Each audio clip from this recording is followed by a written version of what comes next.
start our session now. Okay, like I guess one or more,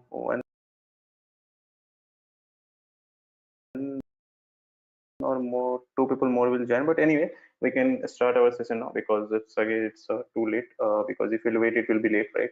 Okay, so we are here for what data science and machine learning program. Okay, so many of you may have worked earlier with these things. Okay, may have a little bit concepts about it. Okay, may did some research, right? And for many of you, it's a complete new thing, right? So we will plan our session in such a way that everyone should be comfortable with whatever that we are learning, right? And if anything that you could not understood, if you are having any sort of doubt anytime, you can just let me know through this chat box. Okay, and after the class, if you're having any doubts, suppose you are working on some kind of a project or anything and you are having any doubts, you can just let me know through the Google Classroom that you have joined. Okay, you can post over there that okay that you are having this doubt and this is not working, so that we can just I will go through it. Okay, and we'll let you know what what how we can make the things better, right? Okay, now how will we continue this session? What will be the pipeline? Okay, what will be the what is the way through which we are going to learn? Okay, there should be a proper format, right? So let me tell you, okay, what will be the procedure of learning, right? So it will be a complete. Just a minute, let me open this thing first. Okay, so it will be a complete scratch to deployment program. Okay, that means end-to-end program.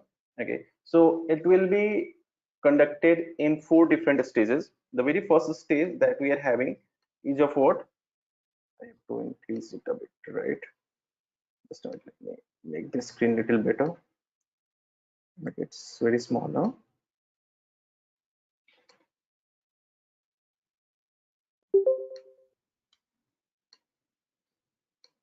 Okay, fine. Okay, so very first thing that we have to do is what? We will go through the Python basics, right? Okay, Python basics. So Python maybe it's a very simple language first of all. Okay, it is the most simplest language. Whichever programming language you know, like C, C++, Java, whatever programming language you are knowing. Out of those all programming language, it is one of the most simplest language, right? Anyone can learn it. It's just like writing a essay in English. Okay, it is as easy as like writing a kind of or some kind of article, right? So it is very simple thing which we have to start from where we will start. The second thing that we will do is what we will understand. We will learn how to play with data. Okay, so the game of data, or you can say the skill of playing with the data. Okay, the playing with the data means what? I mean extracting the information from the data, right? If you're having a data, that doesn't mean you are having information. Informations are always meaningful, right? Data may have some meaningful entity and may have some kind of some meaningless entity. Okay, so what data scientists do actually, the role of data scientist is to extract the meaningful information out of the existing data set, right? So we will just have a we'll make our hand dirty on some sorts of different kinds of data. Okay, so that is the concept of data science that we will learn. Third, we will understand the mathematical,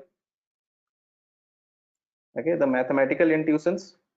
Okay, now you say like why mathematics is required? Because machine learning is nothing without mathematics. Okay, if you are having a quite good concept, so it's some basics of mathematics like simple coordinate geometry or simple kinds of algebra, calculus. Okay, you can write any kind of algorithm.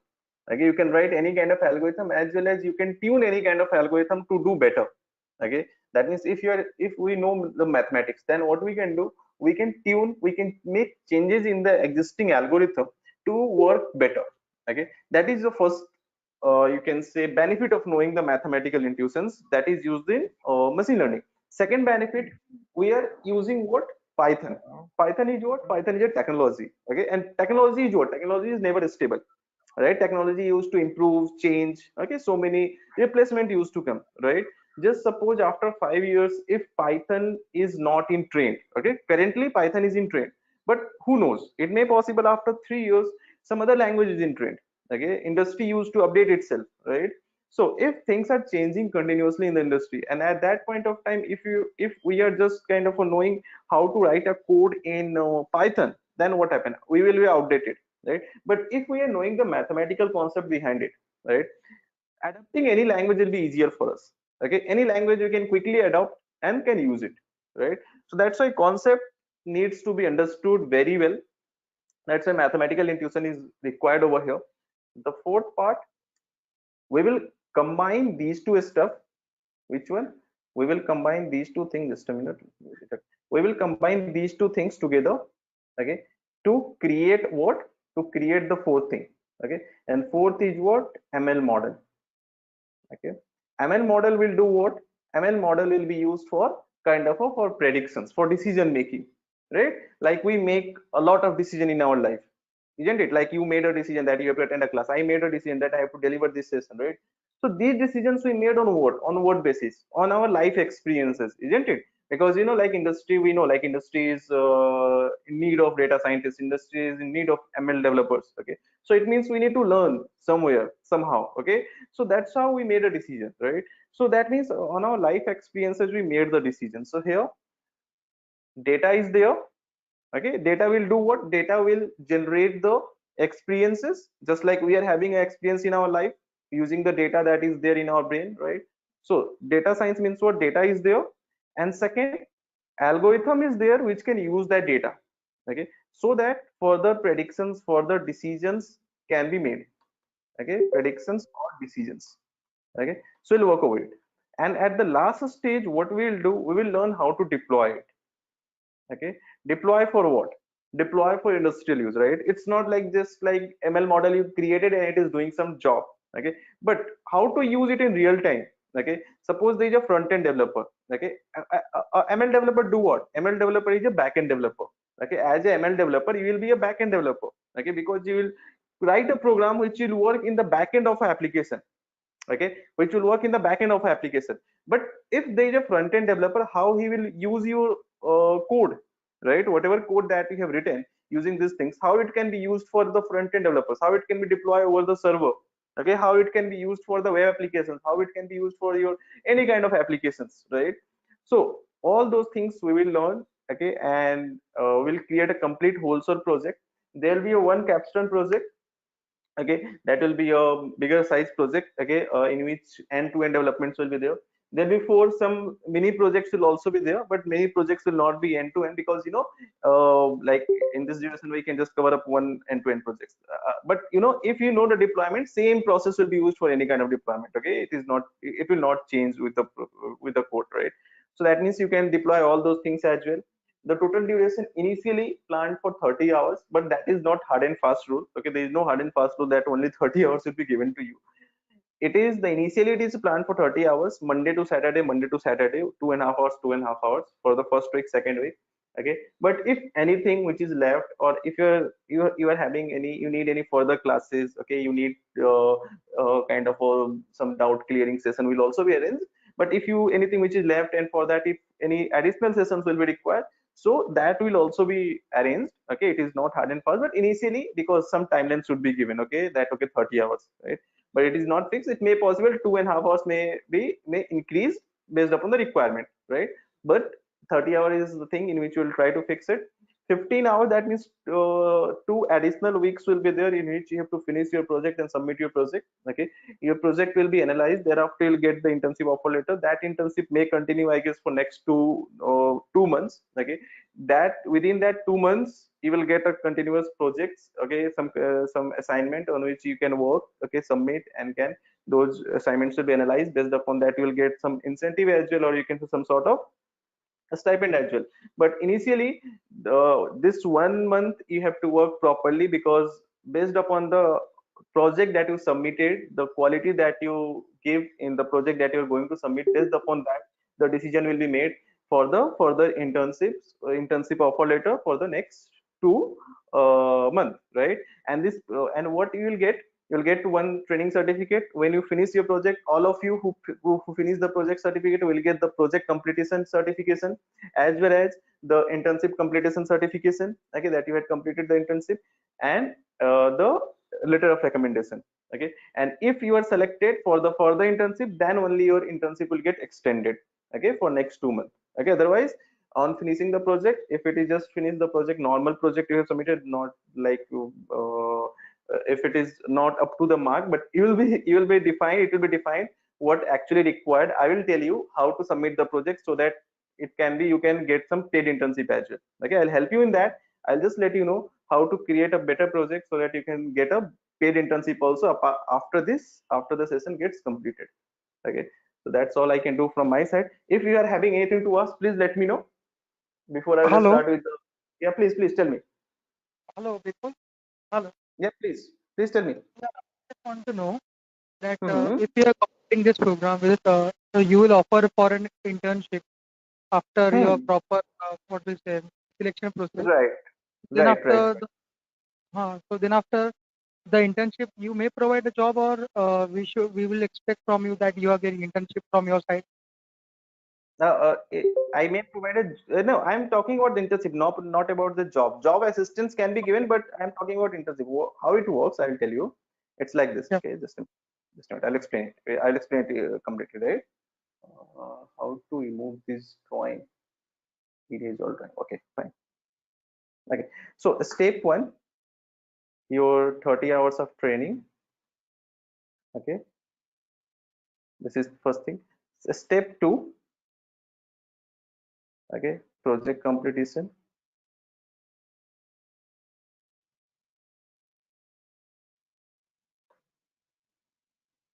Okay, project completion, right? After project completion, what will be given? It will be like training certificate has already been given. Okay, the project completion certificate. Okay, in the project completion certificate only the internship completion certificate will be there. Internship completion certificate will be there, plus letter of recommendation will be there. Okay, these things will be given. Okay, apart from that, if on analyzing the project, okay, like the way you have submitted it, the way you framed it, right, based upon the analysis of the project that will be done from our end, you will be you will be offered with, okay, some of you, I can't promise all of you, but it may possible all of you, but some of you will definitely be offered with what, the additional 2 months of internship. Okay, from our end, additional 2 months of internship from our end, in which you will be provide you will be kind of given with some additional projects to work upon, okay, which you can finish, as well as some stipend may be provided in that case if you are getting hired for the additional 2 months of internship. Is it clear now? Yeah, I got the point, but Yeah, I just right. want to ask that after the 2 months of internship, Mm-hmm. you have a job, or that's my major goal of after internship. Actually, just a minute. Actually, your voice is not very much clear. It is quite kind of blocking. So, can you write the thing into the chat so that I can read it? Your voice is not very much clear to me. Hello, I mean, now it's clear. yeah, it's clear. It's clear. Hers, right? Ah, yeah, Yeah, Harsh. please. Uh, yeah, I just want to know about if the 2 months of internship is also done. So then after Mhm. what? I just want to know about that thing. Okay, then after we will provide the like kind of from the HR team, they will provide some kind of a job assistance, okay, where you can give your proper interview and may get hired based upon your performance. Got my point? Okay. Yeah, Yeah, yeah, I yeah. got it. So that will be a full-time job. It's not like at all the job opportunity we can, but we will definitely help you in getting some job. We'll just provide some job assistance. We will let you know how to build up the resume. Some LinkedIn profile recommendations will be there. Some LinkedIn profile management program will also be given. Okay, in which you will be told how to manage your LinkedIn profile, how to apply for the job for the LinkedIn and Indeed. Okay, and those all things will be given, so that, and some additional job opportunity will also be given from our own clients, whatever the clients that we are having. So we will also send you resume over there, this will be done from, I guess, from the HR team and all. Okay, but it will be done, you will be helped in that case. Is it fine? Yeah, Hello. thank you very much. Okay, great. Please Vishnu, Uh, please tell me. Hello, everyone. Good evening. I have one question, Yes. Ripple. Yeah, please. Yeah. So my name is Shreyansh, Mhm. and I have 5+ years of experience. Better. So I actually wanted to know what's scope for a person like for a professional like me who has a 5+ years of experience. How will this course uh, Mhm. be fruitful for me? Means like how Right, will it? right. Yeah. Thank you Okay. for my. Okay, great. So may I know in which domain are you working currently? I'm an associate consultant with Global Logic. I work on a, I work for a client for a big tech client, and it's basically providing Google queries to them, Google consulting to them, Google tech consultancy. Okay, okay. So, it's a you are working as a like your domain is programming oriented. Or it's a kind of is it on other basis like that? That's what I want to It's a know. programming basis. I work on different Google tech technologies. Like they have their own SQL, like Dremel and F1, and they have their own visualization tool named as Google Data Studio. And apart Right. from that, I'm working on Python. So basically, I wanted to know, means how can a person with a professional with 5 years of experience be benefited, Definitely, and that how it means will. you are having so many add-on in that case. You will easily if you are having skills, if you just need a skill. I guess even you don't require any kind of assistance or any kind of additional support as well. You can if you will develop your skill, that is enough. You can because you are already having experience, you are already working in the industry. Okay, and you must be knowing like whenever like in the companies there's so many like whatever companies, whatever tech company you are working. Okay, every tech company is having first they release their internal openings. Okay, and out of like whatever internal openings now are coming, if there are 10 internal openings are opening up, vacancies are getting up, in that case out of I guess 50% are based out of machine learning or data science, right? So even you can upgrade yourself in your own company. Okay, where I can assure that you'll in your company also there's so many opportunities they will definitely give for machine learning and data science kind of the person who is having this kind of skills. That is first thing. Second thing, if you're working in this particular industry, you must be knowing that you can apply for a lot of different things by adding your experience with this thing. Okay, like whatever like you had already worked with so many Google Tech, data visualization, Python, and all. So with that particular part, if you will add these skills, so then also it's just like you will your kind of whatever the perks, whatever the salary that increment is, that is for sure. That is one thing. Second, you will get a kind of what is a leap, a big leap, or you can say big jump in your kind of a career, as per my experience with the knowledge of the data science and machine learning, Okay. right? But apart from that, we will definitely provide you the whatever the openings that we are getting from our end. But I hope, as per my experience, what I hope like you will not be required with that part also, because I know so the vacancies when the openings comes out, the internal it will be informed to the internal people first, the internal guys comes to know it first, so you can apply to those openings as well, and I'm pretty much sure you'll get hired for those. Okay. Hello. Yeah, please. Vishnu, right? Yeah, my name is Vishnu, and Yeah, please, please tell good and all. My voice is audible to you, sir. me. Yeah, yeah, very clear. Now it's very clear. Please tell me. Yeah. So I am currently doing my BTech in petroleum engineering. It is mainly for oil and gas sector. Right, So right, right. before I go this, I will go this project and all these things. I just Mhm. want to know that if there is a project in oil and gas, because as you know, data science is not only for IT sectors and all that these things. It is all over about oil and gas sector. So Right. Halliburton's and some other like companies are looking for data scientists with petroleum core branch. Mm-hmm. So before I go, I want to know that the project is on basis of only IT sector or like only computer science or like an banking sector.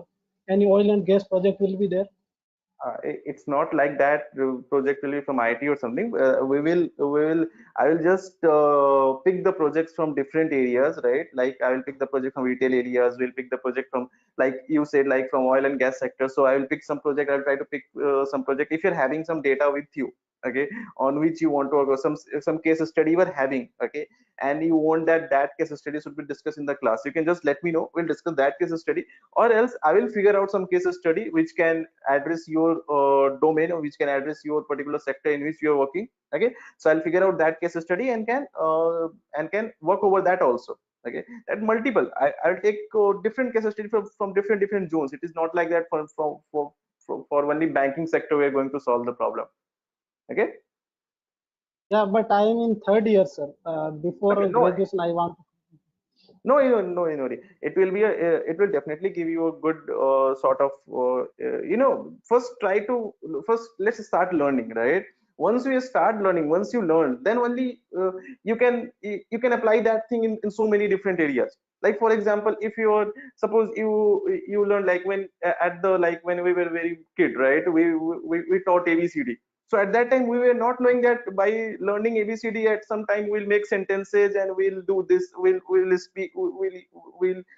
speak with someone using the language, will create a kind of this is we are learning ABCD because it is going, because it is converting through ABCD we will learn English language. We were not knowing that, but with time we learned it. Okay, so that's what I'm saying. First try whatever we are going to learn, just start learning that part. Thereafter you will automatically understood, you will automatically get the point like how that can be applied in different domains, right? Okay, sir, I got it. Thank you so much. Right. No worry. Okay, so let's start our journey from here. Whatever doubts you are having, you can just let me know at any point of time. So very first thing, Python basics. Why I have written the Python basics? Because I know many of us are very new to it. So full Python programming I can't tell you, that is for sure, because we are for machine learning. If I'll go for complete Python course, it will take complete 30 hours in Python course. That can't be done. So what we will do, I will not make it very much short also, that no one is getting what is going on. What we'll do, we'll find out a way that is a midway, right?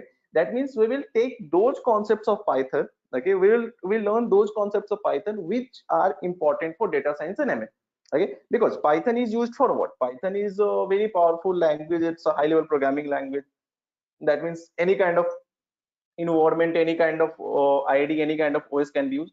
But it is used for multiple, like multiple cases, right? Like it is used for website developments, it is used for kernel development, it is used for kind of application development. Okay, application development, and there are multiple uses are there. So one of the use is data science. Okay, so it is having more than 300 libraries. So obviously all the libraries we can't read, we can't study, and we can't it even more than 300. Okay, there is no defined count. Okay, so it is impossible for anyone to learn all the libraries. Okay, like it's like some of the libraries which you have to use, those libraries only you have to learn. Okay, you have to study, right? So we will just try to understand the concept of Python that can be used for the data science part. Okay, and thereafter we will start with this second step, right? So how to use it. Okay, how to start learning the Python. Okay, so to code in the Python you need a IDE. Okay, IDE is open source. Okay, IDE is open source. Please, if you have already installed Anaconda, and if anyone told you to install Anaconda into your system, okay, please don't install it. Okay, if you had already installed, then leave it. Okay, please don't open it, right? And if anyone told you to install it, because until unless I will tell you, please don't install any software which I had not, which I'm not telling to you, because it may create a kind of what your problem in the system, and then solving that problem will take all our time. Okay, so Python IDE one can use. What is Python IDE? It's an open source software, right? It is what? It's an open source software that can be accessible.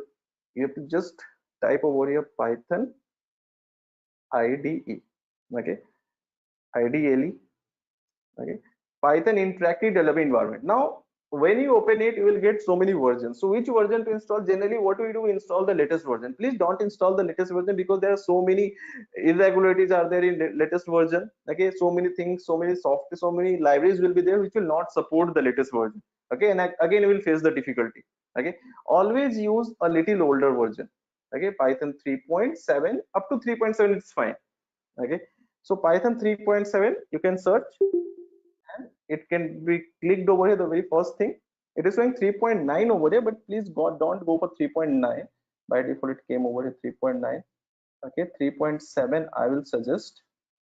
3.7.7 or 3.7 point other thing also okay. Okay, Python 3.7. Let me give the link to you in the chat window for anyone who is very new to it. So what is it? It is an interactive development environment where one can write a code, okay, and can make some application, right? So you can install it from here. Okay, the things are given over to you, like these are given for what that is uh, what that known as your Linux. Okay, these are for the Linux machine, these are for the Windows Mac machine. Okay, and these are for Windows machine. So Windows machine you can use this thing. 64-bit, please use 64-bit part. Please don't install any other kind of thing. Please use don't install 32-bit ID, because 32-bit will again create a problem with some additional libraries. So I'm just giving you initially, I'm just letting you know that please install the 64-bit ID in your system. If it is already installed, that's well and good. What you can do then, you can just start the IDE. Okay, IDE you can search for. When it is installed, you can search for the IDE in the start button. Okay, in the start button, when you search for IDE, it will be opened up, and you can search for IDLE over here. IDE or IDLE, same thing, interactive development environment, IDLE, right? So you can just open it, right? So it is what that you have to install into your system. Make sure, please don't install any additional software which I am not telling to you. If you have already installed, you had already worked upon, you are already having experience of any other software, you can use it. But if you are not having any additional experience, if you're not having any experience with any other software, and your friends told that okay, this is a good software, please install it, please don't install that thing. Okay, because your friend can only let you know that to install. Okay, ultimately I have to tell you how to use it, right? So that's why only install those things which I am telling to you. Okay, just for our easiness, right? So once you start this thing, you will get a cell. Okay, it is called Python cell. Okay, once you install, you start, you will get a Python cell. Python cell is the interactive tool, okay, where you can write a code and code will execute without getting compiled. Okay, that means suppose if I'm writing over here print Bipul. Okay, so what it will do, it will just get executed and show me the output. Okay, the file will not be created, there is no file created, there is no application created, there is no executable thing created. Okay, just a line, a kind of instruction I had given. Okay, and Python interpret that instruction and giving me the output. That's it, right? Now how to create an application, that means how to create a kind of a application that can runs in the front end or in the back end. Okay, because it is not creating any file. Whatever I will tell him, like a is equal to 6, b is equal to 7, and just I will call a plus b, it will just follow my instruction. That's it, right? So to use this thing, what you have to do, you have to just click on file. Okay, new file. Okay, I'm again telling you, in the cell you have to click on file and the new file, any kind of OS, either Linux, Windows or Mac, anywhere you can click over new file, and it is a blank screen that you can see, which will be used for what coding. It's a very clean and clear ideally. Okay, it's there is nothing present over it, very clean and clear, ideally just like a notepad where we have to write the code. Okay, here only we are going to write the code initially, right? So initially, to be a Python friendly, what we need to know, there are only 4 things that we need to know initially, just 4 things. Okay, don't go into deeper part. Okay, it's just 4 things you want to know. If you're very new to Python, like you are learning for the first time, you are sitting with the Python for the very first time, only 4 things you require. First, how to declare a variable. You know what is variable? Okay, in mathematics we declare like this: x is equal to 7. So x is what? X is a variable. Okay, and 7 is what? It's a value. Simple, right? So how to declare a variable. Second thing that we want to know about loopings. Okay, or before looping you should also know about if else. Okay, if else is what? The logical programming. Okay, if you are not knowing what is if else, don't worry, I'll explain it, right? As if I'm just mentioning 4 different points. So looping, how to create a loop. Okay, what is looping? Same thing when executes for multiple times, again. Okay, and final thing that you want to know is the function. Okay, so these 4 things that we need to know. Okay, and if we are knowing this thing, we can start with the data science and machine learning very comfortably. Okay, we will start the things, like it is not like that you should be a complete wholesale Python developer, then only you can be a data scientist, or then only you can be a machine learning developer, because Python is a language of libraries. Okay, there is no end of libraries. It is just a language of libraries where you have to use the libraries. Okay, you should know how to use libraries, right? So using the libraries, you will come to know with your experience in future.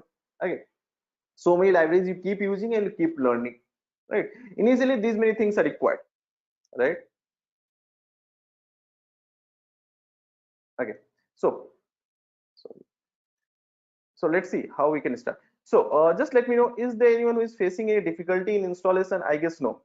You have to just go to this link. Okay, you can search and you can go to this link over here.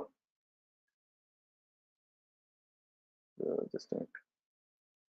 Okay, and can download the executable file. This is your executable file, and can install it for Windows. This is for Mac, and this is for what? Linux. Right. Okay, fine. Now how to start the part? Okay, step by step. The very first thing, variable. What is variable? Variable is that thing which holds a value. Simple, that's it. A, if I declare as 6, B, I am declaring as 7. Okay, C, I am declaring as ripple. Okay, D, I am declaring as something else. Okay, like 4.0. Okay, so these are what? Variables. Okay, variables can contain a value. Now that value can be a number, can be a string. Okay, can be a character. Right, these are the variables. Why we store these values in a variable? So that these value can be used, reused again and again. Okay, like I can use a multiplied by 2. Okay, I can use what? Print a plus b. Okay, I can reuse this variable, print c. Okay, so I can reuse this variable. Okay, so that is what done. Next, how to execute it? There are multiple ways of executing a Python program. Very simple way of executing a Python program. You can click over run button and then run module. Okay, I'm telling run button and run module. When you click over run module, it will say to save your program, right? You have to save the program. Okay, program must be saved, right? So you have to save it. Click over OK. Okay, choose your location wherever you want to save. I'll create a folder for this thing. Okay, the folder name should I give? I will give. Okay, so in this folder I'll give a name. It's a kind of suppose demo. Okay, demo. So in my system, I'm creating a file with the name demo and I'm saving it. When it will be saved, the output we can get over the cell. That means these two environments will be used together. If you are using any other ID, that's fine. But if for all those who are very new, please use the simple ID, clean and clear ID. That's it. This part will be used for writing your code. Okay, and this part will be used to debugging your code. That means once you execute your code, you will debug, you will find out how it is working in the cell part, right? So it is how it will perform the things, right? Next, the question over here, in this variable, how many kinds of values you can define? Look here, there is a number you can define, there is a string you can define. Okay, what else we can define? We can define over here. Okay, we can define over here a variable which can hold multiple values. Okay, and it is known as what? List. Okay, a variable which can hold multiple values. Okay, in this case each value is having an address. Like this guy is having address 0, this guy is having address 1, this guy is having address 2, 3, 4 and 5. Okay, these all are having the addresses. These addresses are known as what? These addresses are known as indexes. Someone wants to say something? Someone wants to say something? No? Okay. Okay, that's fine. So these addresses are known as what? These addresses are known as what? Index. Okay, that means we can access the value. Okay, what we can do? We can just access the value using the indexes. Let's see how. If I'll print E, I'll get the complete list. But at the same time, if I print E of 0, okay, and I'll print E of 1. So it is what? As I told, these are the indexes, so I can access each value one by one. Done? Simple. So we are knowing that a variable can hold a number, a variable can hold a string, combination of character, a variable can hold a list. What else a variable can hold? A variable can hold a tuple as well. What is tuple then?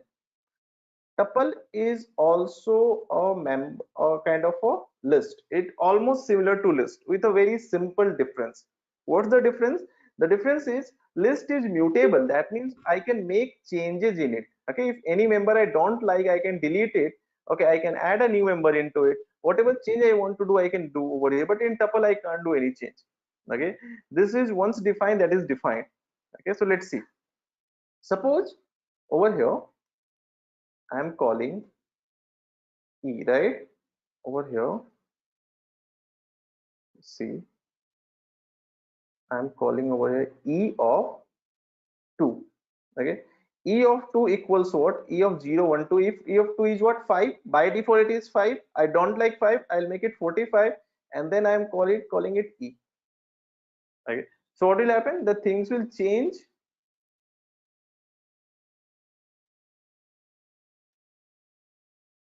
Okay, you can see the output changed. Okay, 5 becomes 45, but it is what you can't do in tuple.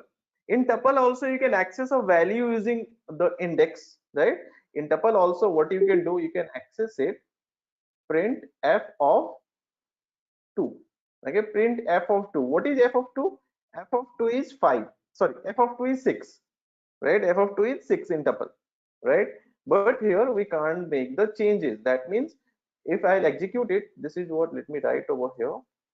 I will comment it, this is number. Okay, it is also number, this is a string. Okay, in number we will have what? We will have integer. Okay, this is called integer. Okay, it is called what? It is called float. Okay, it is also a number, but in number it is called float. Okay, because it is having decimal, right? So all the decimals are known as what? Float. Okay, these are what? These are list. Okay, these are what? These are tuple. Okay, difference is list is mutable, tuple is not mutable. Okay, for example, if I want to change, like if I execute it, f of 2 is what? F of 2 will be 6. Okay, it is 6. I want to make change in f of 2. Suppose I want to make it 65 or 66, right? So what I will do, I'll just use it, f of 2 is equal to 56. Okay, now print f. Okay, so will it work? Let's see. Not working. What's saying? We are getting an exception. This red color thing will always show you that you are getting an exception. Better. So that means list is one of the type where changes are possible. Tuple is another type where changes are not possible. The third thing that we are having, what? Let me remove this part, otherwise it will throw exception always. Now, the last that we should know is dictionary. What is dictionary exactly? In the list or in the tuple, the address is what? Here the addresses are index 0 1 2 3 4 5. Okay, these addresses are what? Address of a particular element is index. Okay, if I want to define my own address, I don't want to use index. Okay, I want to define my own, my element, my address. Right, so if I want to define my own address, then what we can do? If we want to define our own address, we can define in the dictionary. We can do it like this: a is what? A can be my address. Okay, or let me define it some meaningful thing. Name. Okay, name can be my address, and this is my this thing. Okay, I can define our age. I can define anything like 32 or something. Okay, or I can define contact.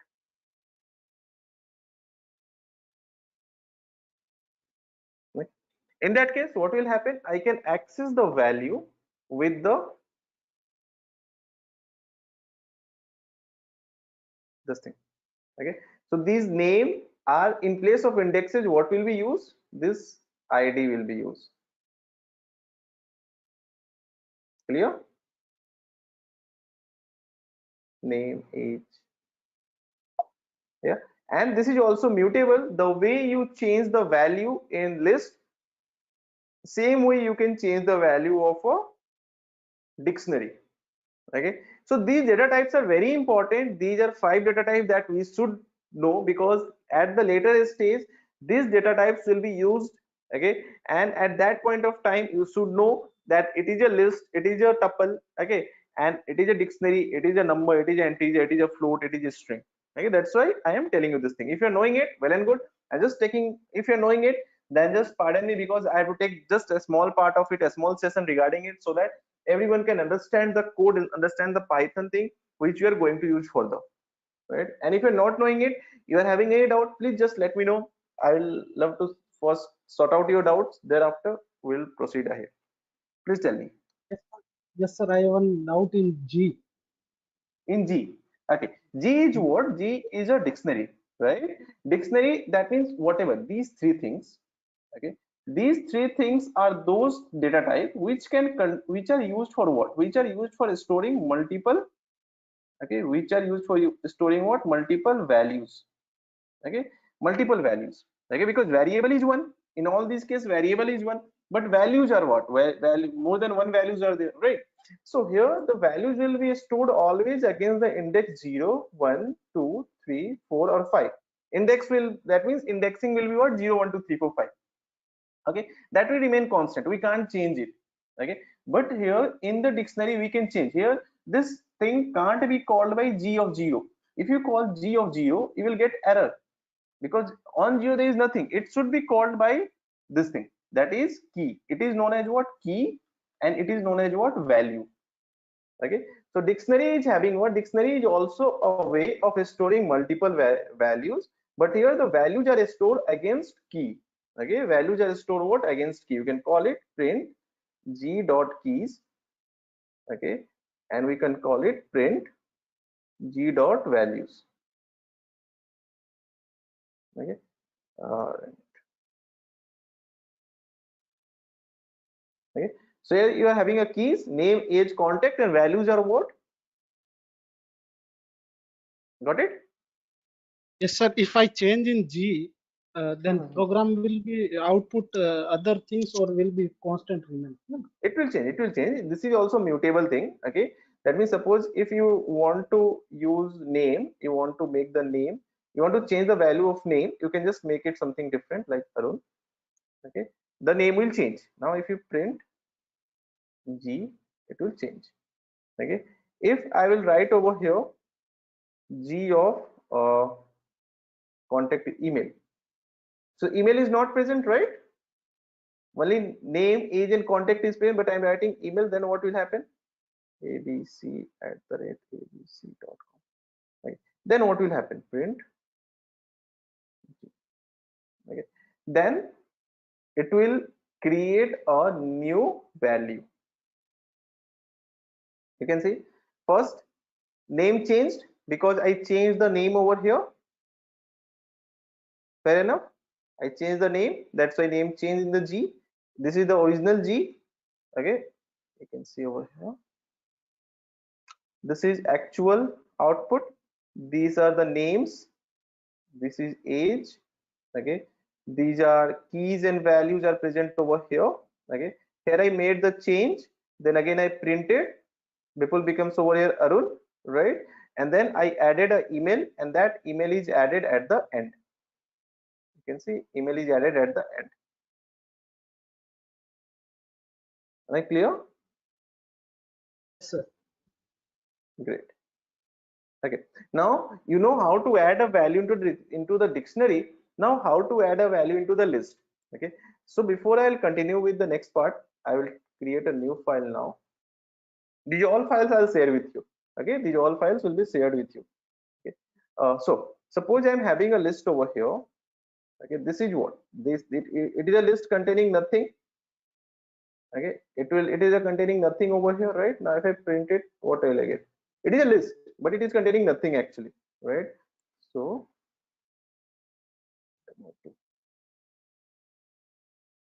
it is showing nothing. Now I have to add a value. Then how can I add a value? The function that you need to know is known as append. From here the functions of Python starts, okay. Anyway, this print is also a function that is doing a job, okay. Now append means what? To add, isn't it? That means there is a list present and I have to add certain value into it, okay. Or so what we can do, we can use l dot append 5, okay, and then print l, then l dot append 7, then print l, okay. So initially L was containing nothing, it was blank, but for the after first time it is having 5 and after second time it is having 7. Okay, so append function will do what? Will add a value into the existing list, keep adding a value into the existing list. So if we are knowing how to add, we should know how to remove, right? So for the remove, the function is also is simple remove, right? You can use this remove function to remove any value anytime, right? So suppose I am having k is equal to 5, 4, 7, 2. Okay, and I have to remove any particular value, suppose 3. So what we can do, k dot remove 3. Okay, and then print k. So what will happen? 3 will be removed from it. Okay, before removal also you can print it, and after removal also you can print it, right?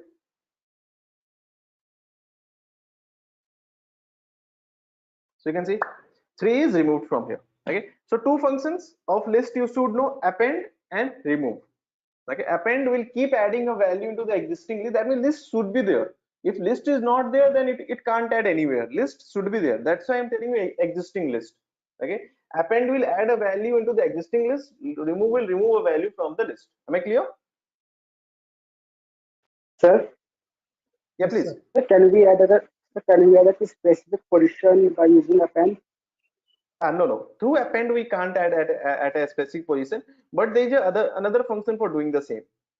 Okay, that function is known as what? Insert. Okay, insert. Okay, insert will do what? Insert will add a value at a defined position, right? Like for example, here you are having the values over here. It is having index 0, it is 1, it is 2, it is 3, it is 4. Suppose you want to add a value over here between 2 and 3, right? So in that case, what we can do? That definitely, if you are adding any value between 2 and 3, that means you have to add a value at index 3, isn't it? So we have to do what?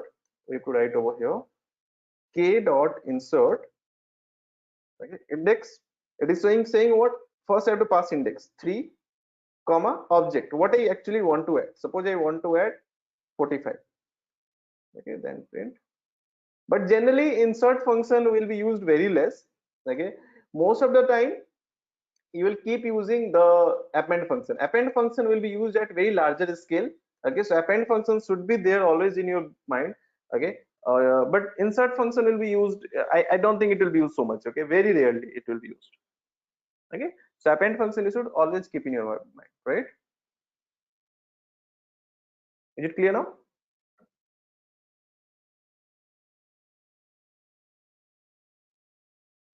Any doubts? No, sir. Great. Okay, fine. So I guess it is done. So this is about the list. Okay, tuple. There are so many other functions are there, but we will learn those things as our class proceed. Next, what we need to know? We need to know one very important part. Let me create a new file.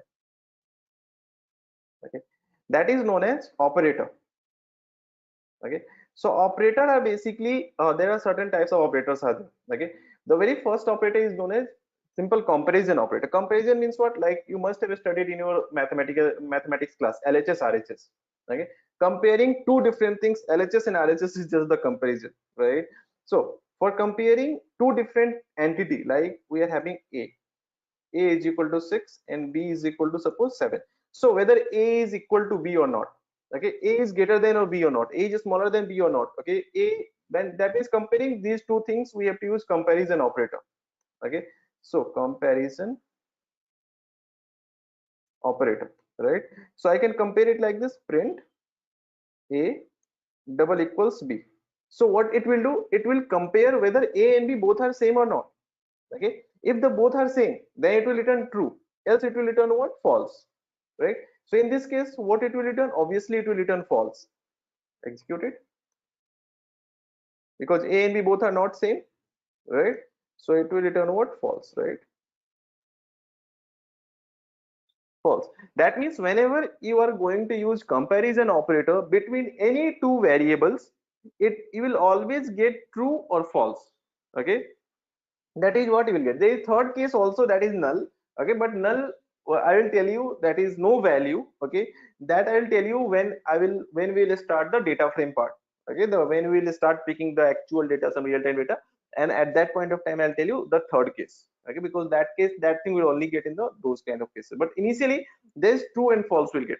Okay, now if I'll compare like this is called equals. Okay, comparing equality, it is called what? Comparing equality. Okay, then we are having what? Comparing inequality, right? So for inequality, what we have to do? Not equals. Not equals to means what? Exclamatory marks. Okay, non equality, right? So we will run it. So it is what? True. Okay, that means a and b are obviously not equals to each other. That's it, true, right? Same way, rest all you can easily understand. Okay, print a greater than b. Okay, it will check whether a is greater than b or not. A is smaller than b. It will check whether a is smaller than b or not. Okay, then print a is smaller than, oh sorry, greater than equals to b.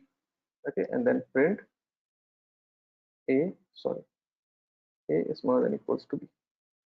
Okay, so now if I execute it, I'll get true false true false. Okay, just see the case and let me know about any case if you're having any doubts. Anyone is having any doubt?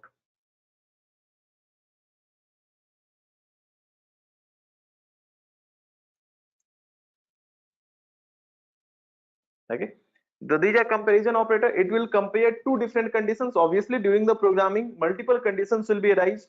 Okay, and when multiple conditions will be arised, we have to compare multiple conditions whether they are equals, unequals. Okay, so in that case, like for example, if you are creating a login application, so in the login application what used to be compared? Like whenever you enters your login id and the password, okay, the backend program compares whether the login id is correct or not. Okay, so how it compares? It's like this, right? Like for example, if you're having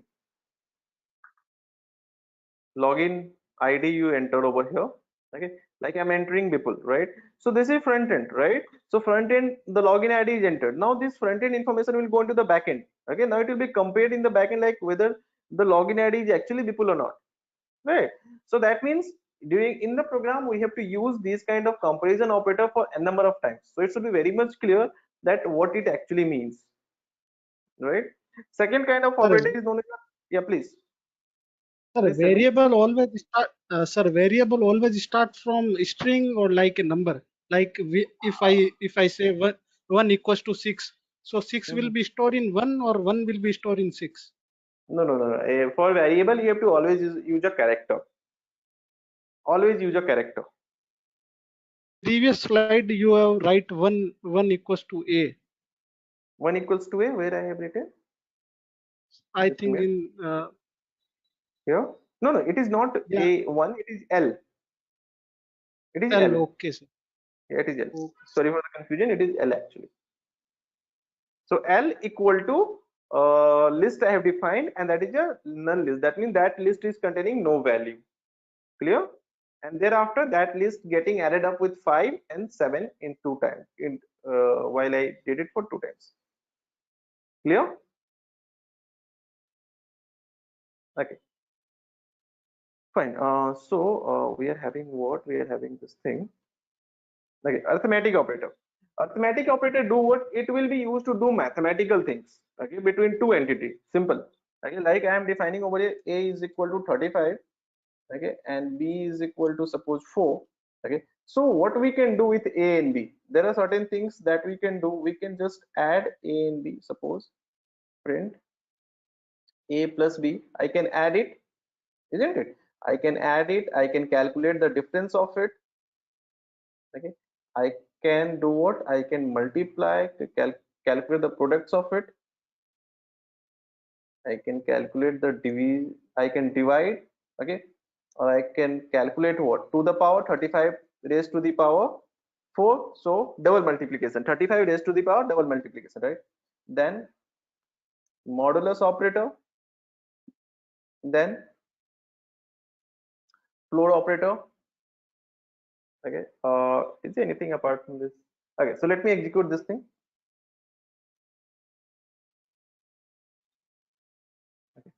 So actually I should give over here a boundary so that things should be clear.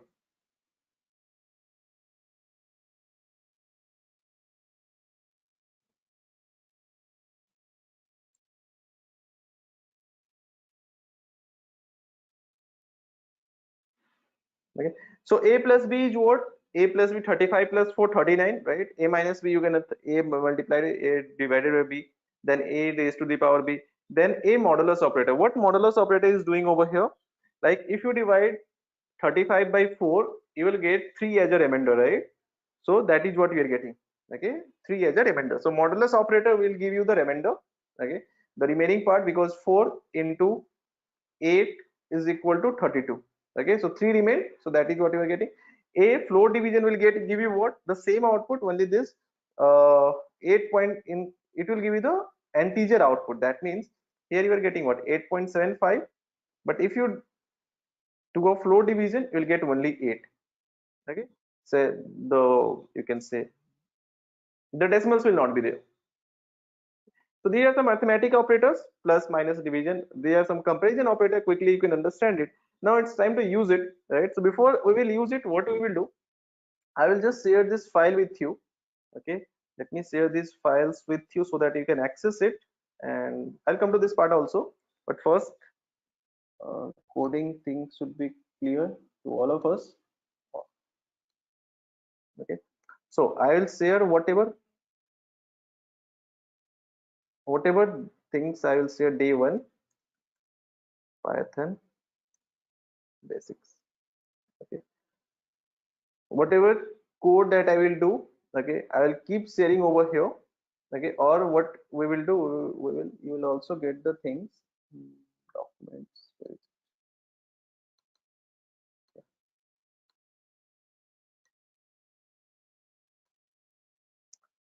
Okay, all kind of data files. Some PPT I may use, but I rarely use PPT. But whatever PPT that I will use, I'll keep sharing over here. Okay, and the things will be mostly hands-on and practical. So be attentive and do take part in it. Right, most of the part it will be practical only. So I have shared it. You can access it from your own end. Okay, so now it's time for using. Okay, before I'll proceed next, I want that you should go through it once. Okay, I can wait for 1 or 2 minutes. Okay, everything whatever we did till now.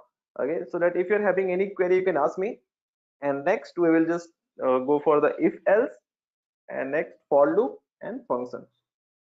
Okay, classes are also there, but classes I will cover up later on. Okay, for today, up to functions is fine. After having the knowledge up to functions, we can start with our data, actual data point.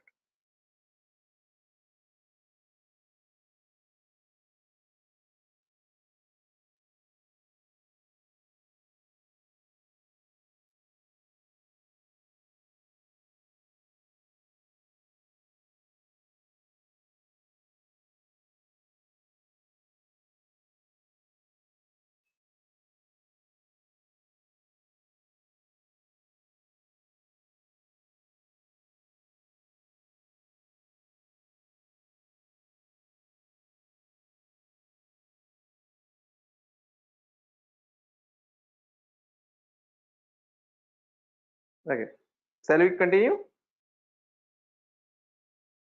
Yes, sir.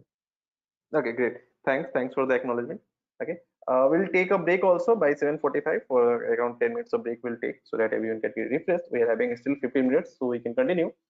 Okay, so next, it's like how to use it. If we're getting if else, then how to if we're getting true false, then how can we use this true false? Okay, this true false can be used in so many cases. For example, if suppose I'm writing a line of code, name is equal to input. Okay, input, enter your name. Okay, and then print input, sorry, print name. So what it will do, it will let the user input their name. Okay, that means the value of variable is not defined by the value of variable is not defined by the developer. Okay, as a developer, you are not defining the value of the variable. Which variable? This variable, name variable. Okay, name is a variable. Okay, this, the value of it is not defined. Okay, what we want, the value of this variable we want should be defined by who? By the user itself, right? So we will use it.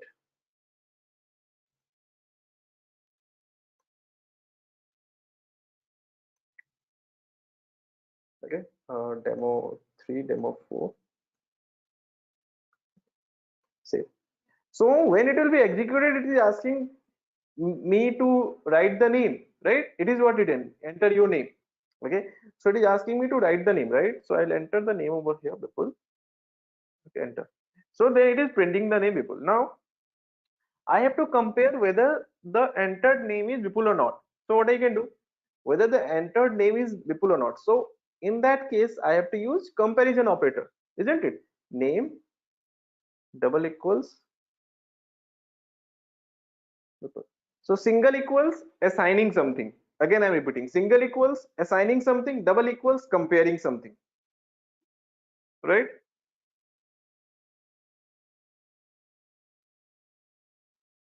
Enter your name.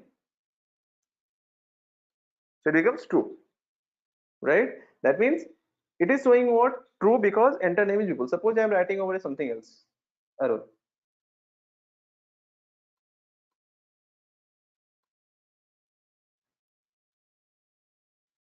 So obviously enter name is not Arun, enter name is what? People. So input is what? Input is a function that will be used to let the user enter certain value. Again, I'm repeating, input function in Python, it is a function in Python to let the user enter a value. Okay, to let the user enter a value. Right. Now what I want, that if user had entered the correct name, I want to just I want to give him a message. Okay, so what we can do in that case, we have to use over here if. Okay, instead of print I am using what? If. So if, suppose within the if true is present, okay, within the if true is present, then what will happen? If true, just if true, then print hello. Again I'm repeating, if true, then it will print hello. Okay, what is the significance of it? I will tell you. So name Vipul, I'm just entering, for example, it is giving what? Hello. If I'll write over here false, then what happens?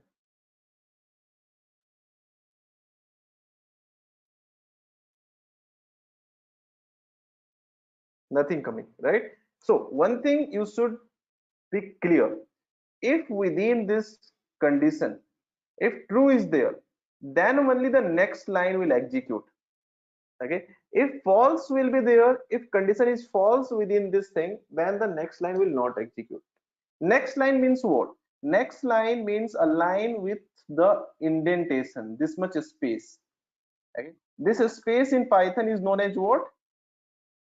Indentation. Okay, actually not getting written properly, let me write properly. Indent, INDEN, indentation. Okay, this is known as what? Indentation. Okay, this is equal to 1 tab space or 4 space. What's the role of indentation? The role of indentation is that if I will not use it after the if condition, after the if condition, if I'm not using it, for example, okay, and I'm using it as it is, right, then what will happen? It is showing expected and indented block. Whenever you are getting this error, please cross check your program. There must be certain line in the code where the indentation is missing. Okay, here the indentation is missing, then what you have to do, you have to just write the tab. So that means this line of code is dependent upon whom? Is dependent upon this thing. Okay, when it will be true, then only it will execute. If it is not true, it will not execute, right? For example, let's see, if the name which the user entered is what? Is Arun, then print hello Arun. Okay, right? So let's see, then save it. Bipul, nothing happened, it is just printing name Bipul over here. Okay, now if I call it Arun, it is saying what? Hello Arun, right? Because name entered is Arun. Okay. Now, in case if the user had entered something else, it is not Arun. Okay, you can say it is simple like in if else. Okay, if it is something else, then just write else. There is no logic behind it. It's just like whatever you write in, it's like writing a kind of a English. It is just English language, right? It's like a print. You are not Arun. You are not Arun. That's fine. And if I execute it, what will we get? If I will type Vipul, it is saying you are not Arun. If I will execute with Arun, it will say Arun. So it is a job role of if and else. Okay. If part execute when this is true. When this thing is true, if will execute. When this is false, okay, then else will execute. Okay. When the condition within if is false, then who will execute? Else will execute. If the condition within if is true, then if will execute. Am I clear?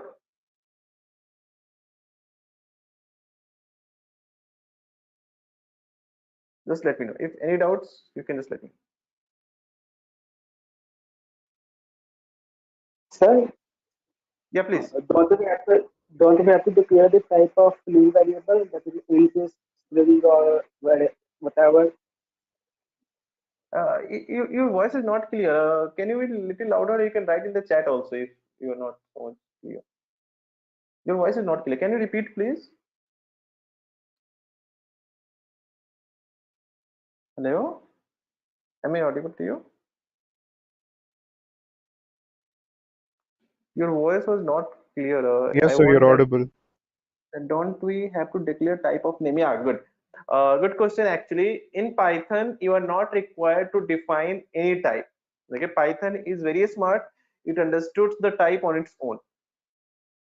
Okay. For example, if you are calling over here print type of name, okay, print type of name, okay, let's see what it is showing. Type is a function to check the type. Okay, it is showing what? String. Okay, that means Python is very smart to understand the type of a variable. Okay, we are not required to tell the Python that what its type. Python can understand a type on its own.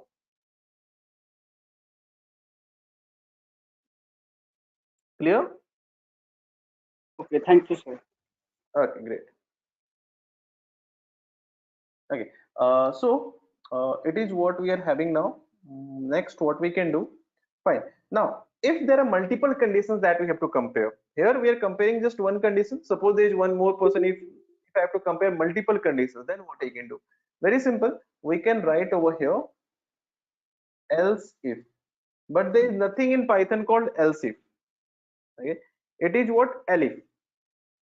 Okay, elif, and you can just give the second condition over here. And if name double equals, suppose John, print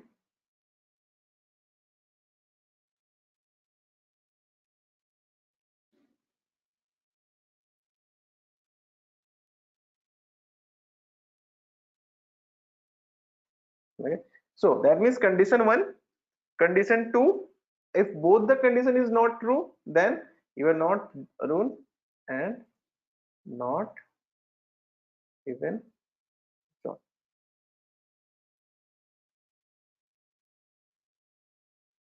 Okay, I will enter the name. Suppose I am entering Vipul. So both the conditions are not true. So it is saying what? The last part. If any of these conditions are true, it can be used. So if, elif, and else. I hope I am clear, right?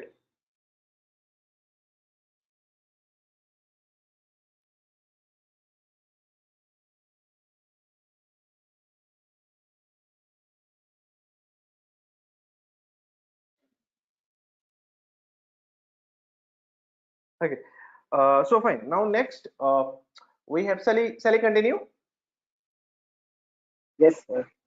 Okay. Now we can go for the next part, that is your loopings quickly. Okay, so looping will do what? Looping will just execute a fix, you can say some part of code for multiple number of times. Okay, for example, I have to print over here hello. Okay, I'm printing hello. Now single quote, double quote, both are same in Python. You want to use single quote, you can use single quote. You want to use double quote, you can use double quote. You can mix them also. That's also when that mixing means here I can't use single quote. Okay, mixing doesn't mean that in the single line you can use it. Means yeah, like for the first time I'm writing double quote, for the second time I can write single quote. Okay, here I can write single quote. That's okay. Both are same thing. Right? Mixing in this thing, right?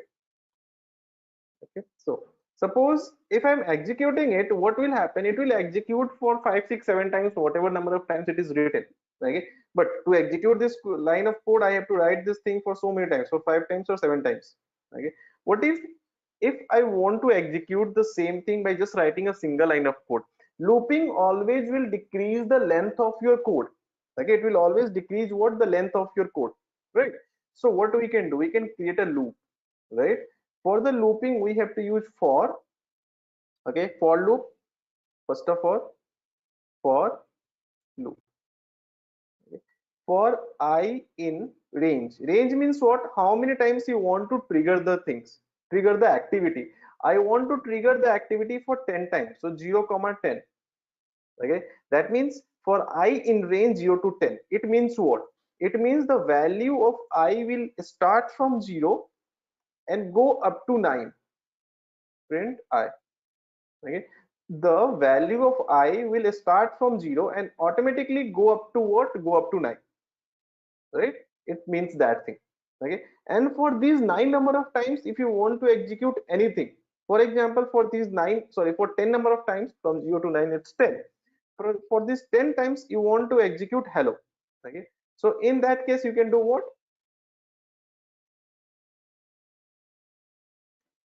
10 times hello. For this 10 times I want to print 3 plus 3.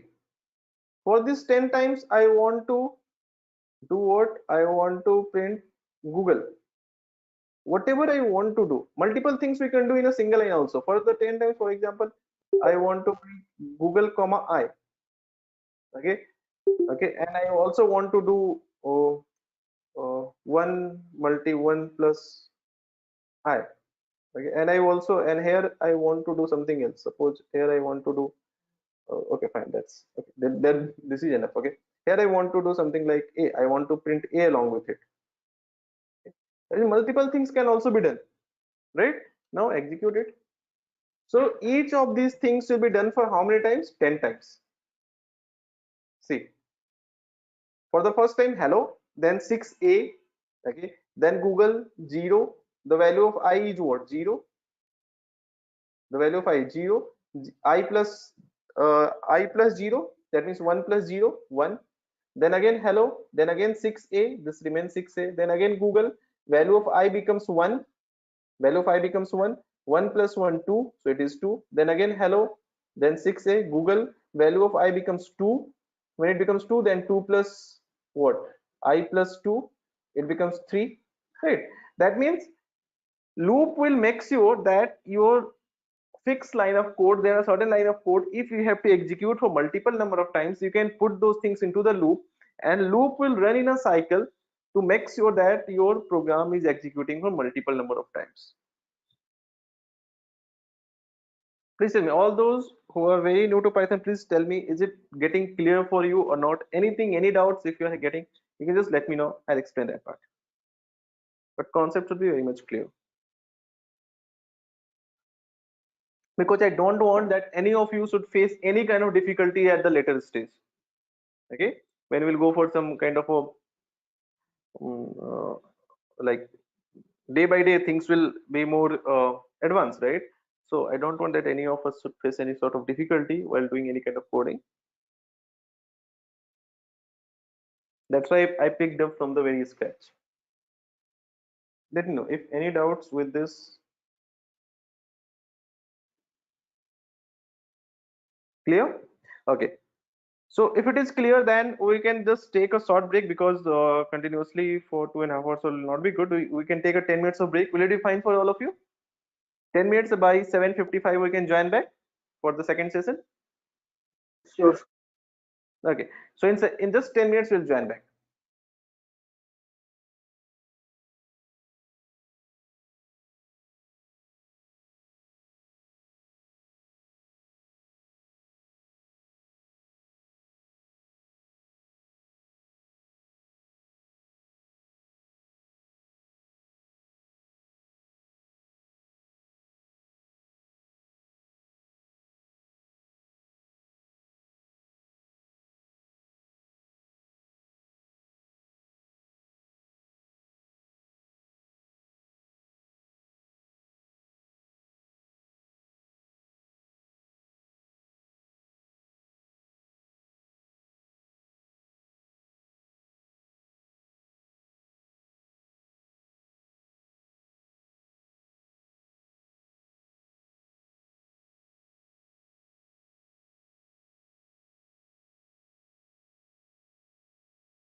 Okay, so shall we resume?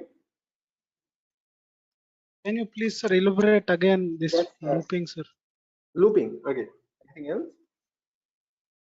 Okay. Looping. Just keep in mind a very simple concept.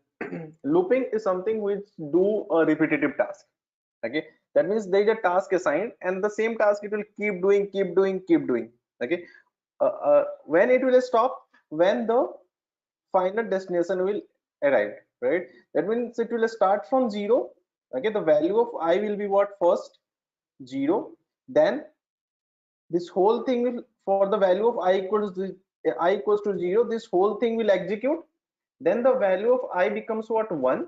Then again this whole thing will execute. Then the value of I becomes 2. Then again this whole thing will execute up to what? Up to 9. Okay, so that means from 0 to 9, how many times? Total 10 times. Okay, total 10 times. What happened? This whole thing will keep executing. Is it clear? Yes, sir. Okay, so what we have written in the code, let's see. Okay, we can start writing a very simple line of code that is known as print I. That means for the 10 times I don't want to execute anything, I just want the value of I just want to monitor the value of I, right? So the value of I we can see from 0 to 9. Fair enough? Okay, now I want to do something else. Suppose I want to add 2 plus I. Okay, I want to print 2 plus I. Okay, I want to also print this thing.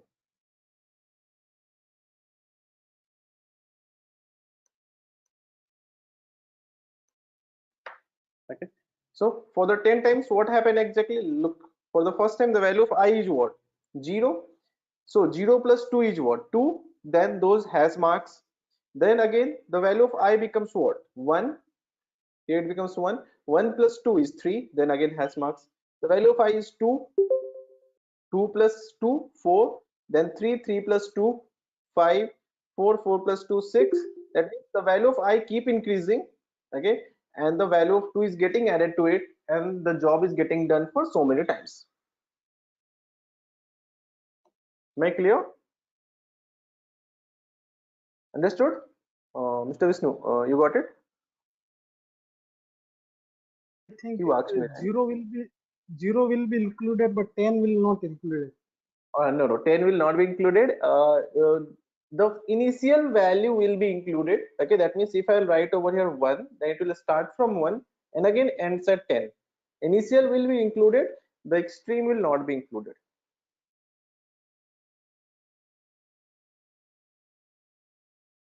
Better? You can see Yes, sir. the last is not getting included. Up to 9 we are going.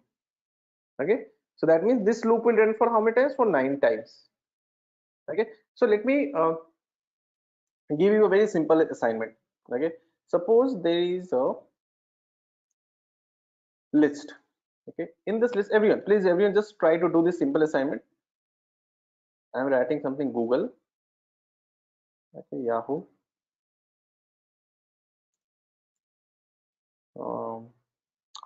Ready? Bing.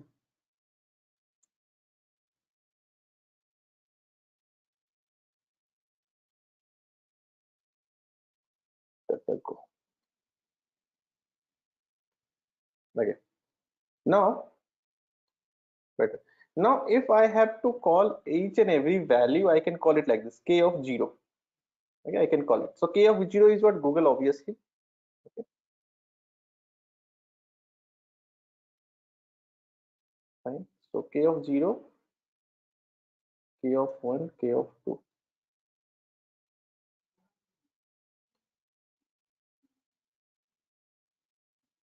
k of 3, k of 4. Okay, and then I will then I have to execute. Let me execute this thing into the new part. Okay, and then execute it. I'll tell you what to do. I'll give you when you have to do. I'll tell you. Just have patience.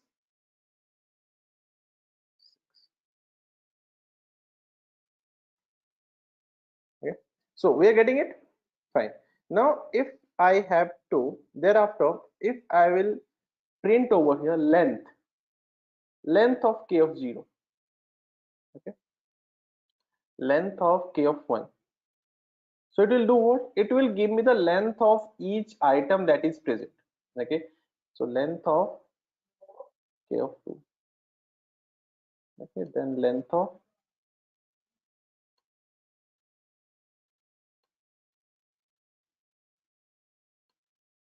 this thing. Okay. Now run it.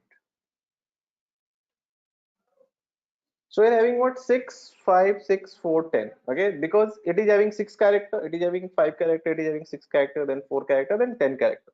Okay. Now if I want to print k of 0 along with it, that also we can do. That means I will just print this thing over here, comma. Okay. So along with length, that value will also come. So what exactly you have to do? You have to do the same thing in the loop. Okay, just try to do the same operation because I'm writing it for 5 times. I don't want to write this thing for the 5 times. Okay, so just execute it. Okay, and show me. You can update the code into the chat box as well. Okay, once you code it, you can just copy and paste the code into the chat. Okay, I look into it. Okay, so you have to execute, write a code so that this process can run in the loop. That means I will not be required to execute this thing again and again. Just let me know how it can be done.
Okay, Sir, right do we for, have to upload in class?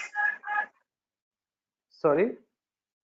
I was saying, do we have to upload code in the classroom or here in chat No, box? no, no, not in the classroom. You can just update in the chat box. Like there's a chat option, you can just update over there. Just copy and paste. I guess your chat option is accessible to you, right?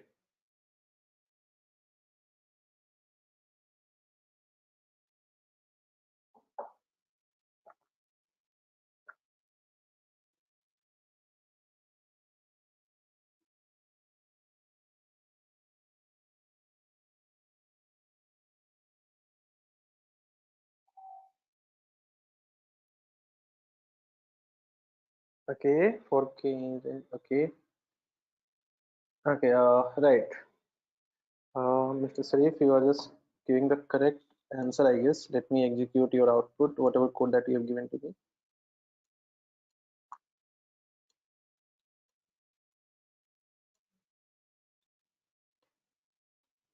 Okay, you were saying to use this thing for I in range, and then this can be this thing. Okay, for I in range 0 to 5, correct. Print k of I, that means obviously k of I, k of 0, k of 1, k of 2. Okay, I hope everyone who are doing it, please look at here. The value of I will be what? Will be first 0, then 1, then 2, then 3, and then 4. That's what we want. Okay, length of k of I 0, 1, 2, 3, 4. Okay, absolutely right, it will work. So let me execute it, and before I execute it, what I will do, so I will remove this part from here.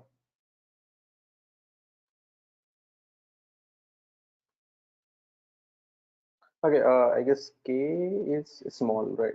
So it is not your fault. Actually, k I am using the small, so I should use a small over here. Okay. So this is one way, right? So what are you doing? You are executing something in the loop and with the variable I, which is auto incrementing, which is basically auto incremented in the loop. Okay, it runs from initial to 0 to 5. Okay, we are controlling these operations. Okay, one more thing that you can do whenever you are having a list, okay, list or any variable, okay, if you are having any variable which is containing multiple values, okay, which is containing what, multiple values, any variable, it can be a list, it can be a tuple, it can be a dictionary. For any kind of variable which is containing multiple values, we can directly use that variable name. Okay, we are not required to use range. Okay, that is good. Okay, you can also use over here for val in port in k. Okay, val is what, val is similar to I. Here I is a variable, here val is a variable. Okay, no range, nothing. Okay, print val. Okay, if this part of code I don't want to execute, what I can do, I can put three quotes. If I'm putting any, for any line of code which I don't want to execute, if suppose three lines of code are there, I don't want to execute, I want to skip it. So for skipping, it is not required to remove it, just put it within three quotes. When you put it within three quotes, it will not execute, it is now a comment. Okay, now execute it. Getting done, right? No range, nothing. You can use over here what, length of val. Okay, so we had understood two different concepts over here. First, a loop can be controlled, a loop can control any execution with the value of I. The value of I is auto incrementing. Okay, it can be auto incrementing or it can be auto decrementing also. If you are using over here 5 comma 0 comma -1, it will auto increment or auto decrement. Okay, the first value of I is will be 5, then 4, then 3. But what to do with the value of I? Okay, the value of I is not important, the important is how many times you are executing it. Okay, how many times you are executing a particular process. Now if you are executing from 0 to 5 or 5 to 0, ultimately you are executing for 5 times only, right? So that means it is fine, you can use 0 to 5 only. Okay, so you can control a process through range function. Range function is one thing. Second, if there is a variable which is containing multiple values, we can directly use the variable name. So this will benefit us a lot in data science, because in data science we will have a data containing a huge amount of data. Okay, that means we'll have a data which will have a huge amount of sample. Okay, so many samples are there. Suppose the size of sample we are not knowing. Okay, that size of sample is unknown. Okay, size of sample is unknown. So in that case, if the size of sample is unknown, then how can we define the range? We can't define the range, right? So this feature help us to execute the loop, and that loop will operate over each sample one by one without knowing. If you are not knowing the size of sample, then also we can operate over each sample one by one. Okay, so I hope it is clear. Let me know if it is clear or not, everyone. Yes, sir. Okay, so there are two ways of defining the loop, okay, that can operate. One for the normal cases, other for the list or tuple or dictionary. That's fine. Now next thing that we need to know, so we had seen what we had seen, if as a statement, we had seen the looping. Okay, the last thing that we need to know,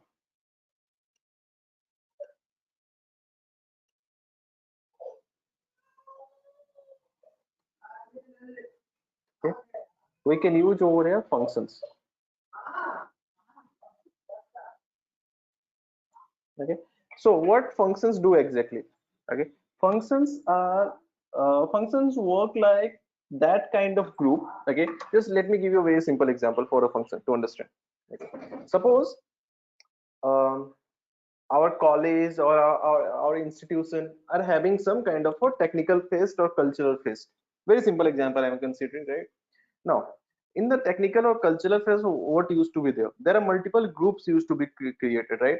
There's a group called who deals with the coding part, okay, coding kind of competitions. There is a group who used to work for kind of for bringing up sponsors, okay. There is a group who is involved who basically involves in the games, okay.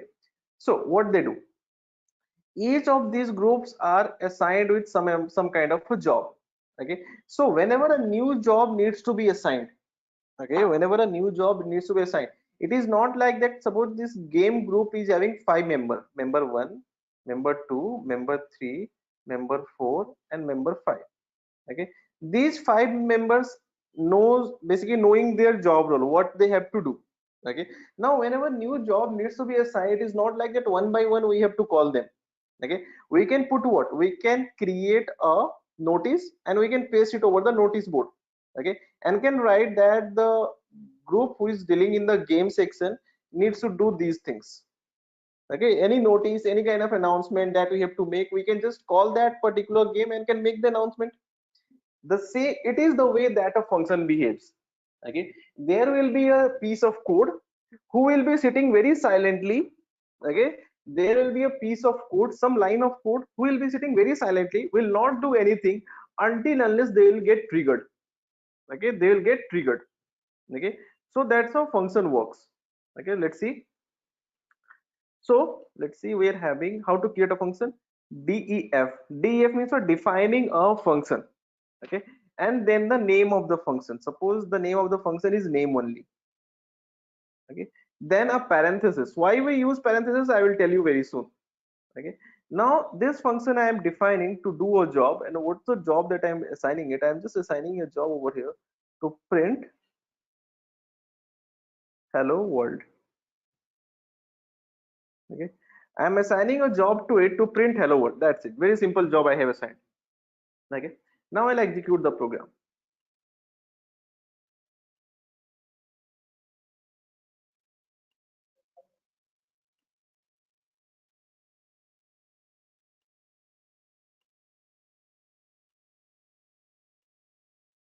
Okay. So it executed and showing nothing. What I said, a function will contain some line of code who are who will do nothing. They are sitting just silently. They are doing nothing. Okay. Now when they will do something, when they will be triggered. Whenever this function will get triggered, okay. Now it's get triggered, okay. So when it is getting triggered, then only, that means for triggering you have to come out of the function, okay. This is a zone that is inside the function, okay. It is what, it is a zone that is inside the function. If I have to trigger, I have to come outside the function, okay. So when I come outside the function, what will happen, it will trigger and now things will execute. That means hello world will get printed out. Better? Okay. Now this hello world I want to trigger for multiple times. You can trigger for multiple times. So you will say that, okay, this can be done in the loop also, okay. But in the loop, hello world will be printed for 5 times continuously. After 3 times I want to do something else. Suppose I want to do something else. I want to add a is equal to 7, b is equal to 5, okay, c equals a plus b, okay, a plus b, and then again print C, right? And then again I want to trigger name, right? That means in between I am doing these many jobs and thereafter again I am triggering name, okay. So what will happen, hello world, hello world, hello world, then these jobs are done and then again hello world, okay. So function can be triggered for n number of times. If it will not be triggered, it is irresponsible. That means it will do nothing, it will sit silently. Am I clear with the concept of function?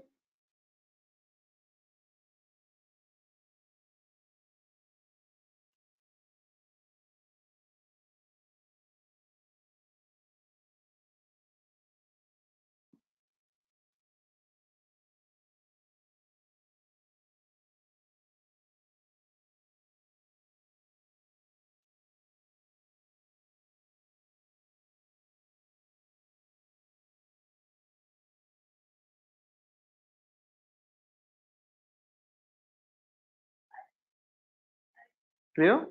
Please let me know if you're having any doubt. No, sir. Okay, great. Now this function is showing same output each time. That means hello world. If I want to change the output, then what I can do? That means each time I am triggering a function, I want it should do something, some different job. Why it is doing the same job each time? Then what I can do? Then we have to define the argument. Okay, so let's see how we can do it and what is argument exactly, right? So for that, I'll create a new file. Okay, I'll define a function over def calc, okay, x, okay, and then print or print x. So what I have defined something within the parenthesis. Okay, I have defined something within the parenthesis. Okay, now I'll call calc. So when I will call it, what will I get? It will print 4, right?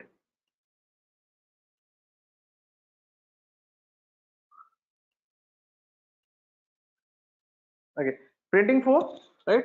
Now if I trigger it for the second time, it will print something else. Okay, so 4, it is printing 6. I want something else, and then I want something else. So 4 times I called, and it is printing 4 different values over here. Okay, that means function is doing different job. Okay, so if I want my functions to do different job, I can make use of these argument, and I can also use multiple arguments where I can use over here. Like for example, xy I am passing, so I can do the calculations over here, like z is equal to x multiplied by y. Okay, and then print z. Okay, in that case I can give over here multiple values, 4 3 6 2, right, 3 5, right, and then execute it. So 3 times executed, the value of x and y for the first case is 4 and 3, so 4 cross 3 12. For the second case 6 cross 2 is 12, 3 cross 5 15. But for the third fourth case I have to pass two parameter because two arguments are defined, right? So two arguments, I have to pass two parameters, so I am passing two parameters over here.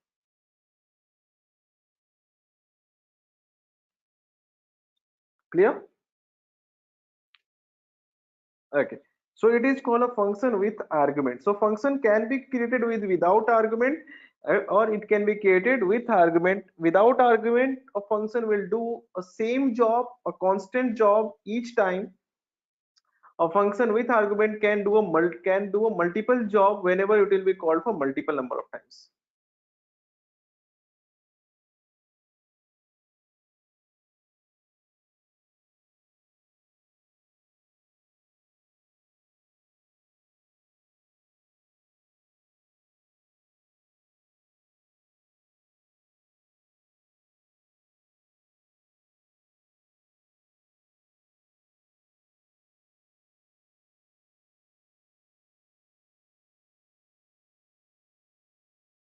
Clear? Okay, I hope it is clear. Next, one very simple question I'll ask you. Yeah, print 4 multiplied by 2. I'm executing print 4 multiplied by 2. It will show me what? It will show me 8, right? You may be saying like, why am I am asking this easy question? There is a reason behind it. Okay, fine. Now what I will do, I will execute it.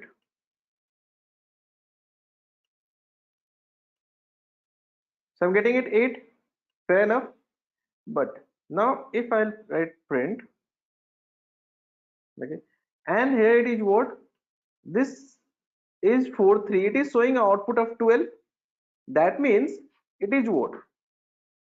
It is equivalent to, this thing is equivalent to 12, right?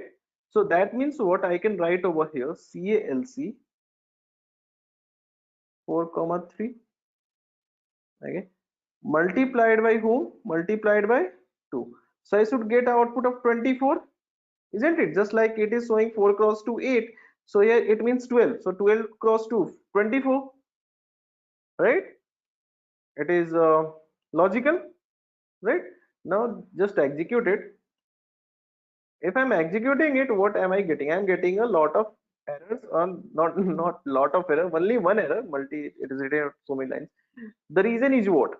The reason is, you can see, unsupported operand.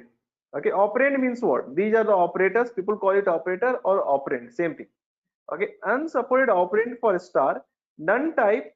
Okay, showing what? None type, just a minute.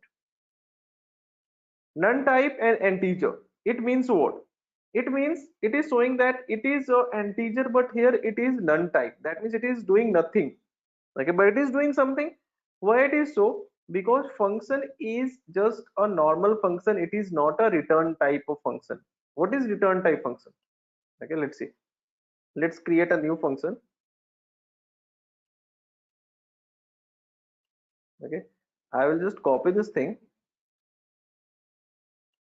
Okay, and paste it over here, not here. Let me close it. Close it. Okay, we'll do what? We'll just write over return.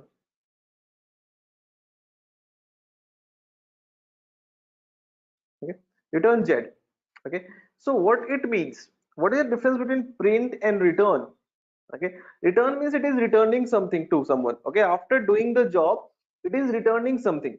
Okay, and print means what? It is just doing the job, returning nothing. Okay, like some job is assigned and it just did the job and it is returning nothing. Just like, for example, suppose you told someone to do a job and he completed the job.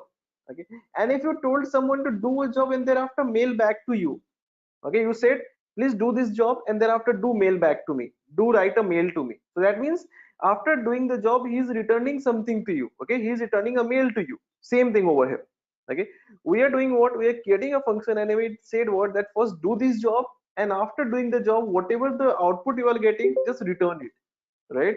So what's the benefit of using it? Now if I call this thing 3 comma 2. Okay, so 3 is your x, 2 is your y. If I call it, will I get any output? I'll get no output. Okay, I'll tell you why I will not get any output and how can we get it. So we're getting nothing. Why? Because it is a return type function. It is just returning, it is not printing anything. So whatever it is returning, if I have to see, I have to use print function over here. Okay, then I can see whatever it is returning, right? So earlier print function was used where? Earlier print function was used over here. Now it is used over here. Okay, so when it was used over here, we just called it, it did the job. Okay, and whatever it was printing something. Now we can do what? We can apply the operator over here, multiplied by 3. Okay, now it will support the operator. Okay, it can support the operator for n number of times. Okay, 3, 2, 6, nothing.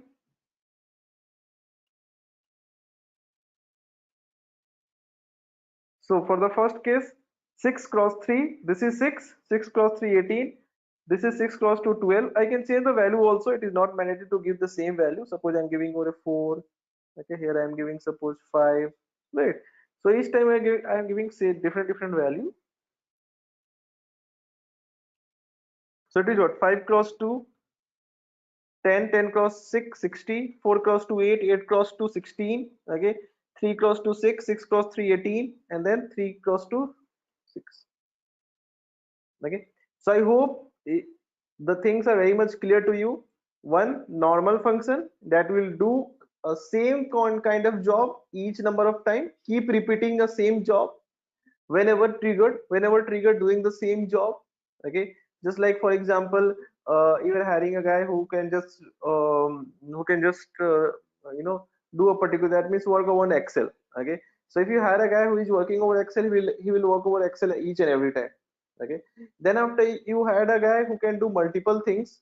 Okay, so that means multiple argument can be passed to him and he can do a multiple job. Okay, whatever the argument you are passing, he is doing that job.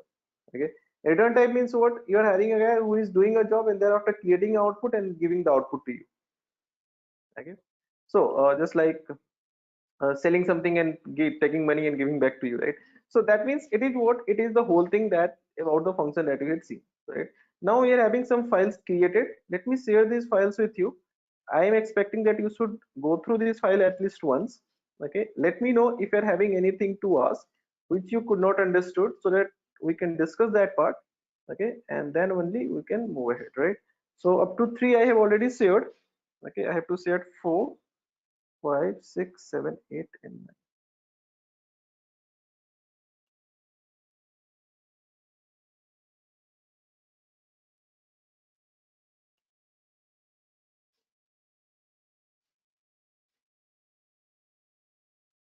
Done.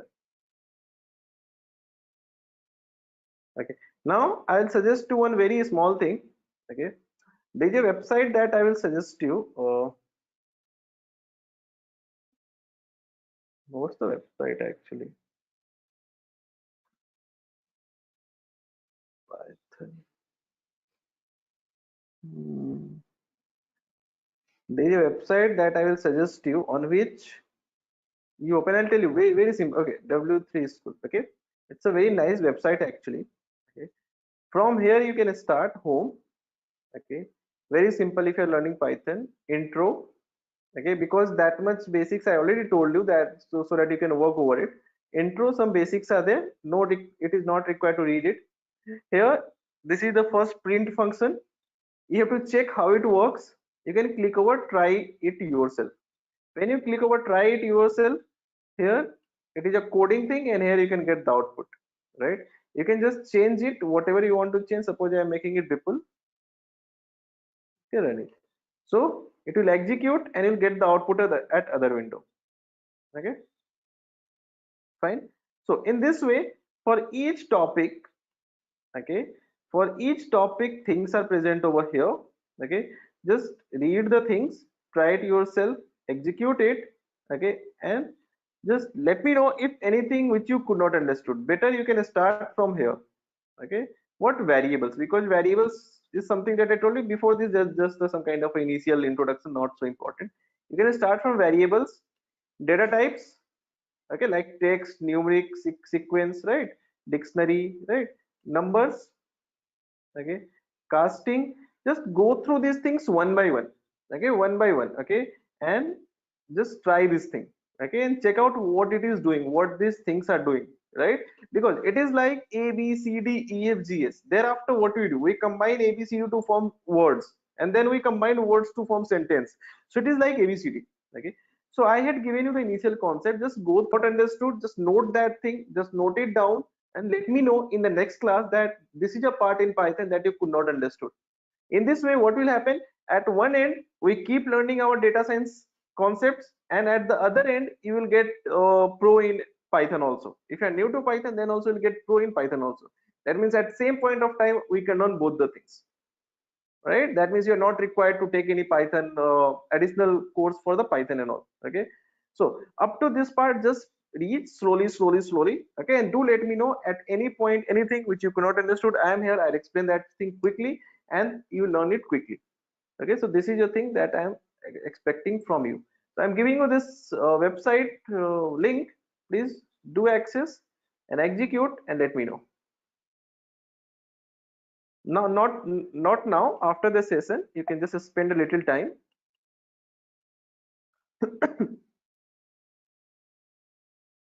The chat option is not good. Just get.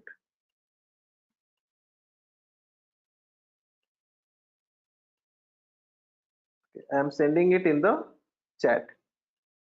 Okay, I hope it is clear. Okay, next. After this, what we have to do?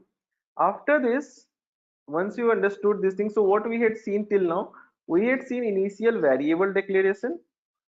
Okay, second we had seen what? Can you let me? We had seen the data types, that is string, numbers, list. Then we had seen if else. After learning the operators, then we had seen for loop. Okay, then we had seen functions. Okay, So out of these topics, these 5 topics, if you are having any doubts about any of these topics, please let me know. Before I will start with one very basic, very interesting function that is called NumPy. Please do let me know.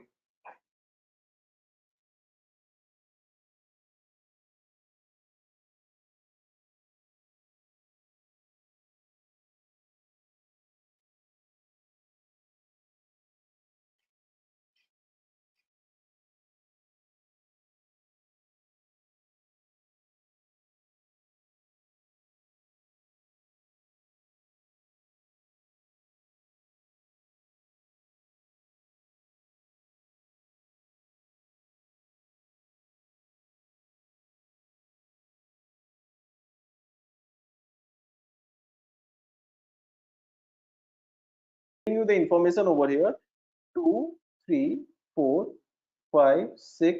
Okay. Then after you had a half an hour left for the session, so we are going to learn a very interesting thing now. Okay. That is known as the libraries for data science. Okay. If we are going for data science or machine learning, there are 3 libraries that are very important. Okay. For data science, we are having a 3 libraries that are very important that we should know or everyone should know. The very first is known as what? NumPy. What? NumPy. That is numerical Python. Okay. Second is known as what? Pandas.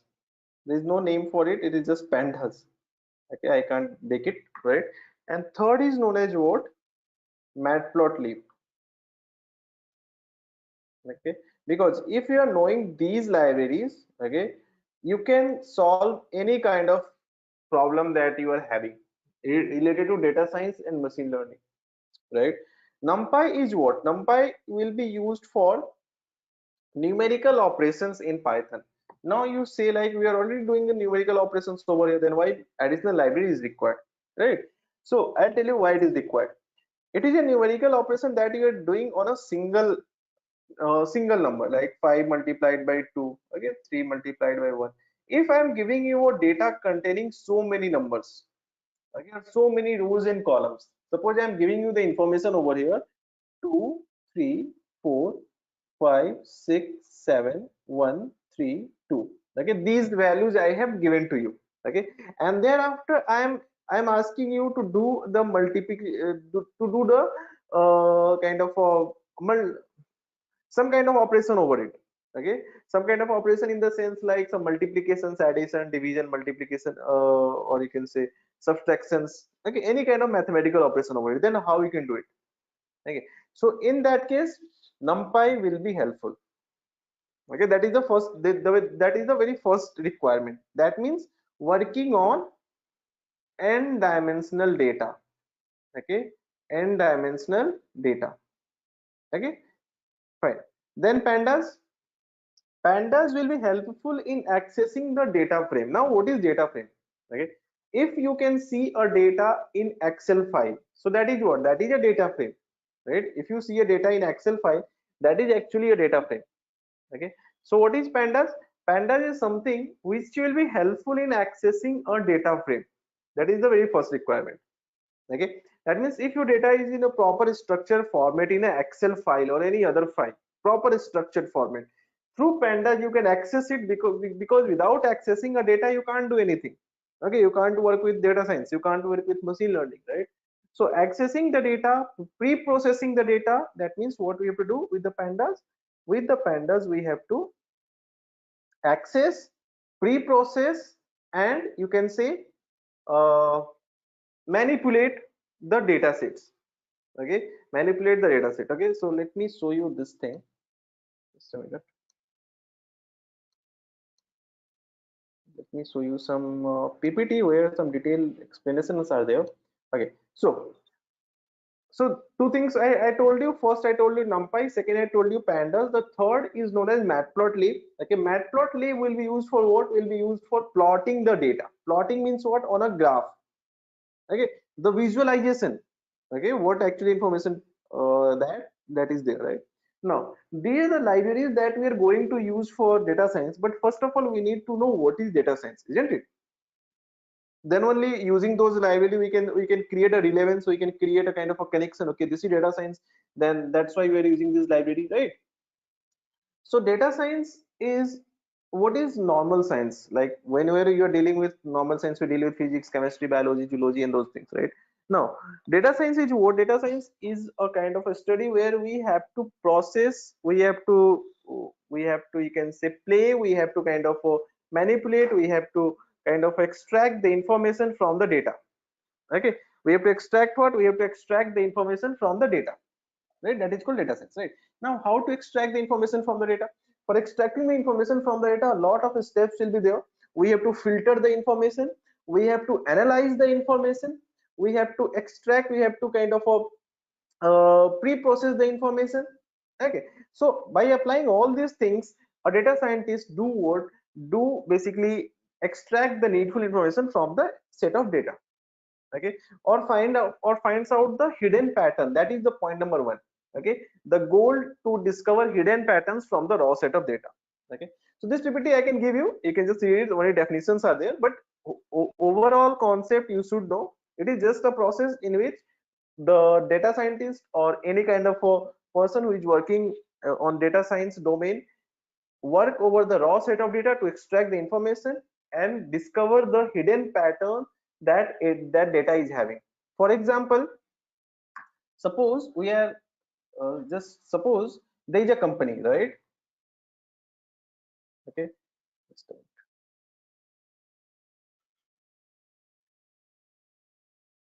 okay, just suppose there is a company, okay, and they are doing what? They are just spending some money on advertisement, okay, and they are getting some sales. Right. Now, whether the advertising is influencing the sales or not influencing the sale, how they will decide? Based upon the data analysis, right? Because data analysis basically helps them. Okay, data analysis basically helps them to figure out the hidden pattern between the advertisement cost and the selling that they're getting, right? Hidden pattern within it. Okay, for a stock market, okay, stock market depends upon time and something. Okay, so there is a hidden pattern. So data science in that case also will help someone to predict that next market will be bullish or bearish, right? Some other example, suppose you are considering, suppose kind of it's like any other thing that can be considered, like suppose, okay, like suppose I'm considering the example of Spencer. Okay, Spencer or Reliance Mart. Okay, so these are what? These are supermarkets, right? These are supermarkets. Okay, so these supermarkets, how do they decide that which product needs to be kept and which need not to be kept? Okay, they are doing a lot of analysis, they are doing a lot of research to decide each and every product in their store. It is not like that any product, because they are not having a one or two products in their store, and it is not, and their product, whatever the product they are keeping into their store, like it is not decided by a single person.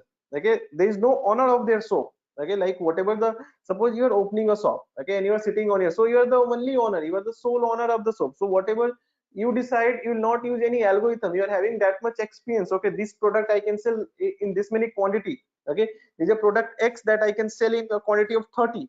Okay, you are having that much experience, so we'll just store 30 products of X. Okay, but Spencer and Reliance Smart are not having any single owner who is present in their store, right? So what they do, they do a lot of data analysis to decide, okay, like this product is getting sold higher, this product is getting sold lesser, so this product should be kind of should be in good number of quantity.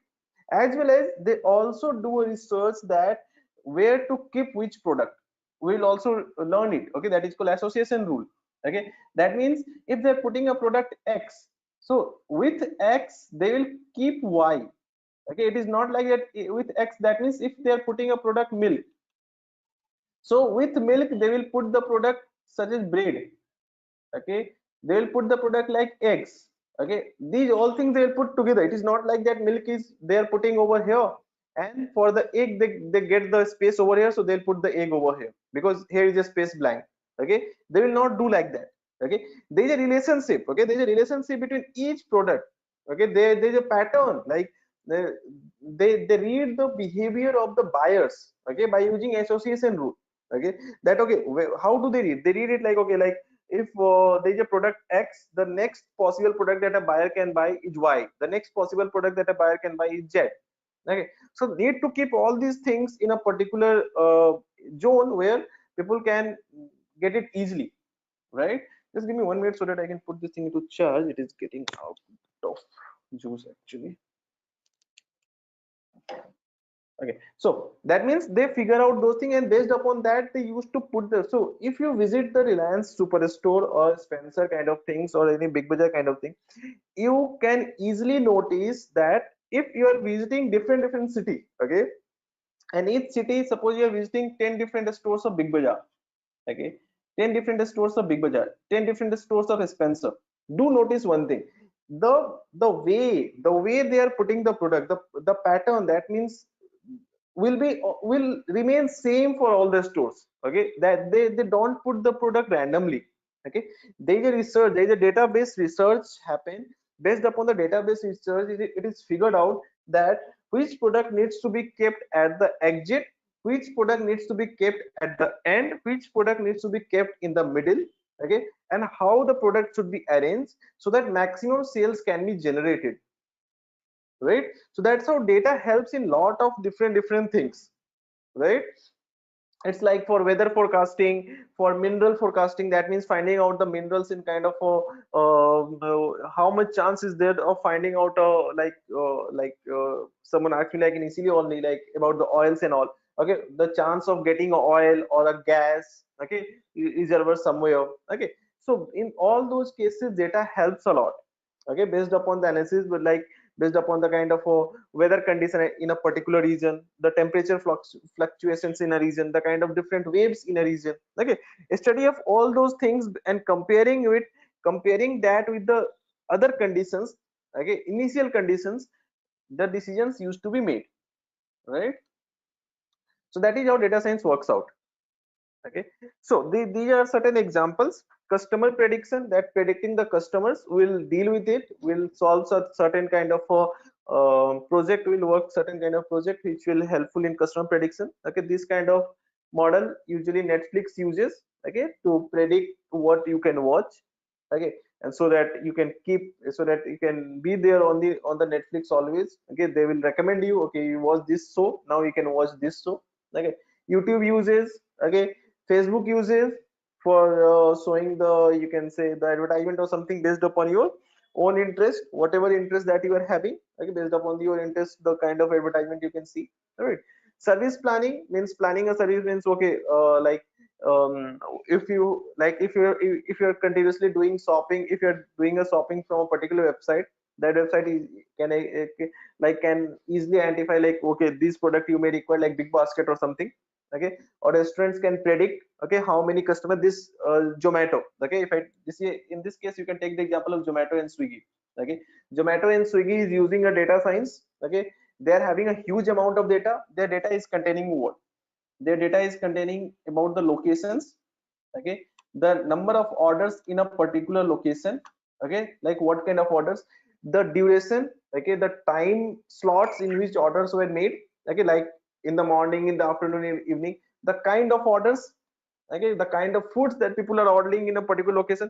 So that made them reach with the data, okay. Like initially Zomato and Swiggy were offering so many kind of still they're offering so many coupons, okay. So still people were investing in that Zomato and Swiggy like anything, like people are burning their money, okay. The reason was data, okay, because now they're having huge amount of data which can let them decide anything, okay.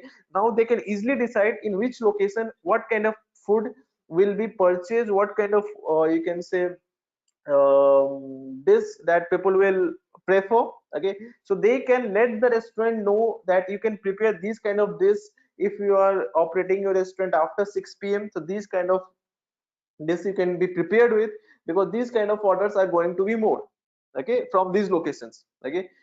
And so they can easily they can act as a consultant to increase the sales of any restaurant, okay, because they're having that much amount of information, okay. They know when the order will increase, when the order will decrease. They can plan their coupons, they can plan their offers, so many things they can do based upon that particular thing, based upon data, right? That is called service planning, okay. So some of the problem we are also going to solve like that only. Okay, data life cycle that a particular data scientist use: first, discovery of the data, that means then data preparation. Preparation means prepare the data for the use. Then plan your model. Okay, plan your model means what? How to use the data. Data discovery. Preparation means what? Remove the things which are not required, filter out the things which are not required, filter the things which are required, filter in the things which are required. Plan your model, that how you are going to use the data. Build your model that can make some predictions. Operationalize it means what? Deploy it. Okay, communicate the result. Just communicate the result means what? Just verify it, monitor it, how is it performing. Okay, just like when you teach a student, right? Like for example, I will teach you, thereafter I will examine you, right? I'll just give you assignment to do, you'll do the assignment, right? So that is your communicate the result. Okay, and these all things will be done by whom? These all things will be done by a single guy called data scientist. Okay, so now what is the job role of data scientist and machine learning developer? Are they different or same? Okay, so actually the data scientist, in general term, if I'll say, job role are very much similar to each other, but data scientists do what? Data scientists mainly operate over the data. Okay, they, whatever source of data, that means if the structured data given to them, structured, if non, if unstructured data, sorry, how can I erase it? Okay, fine. If structured data given to them, if unstructured data given to them, okay, or if semi-structured data given to them, okay, they can work with any sort of data to extract the information out of it. Okay, a structured means what? Normal data, normal Excel file. A structured data. Unstructured data, like image. Okay, like I have to make an image identification model, like your phone, okay, gets unlocked with your face, right? So that do what? Identify the image. So like image, video, okay, audio, text. Okay, these are unstructured data. So converting the unstructured into structured, and then using it. Okay, this is a job role of data scientist. Semi structured like JSON file.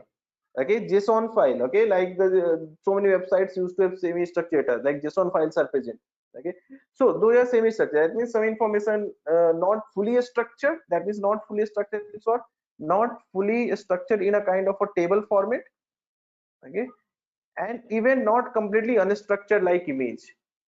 So those are called semi-structured. Okay, so the job role of data scientist is to analyze these things and extract the information of it. Okay, information which anyone can understand. Okay, that means converting any complicated complex set of data into a layman, into a kind of information which anyone can understand. Okay, a person who is knowing nothing can also understand like what is going on. And the job role of machine learning developer is what? Using that information, okay, to create a model that can predict something. Okay, that can predict future. Okay, to create a model that can predict, that is a job role of machine learning developer. But generally machine learning developer used to have a knowledge about this thing also. Okay, like if a data scientist is there, he is also knowing that how machine learning algorithms works, and if a machine learning developer is there, he is also knowing how these things works. Okay, that means the job role, the job, you can say it's like job title is little different, but job is almost same. Okay, job is almost same. Everyone should know everything about each other, right? That is important part, that you should know like what's the difference. Now these are two libraries that I talk about on which we have to work upon. So what are these two libraries? Like NumPy and Pandas. Okay, NumPy numerical Python. Okay, it will helps us in extracting, filter and transform our data quickly and efficiently. Okay, NumPy, it is a Python package. Okay, how to use it? Before using it, we need to know how to install it. Okay, so how to install it? It is saying pip install NumPy, you have to execute and it will get installed. Okay, how to execute pip install NumPy? Don't worry, I will let you know. Okay, have patience, I'll let you know how to install it. Okay, or better, let's see, just do one thing. If you are already having installed Python, then do one thing, just open this thing called file, new file. Okay, and import NumPy.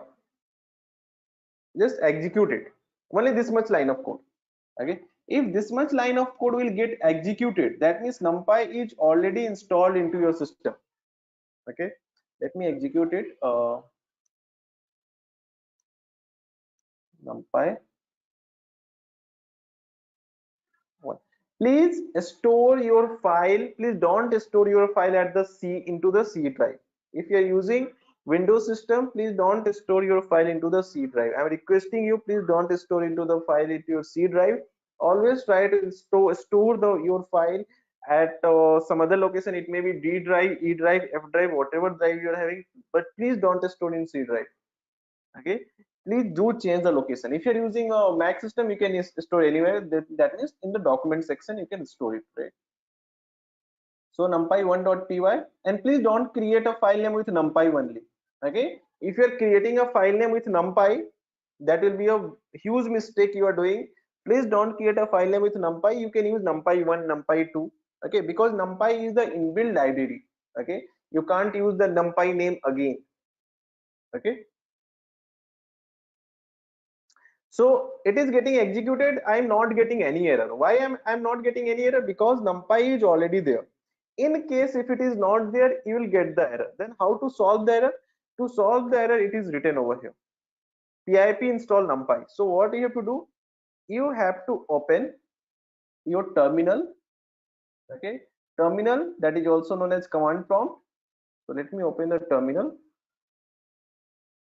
right? So where is terminal? Everything is there, terminal is not there. This is terminal, looking good. Okay, so this is a terminal. I have to write something called pip3. Okay, it's very simple, right? Very small. Now it's bigger, visible, I guess, right? So I have to write what, pip3 install numpy. Why I'm writing pip3? Here it is written pip. Why I'm writing pip3? Because you can also use pip, but my system is having what? My system is having Python 2 and Python 3 both installed. Okay, Python 2 and Python 3 both are installed in my system.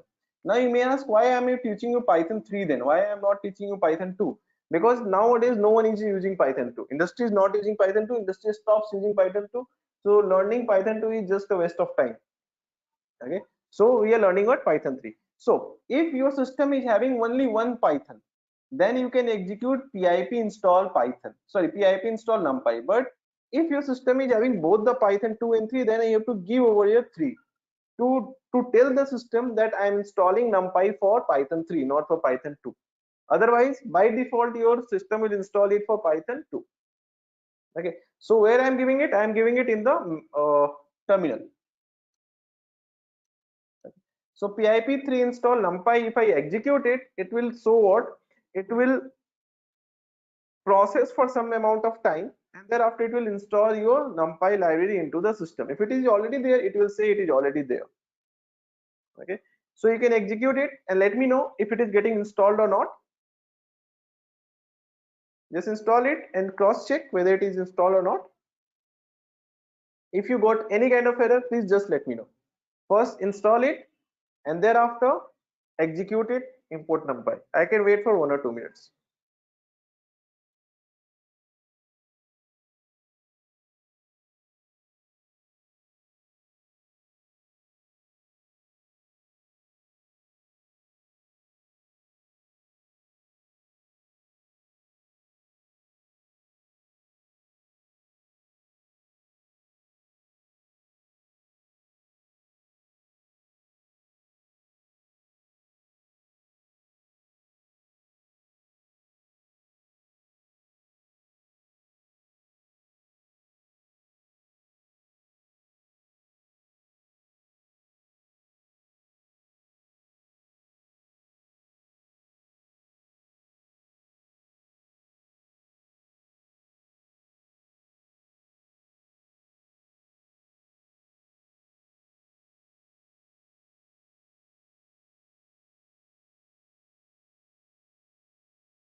Is it working for anyone?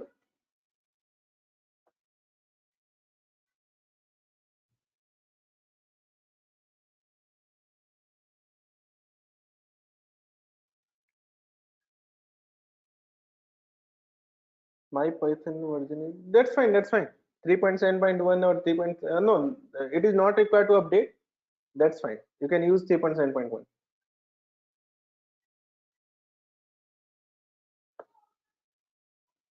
Please tell me, is it worked?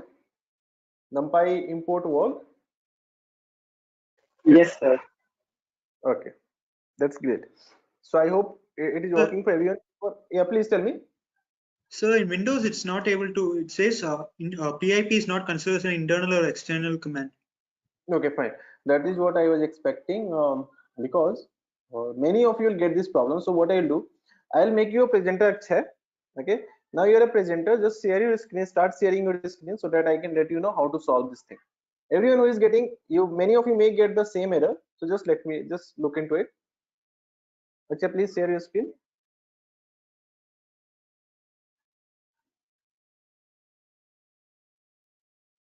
Are you getting the screen sharing option? Yeah, great.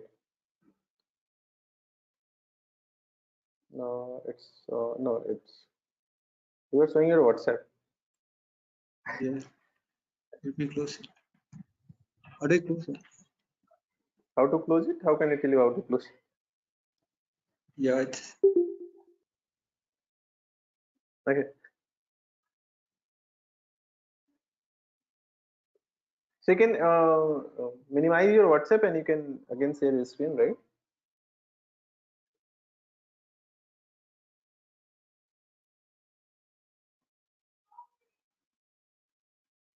Okay, Bharat, you are also getting the same problem. So shall I make you presenter so that you can say, because the solution will be same.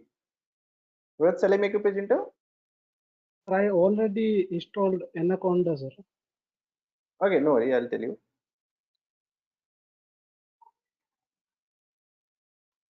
Bharat, you are a presenter. Please share your screen.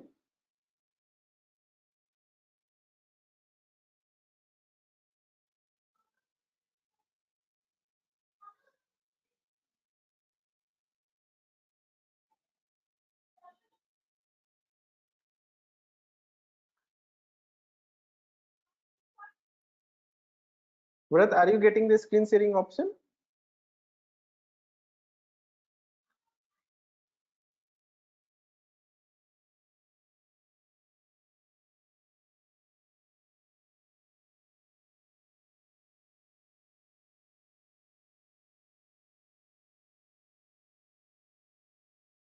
Is there anyone else who is getting the same kind of issue? It is stopped, Bharat. It's just, I guess you had start sharing, but you stopped it, right?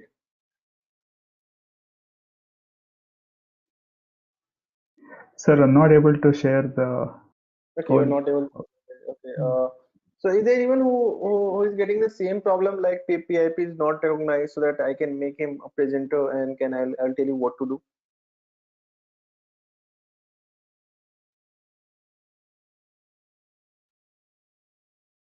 Okay, let me tell you what you can do if you are getting this thing. Generally, what happen when you get this thing, this error when PIP or the folder in which PIP is there is not set as a environment variable. Okay, so you need to do what? You need to trigger execute the same command for all those who will get the later. Anyone may be planning to install later on. So you have to do what? You have to go to your C drive. Okay, then from the C drive you have to go to your users. Okay, then in the users you will have your own system name or computer name, whatever, like suppose my system is Bipul, so Bipul. Okay, then it will be app data. You will see app data folder. You will go to app data folder. Then you will go to what? In the app data you will get a folder called programs. Okay, in the programs you will get a folder called Python 37. Okay, in the Python 37 you will get a folder called scripts. Okay, so you have to execute the same pip3 install at this location. That means you have to go to this location and then you have to install it. Okay, then pip will, because pip by default is present in this folder. Okay, the support for pip library is present in this folder. Just try to install it. Still, if you face any problem, you can just let me know. We'll solve it, but for that you have to share your screen, right? I'll just tell you to share. You can share, and thereafter I'll tell you how to solve it. Okay, but please do try everyone to install it. Okay, and tomorrow we will start working with NumPy and the pandas part. Will it be fine? I And have expect Anaconda, bro. you are having Anaconda. No, it's like a Anaconda software. If you install, that's fine. You can use that thing also. Ultimately, coding will remain same. Okay, today whatever we did, where did you code it? Like whatever the things that we did. Okay, are you using Anaconda today? Yes, sir. Just I want to show my screen.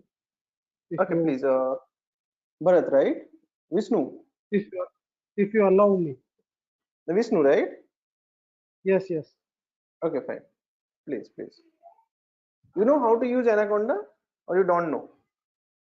I know, sir, because I have done so many things on Anaconda, like Fine. Python. That's, if you're knowing, that's fine. Sir, my screen Okay. is audible. Yeah, it's visual. It's visual. Okay, that's fine. Yeah. You can start the Jupyter notebook and can use it. No, not this one. 1, 2, 3, 4, fifth one. Oh, there. This is also used, but I prefer this one. Okay, this one, fifth one, right?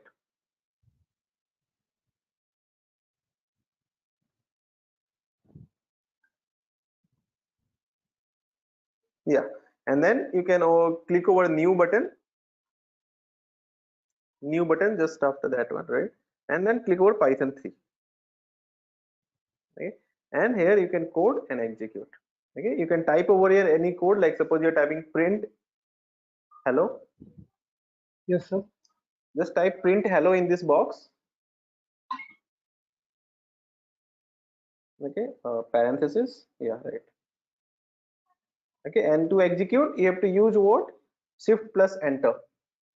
Shift plus enter you can use, it will get executed and show the output just below it. Is it fine?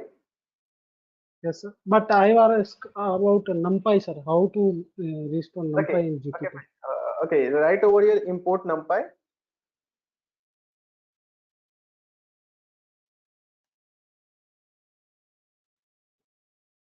Execute it, shift plus enter. Execute it. Just shift plus enter, press shift plus enter. It is already there. It is already there. If it would not be there, it will show the error. It is already there in your system, right? Okay. Yeah, no, nothing to install. It is already there. So all those who had installed Anaconda software, that's fine. If you had not installed, please don't install. It is not required.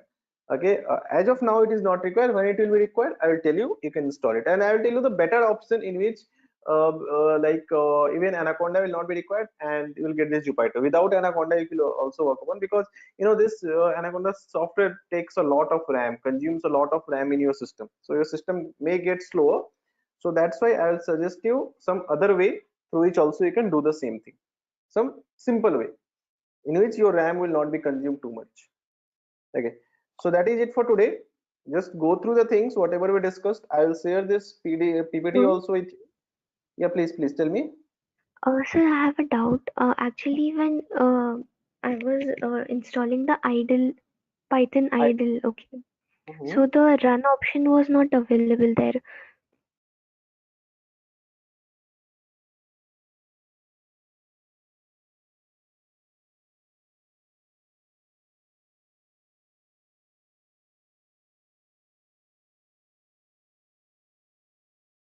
Yeah.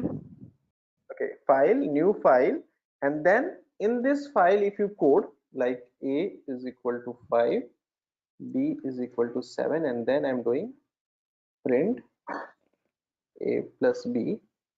Okay, and then you can see the run option over here. Getting the run option now?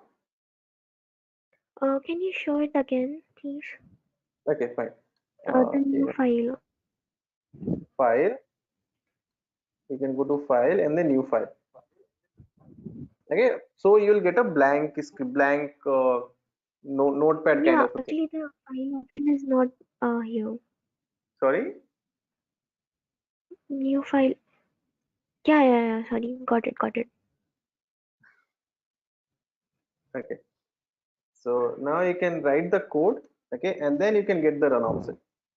In the cell you will Yeah. not get any run option, but in the this thing you will get a run option, and thereafter you can click over run module. It will ask to save your file. Just save your file in some location other than C drive into the system, and then execute it. It will execute. Yeah. Am I clear now? Thank you. Yeah, right. Yes, sir. So everyone, just do this thing. I have already saved the code. Okay, if you had, I am pretty much sure all the code, like we are having a 2.5 hour session now, it is not possible that I am telling you the code and at the same time you can execute all the code. I can understand you must have, but still you must have done 40 to 50% of the code that we did today. Whatever that is left, you can just give your half an hour of time, go through one by one, very small, very simple code is there. Half an hour additional time just give, execute this thing on your own end. Okay, and just let me know if you faced any difficulty, any error while doing it. And additionally, I'm giving you this ppt which you can go through if you get a time. If you are not getting a time, then also it's fine, I'll explain that. But if you get a time, you can just go through that ppt if you want. Okay, so I am sharing this thing also with you.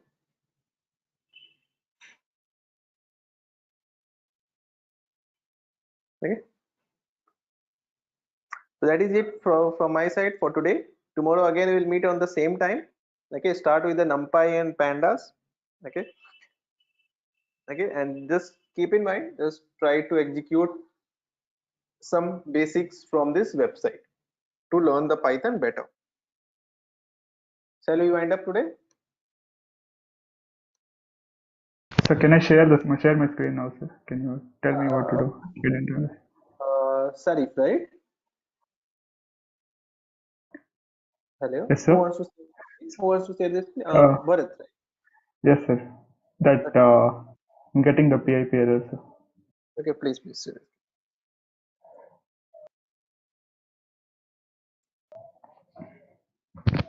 Okay. So show me the error first. Okay, you are getting, but Python. Can you type Python over here? Python and enter. Just type Python. Enter. Yes, sir.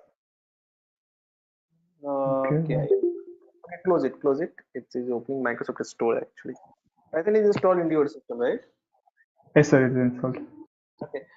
Do one thing. Just open your C drive. Yes, sir. C drive. Okay. Open it. There is only one drive. Yes, sir. I have only SSD. Open it. I have to split it. Okay. Okay. Go to users. Okay. Users. From last it is 5th, I guess. No, it is not users. Okay. Then the same thing Bharat VS. Yes, sir. Okay, and here you will get a folder called app data. Is it there? No, not there. Okay, click over the view section at the top. At the top, you can see home, share, and view. At the top, just at the topmost thing, file, home, share, view.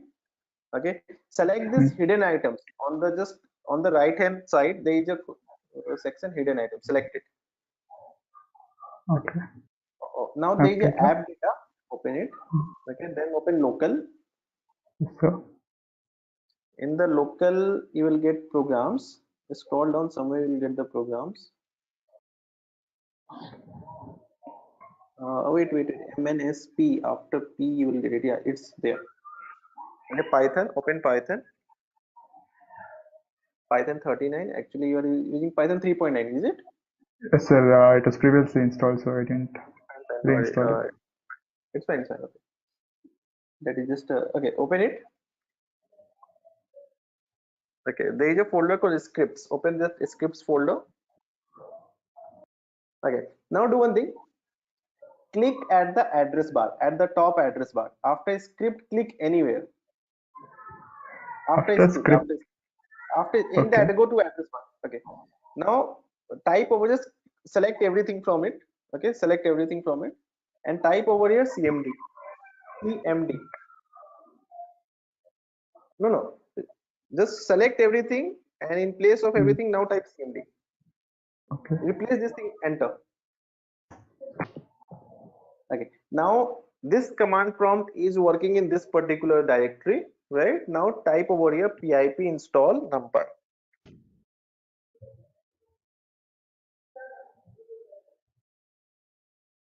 NumPy.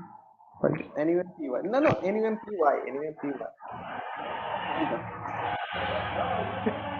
Yes, sir.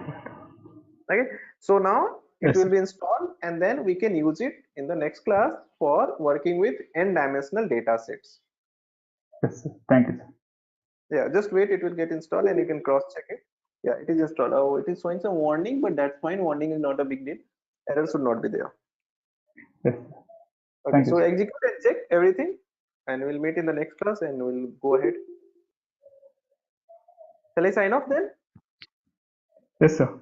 Yes, sir. Thank you, sir. Take care. Good night. You'll get the recordings most probably by tonight. It will be uploaded to the Google Classroom. Okay. You can download it and keep it to you. Okay.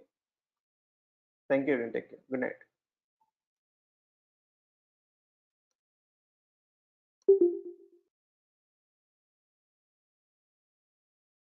This conference will now be recorded.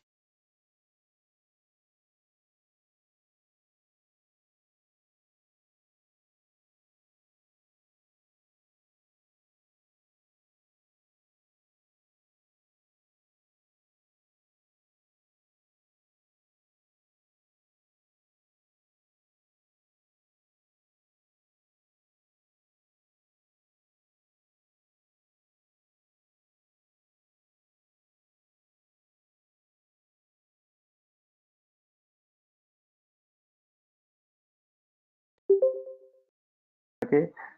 Taking. Okay. Good question. Okay. What is not getting done mathematically? Okay. Okay.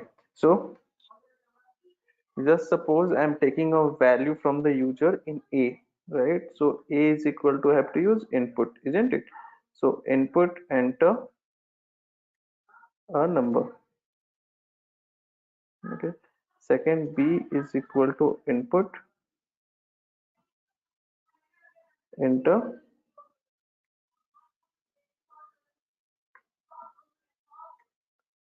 second number. Okay, two things are there, right? Now what I'll do, C is equal to A plus B, right? Then print C. So will it work or not? It will definitely work. Okay, let's see, execute it.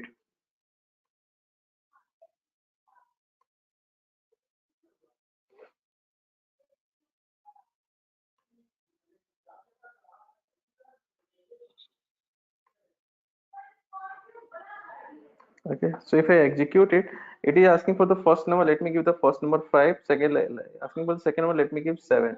So it is showing what, 57. Okay, so that means it is not adding them mathematically, right? If I'll give A and I will give B, it will make it AB, right? So the operations are not basically, whatever the operation that is going on over is not getting done mathematically. Okay, numbers are not getting added up mathematically. They're just getting appended up. Okay, they're just that means they're just getting combined and giving a single value after getting combined.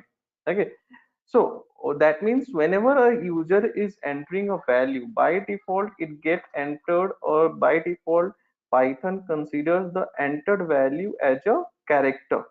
Okay, the entered value is considered as a character. Okay, it is not considered as what, as a numeric value, but we have to consider it as a numeric value, isn't it?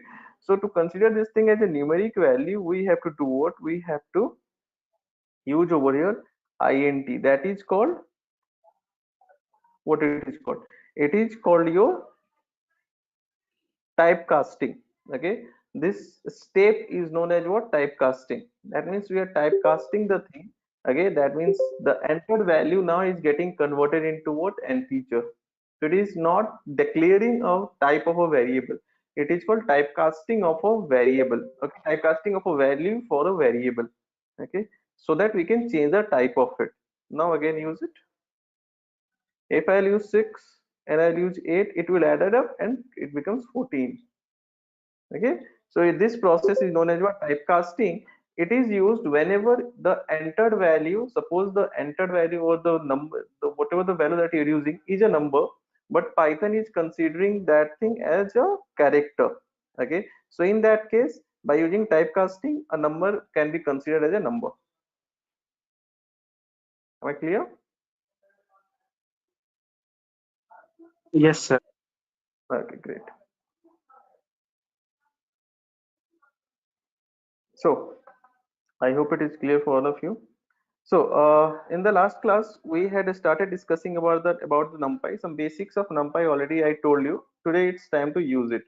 Okay, we'll first use NumPy and thereafter we'll go for the pandas part one by one. Okay, so for the NumPy, what we will do? Okay, if it is already installed, you can use it. Okay, like all of you must have installed it and must have checked it. Okay, if not, then what we can do? If it is not installed, then what we can do? We can just open over here collab. Okay, collab.research.google.com. Okay, this is online tool that you can open up. Okay, what's the name? collab.research.google.com. Better. So everyone can just open it. I'll tell you what is it actually. Look, whenever you have to code, okay, whenever you have to create an application, what you need? You require a system, right? If you have to code certain thing, you require what? You require a system. Okay, a system or a computer system. Okay, in that computer system you just code somewhere, right? Now what happened? If we have to code, we have to install certain application over here. Okay, that application we have to run and we have to code over there, right? Here through Google Colab, we can use the application that is already installed on the server of Google. Okay, this is the application which is installed on the server of Google. Okay, from that server we are accessing the application and we are using it. That means all the processing will be done by Google server. Okay, all the processing will be done by whom? Will be done by Google server, not by our own system, right? So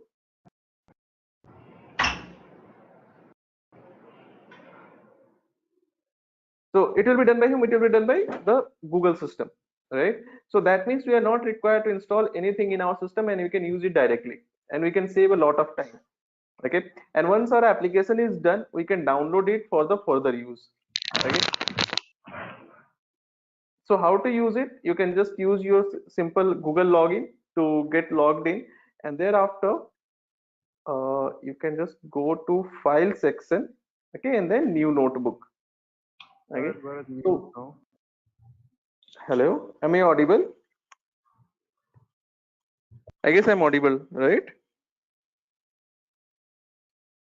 You have to click over file and then you can open file and then new notebook. So when you click on new notebook, a kind of a interface will open up. Okay, and on this interface we are going to create our first program, that is a program for the NumPy. Okay, here all the options you are having. After finishing the code, we can download the Python file as well. Okay, I can download the ipynb file as well. Okay, whatever kind of, I can save the file as well. I can save this thing into the drive as well, right? I want to use some advanced configuration. I can use what? I can use the GPU. Okay, if suppose my code is quite complicated, okay, quite kind of requires high amount of backend processing, we can use GPU. For the later stage, for the huge amount of requirement, like for images, videos, we can use TPU. But as of now we are using none, simple, save, right? So that means you can access it and let me know if you're facing any difficulty in accessing it.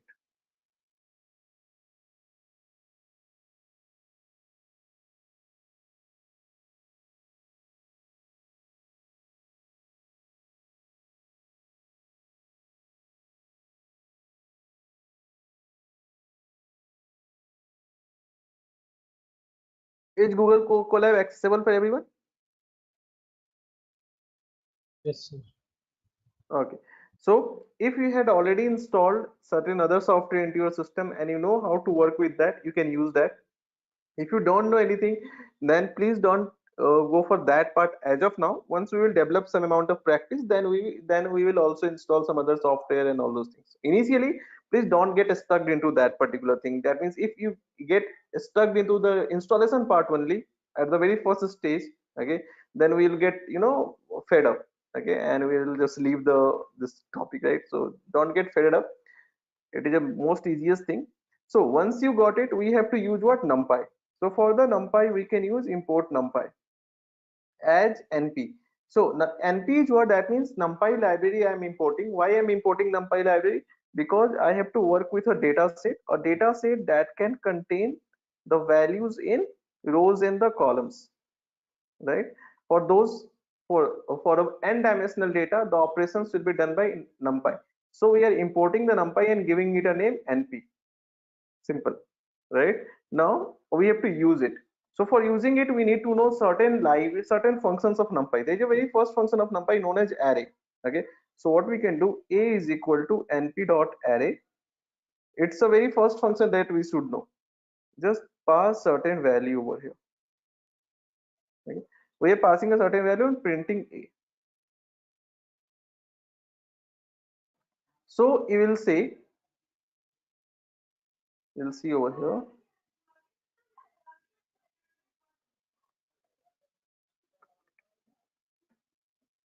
What are you getting? You are getting a value in a form of list over here, right? Now you say like, why, if there is already a list, then why we should use it? So let's see the difference. Let's define a list. For the list, I'll use b. B is equal to, okay, so it is what? It is list. A is what? A is a NumPy array. Sorry, A is a NumPy array and B is what? B is list. Better? Now we have to figure out the differences. So let's see the differences. The very first thing, mathematical calculations. If I'll do a multiplied by 2, what will happen? The 2 will be multiplied to each of the entity of a. Okay, each entity of a will be multiplied with 2. Okay, and each entity of b will be multiplied with 2. Okay, so if you are using simple list gets doubled. That is, this is the first thing and this is the second thing. That means it just gets duplicated, isn't it? But NumPy is not getting duplicated, right? That means the mathematical calculations will get much easier with NumPy at the later stage. Okay, that's why NumPy is created. Okay, because with the list, if you're doing the mathematical calculation, it will take a lot more amount of code. Like you have to create a loop. That loop will run for multiple times again, do the calculations. Okay, so that will take a little bit more effort. Second thing, with NumPy, I can create or I can process multidimensional data. So let's create a multidimensional data.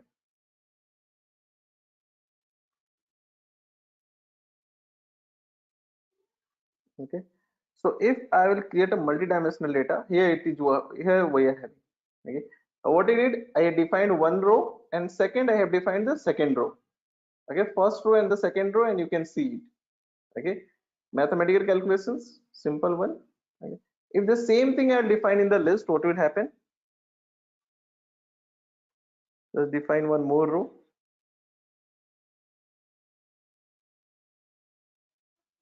Okay. So in the list will not support the n-dimensional array.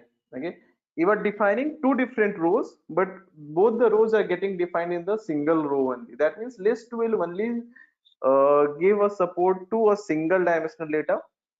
Multi-dimensional data processing will not be done by the list. Okay, so if we are using NumPy, we should know very first, like, why are we using NumPy? Because with the NumPy, you can process, you can access, you can do the calculations over n-dimensional data set that you can't do over the list, right? So let me share this code with you.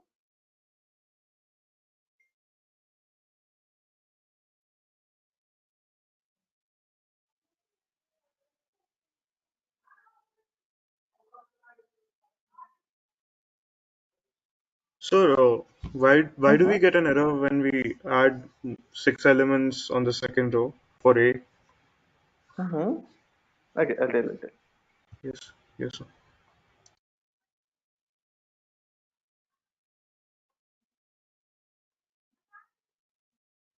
So I'm sending this file to you. You can access the file, okay, and whatever the code that I will do, you can get it in real time. Okay, I guess. Just a minute, let me share it again. Is it accessible? Please just confirm once.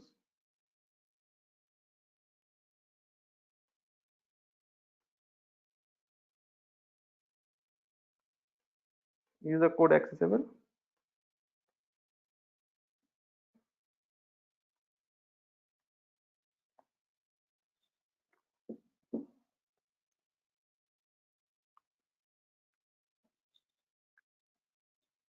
Is the code accessible for you through this link? Yes, sir. Yes, sir. Okay, great. Okay, so you said me like if I'll define over here one more value in the second row, what will happen? The first row is having only 5 value and second row becomes six, having 6 value. So it becomes a unstructured data. Okay, so it is not an error actually. Okay, it is not error. It's just not getting converted into a structured format. It becomes unstructured data, right? So that's why if you had seen any matrix, you must have seen like matrix is having all the rows used to have the same number of value in the matrix as well, isn't it? So that's why a NumPy array will have same number of value in all the rows.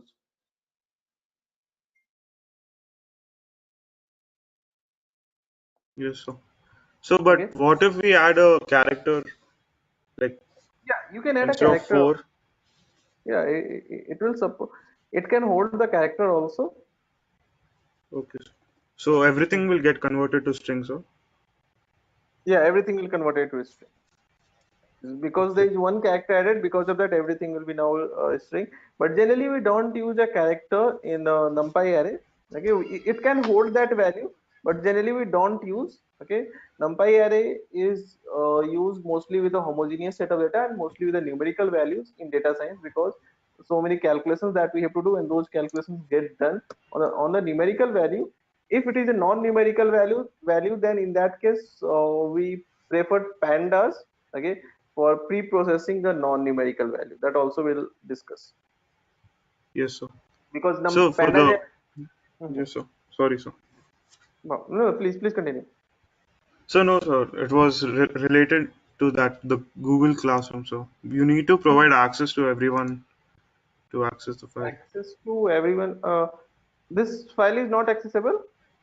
No, sir. It says you need access. Like we Just a have to minute. request access from. Yes, sir.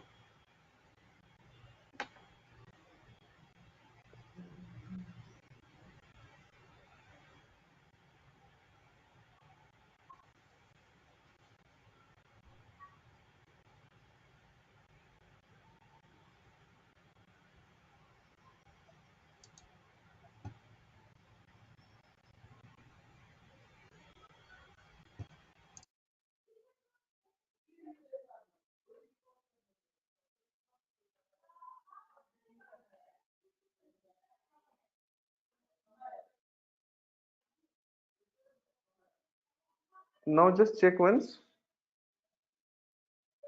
So it's working. Okay. Okay. So, Mhm. when you multiplied the array with 2, all the integers got multiplied, but in the case of list, Mhm. it doubled the list. Mhm. Right.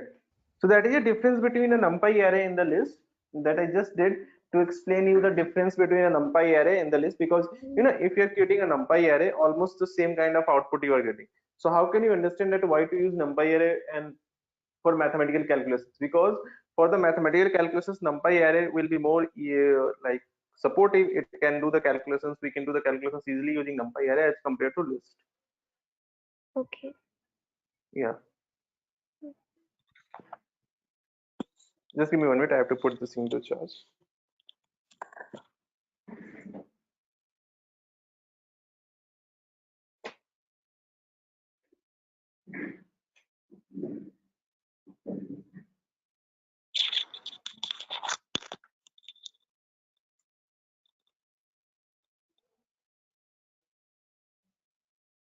Okay, it's simple. If you can see, if there is a NumPy array, okay, through NumPy NP, through NumPy always you can create this two-dimensional data, okay, or you can process the two-dimensional data. With the list you can't do it. If the with the list you are defining it, it remains in the same row. It remains in the single dimensional. Okay, it can't be converted into two-dimensional values. Okay, with the NumPy array, if you're multiplying with two, things are getting multiplied and we are getting it.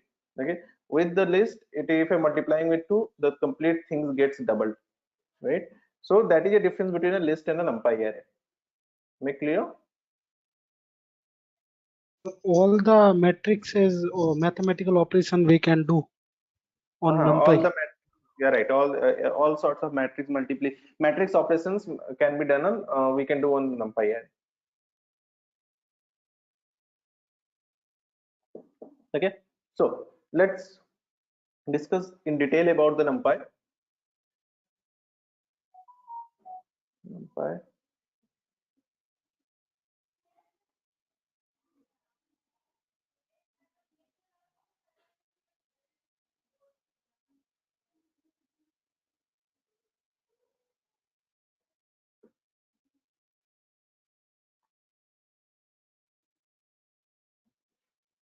Okay, so we can use what import NumPy as NP. So what we need to do understand first.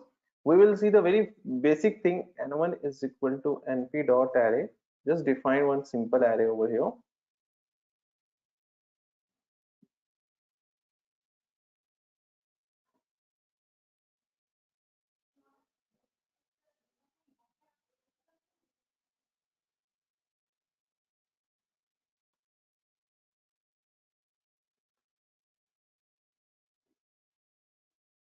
Okay, so we will do some very basic calculations to understand how we can analyze a data.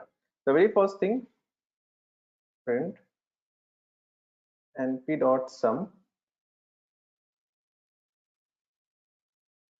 n1.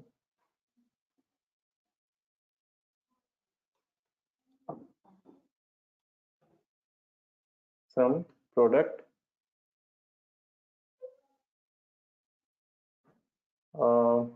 mean, that is the average value, standard deviation, maximum, minimum,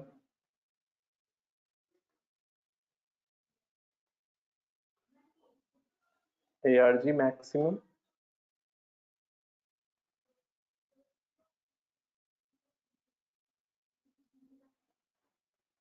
Okay, so we are getting all the outputs. That means all sorts of calculations over that NumPy array. First one is summation. Second one is product of all the values from NumPy from n1. Okay. Third is the mean value. That means average of all the value. Then standard deviation value. That is 1.69. Maximum, minimum, arg max and arg mean are the argument of maximum and argument of minimum. Which one is the maximum value in it? 7. So 7 is having argument of what? 7 is having argument of 0, 1, 2, 3, 4. So that's why 4. Okay, which one is minimum? 1 is minimum. So 5, 6, 7, 8. It is having 8. So since 1 and 4 and 8 are the argument of minimum and maximum value, so we are getting it over here.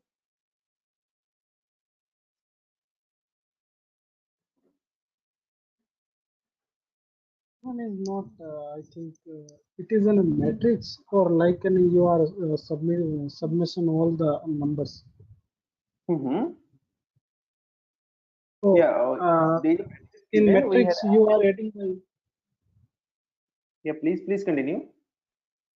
in matrix you are adding by some other process, and in this process you are adding all the numbers. How it can be possible, sir? As you said, it is a matrix or like group of numbers in a set. Right. So in matrix, how you add the numbers? By row, by column. Like it's a 3 by 3 matrix A, then we can add only by 3 by 3 matrix. That we can do. That we definitely do. It's like It is just adding all the elements in the NumPy array. So there's a function given, so it is getting added up. Like for example, if you're having suppose n2 I'm defining, n2 is equal to np dot array. Okay, some value that defined 3 comma 2 comma 2 comma 3 comma.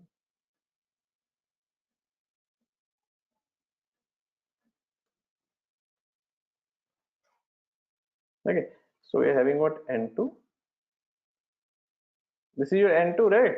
Now if I have to add n1 and n2, then what we can do is simple, n1 plus n2, that's it. Sorry,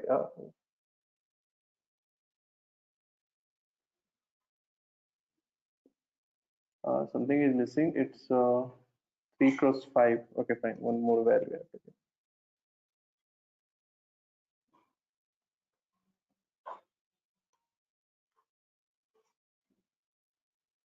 Okay, so n1 plus n2, it is what you were saying.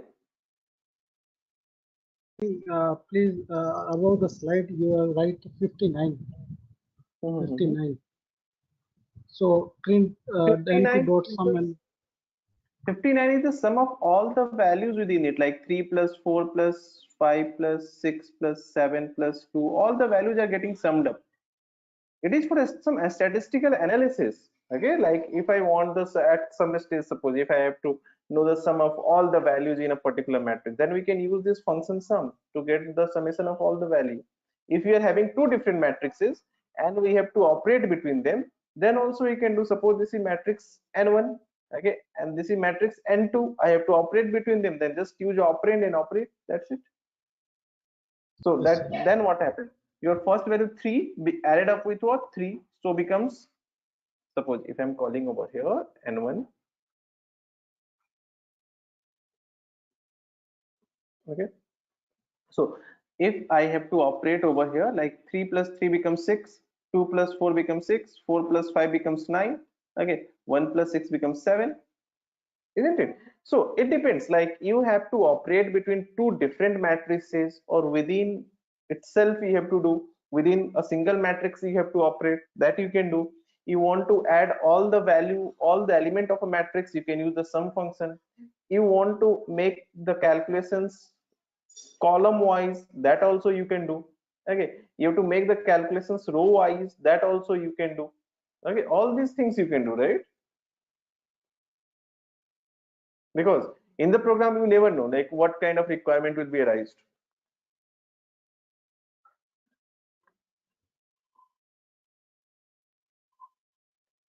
Am I clear? yes, sir. Hello. Yeah, please. Hello. Sir, I tried getting the product. I'm getting it a negative, sir. You're getting a product in negative, so Ye- you may have defined some negative values. No, sir, it's all positive values. Okay, will you share your screen? Shall I make a presenter? Yes, yes, sir. Satyam, huh? Yes, sir, Satyam.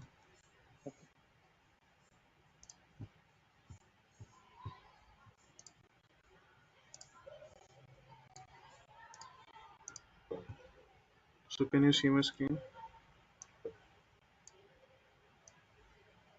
Hello.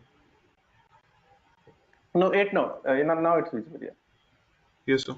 So this one, I'm getting the product as negative. Can you execute N2 once again? The Yes, line sir. number 5 once again. Okay, then execute this one. Yes, sir. Execute it. Yes, sir.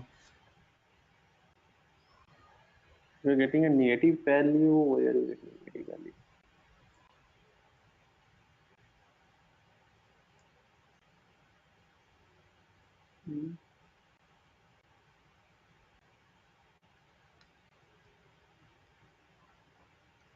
Just a minute.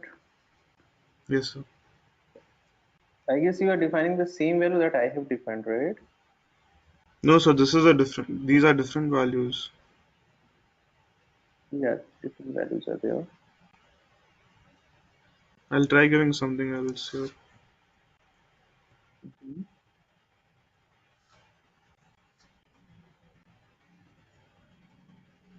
I'm still getting negatives. I'll try giving the same.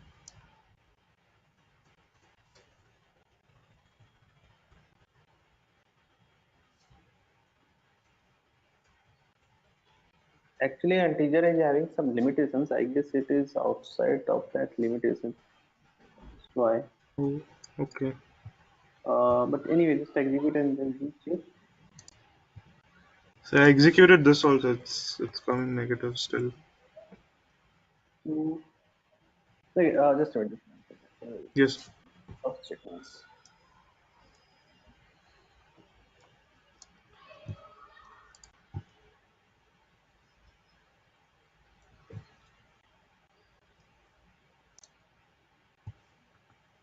Okay.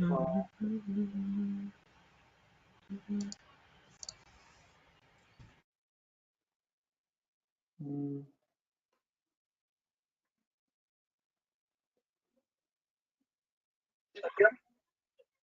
Hello. Yeah, please, please. Yes, Satyam.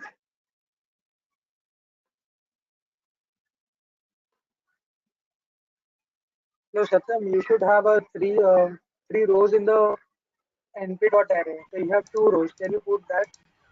So So sorry, I didn't get you. So No, no, hello, I'm I'm just Harsh. Hello, hello. Satyam. Hello. Yes. I'm audible to you. Yes. Yes. Yes. Yes. You are. Yeah. Then go to that np.array where you have only two rows. Put at the three rows Two in the rows. matrix. There are two rows in your matrix.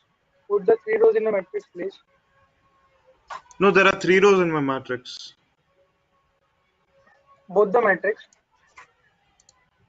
Yeah, I'm just. It's only N2, right? It's only one matrix.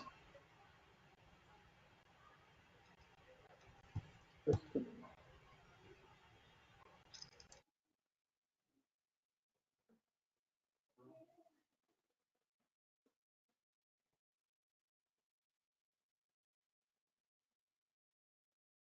It should work. The product should. There must be something which is.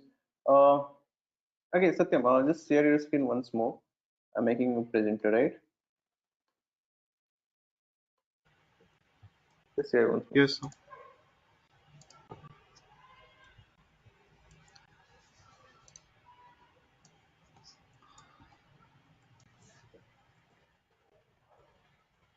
Now I'm getting positive. Like I changed it to 1, 2, 3, 4, 5.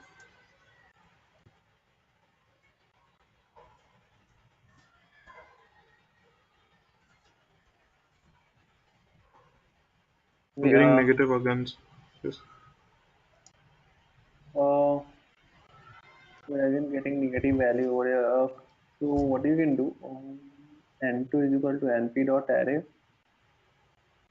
To define over here as well. Can you give in np dot prod just give a? Sorry, There sir. is a matrix a. Yeah. Just calculate the product for the matrix A as well. Sir, I want to. Okay. actually, I am getting the result with same row matrix in positive. Sorry. Actually, with same values, I am getting the result in positive. That's what I. You should get a For A, I'm value. getting it in positive, Mhm. but for N2, I'm getting it in negative. Okay, you are using Jupyter. Okay. And on Jupyter, it should not. There must be some problem with memory allocation or something. I'll try with this thing, so Collab, huh? yes, sir. We just try with Collab because I guess I'll there just must try be it some here. problem with the memory allocation. I'll just try it here. Mhm. Is there anyone else also getting the negative values? That is standard deviation, Avi. What standard deviation is basically? Okay, just park this thing. Okay, just park this question for some time. I'll explain about standard deviation. Yes, When yes, I sir. will explain the statistics, I'll explain standard deviation, variance, mean, everything. Okay, what are you getting? Are you getting the negative value in collab also? Sir, I'm trying it, sir. I'm trying it. Hmm.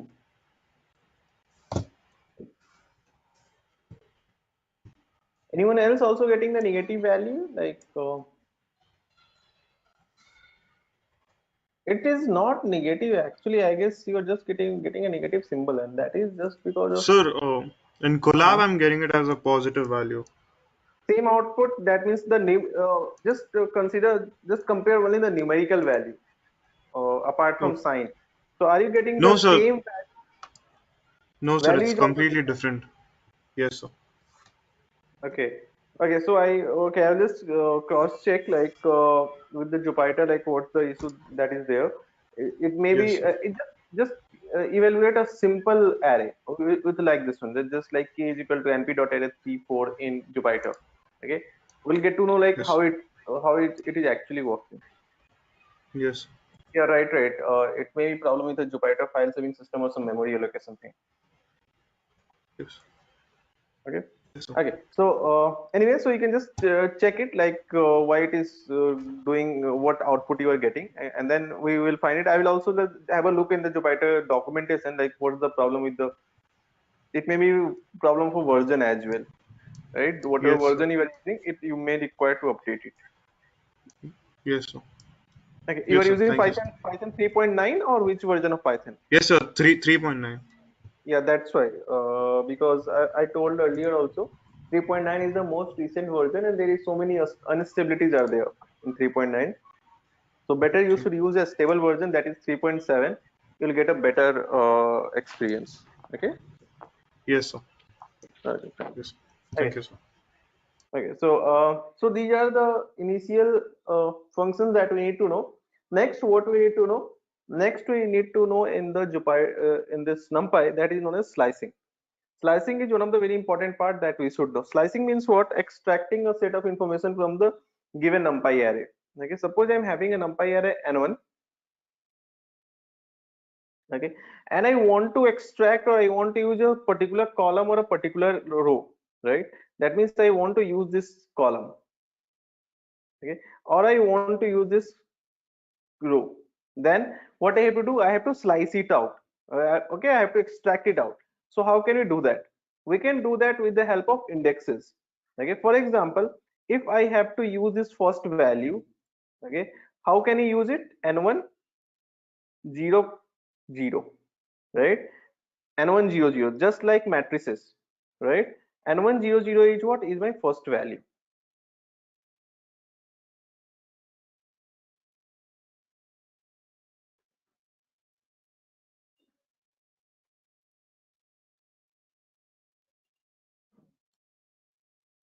N100, N101, N102.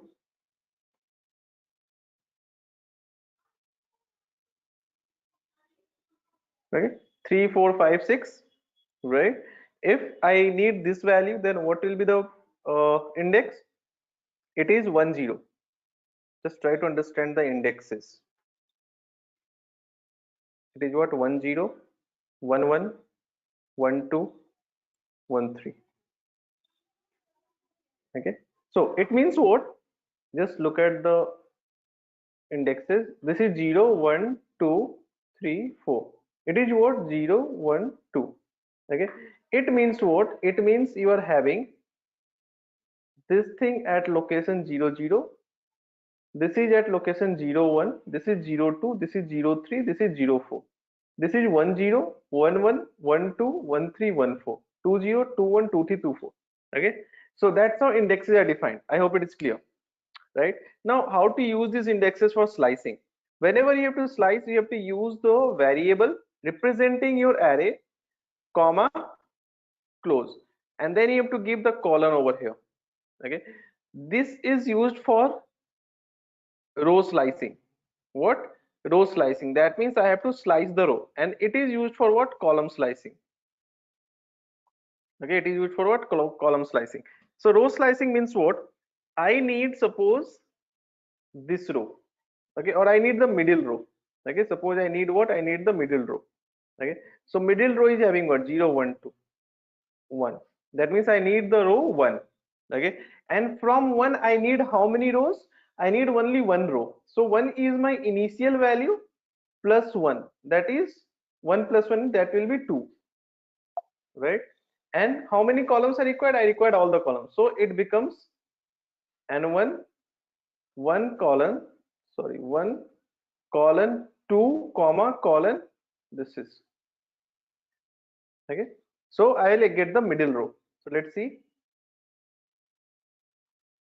n1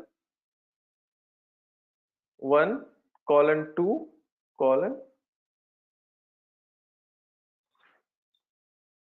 yes.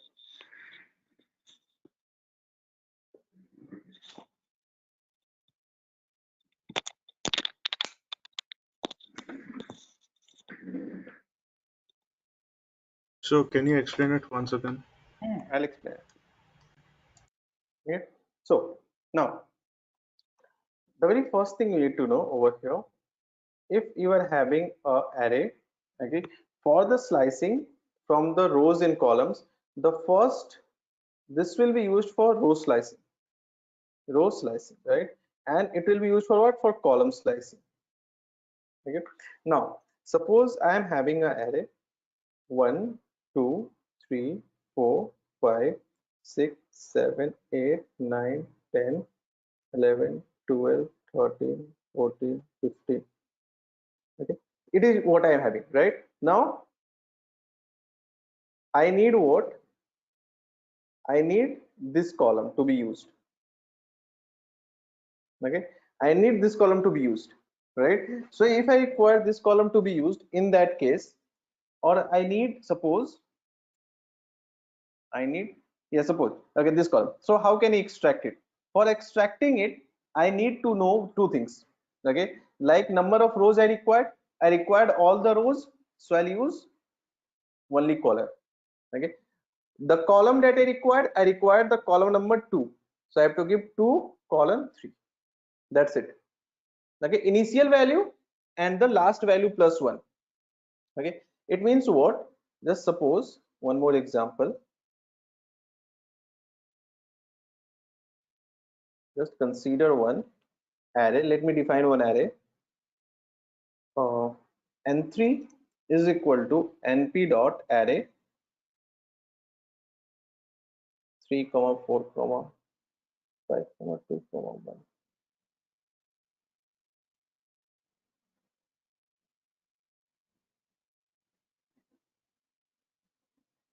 3 comma 1 comma 5 comma 4 comma 2 comma 6.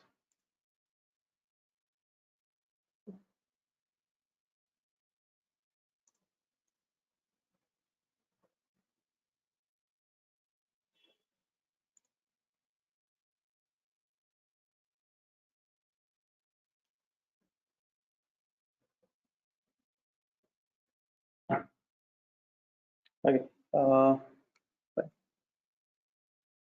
Just take an example. Okay, a better matrix. Okay, now I have to understand slicing. So for the slicing means what? I have to extract some amount of information from it.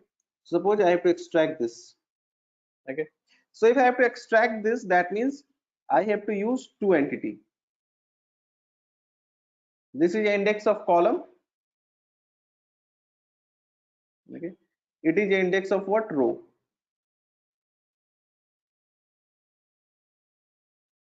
Okay, then n3, I need row number 1. Okay, and the last row that I need is 3. So 3 plus 1 4. I need column number 2, and the last column that I required is 4. That is 4 plus 1 5. Okay, if I execute it, I'll get whatever I required. So let's execute it. N3 1 colon 4 comma 2 colon 5. Am I clear?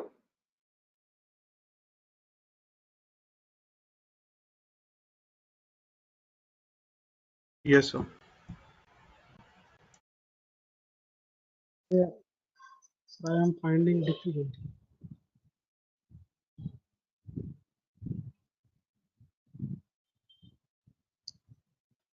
Yeah. Who is finding the like? Please tell me what problem are you facing? Anyone is getting some error or difficulty?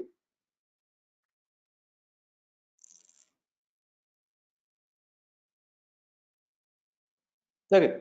So if you're getting a difficulty, just try one small step over here. I'll give you a small assignment. Just try that.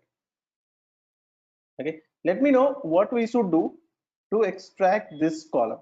This whole column I required to be extracted out. Okay. What I should do? What should be the thing that I have to pass over here? Please tell me.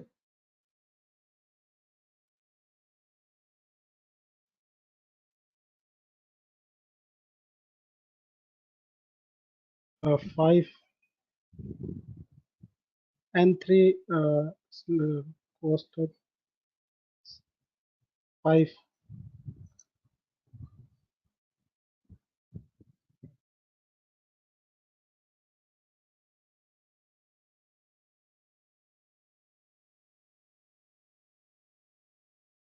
So you are getting the value, but actually you have to do what?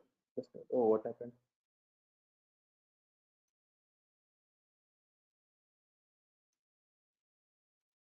Okay. You're getting a value, but you have to do what over here? 5 colon 6. Okay. Because if you don't give the second coordinate, what will happen? It will return the value in single dimension. Okay. If I'm just giving 5, then it is returning the value in single dimension. Okay. But since this is in 2 dimension, I may require the output in 2 dimensions, so I have to give. Okay. So now just let me know if I have to extract out these 2 rows, then what I should do. These 2 rows.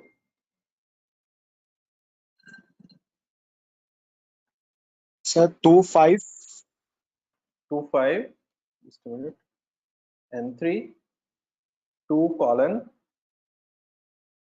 5, and all the columns are required, so colon. What I'm getting, am I getting the output that is required? I'm not getting it. Okay, I'm not getting the output, so what I should do? This is row number. Okay, it is row number 0, it is 1, it is 2. Just a minute. It is row number 0, it is 1, it is 2, it is 3, it is 4. I read 2 and 3. That means I have to give what? 2 colon 4. Am I clear? Just let me know. Any doubt with the slicing? If any kind of doubt you are having, please just let me know.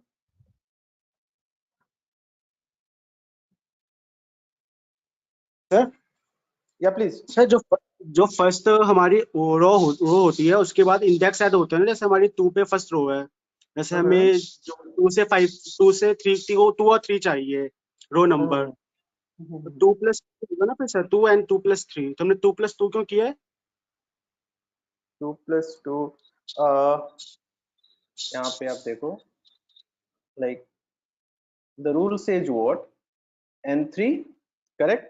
Initial index क्या है? 2 है, like the first initial index we are having 2 colon, okay, plus initial index plus number of rows. So how many rows we required? I required number of rows 1 and 2.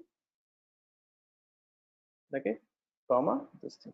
So this is rule number 1. Okay, so you'll get what? n3 2 colon 4. Okay, so that's why these 2 row you are getting. Okay, this is how many people use like this. Many people use it like this, like n3 2 colon, okay, the last row, okay, like this is 0, this is 1, this is 2, this is 3, this is 4. The last one is what? 3, right? So many people do it like this, 3 plus 1, all the columns you require, that's it. So you'll also get what? n3 2 colon 4. In both the case you are getting the same thing.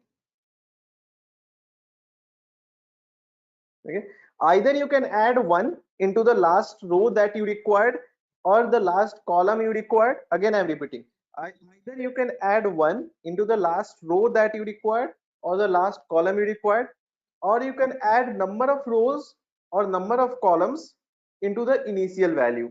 Okay, like I need 2 rows after index 2, so I can add 2 into the 2. Okay, if I required like some number of columns, for example, let's take one more example over here. Suppose I required these many values. Okay, I required how many values? These many values, right?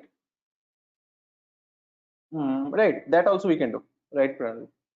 Okay, these many values are required. Okay, so it is having what? It is having n3. Okay, so rows are what? Rows are like 0, 1, 2, 3. The first number of row, column, 3 rows I required. So 1 plus 3, 3 rows required from 1. So 1 plus 3. Then 0, 1, 2. From 2, I required 3 columns. So 2 column, 2 plus 3.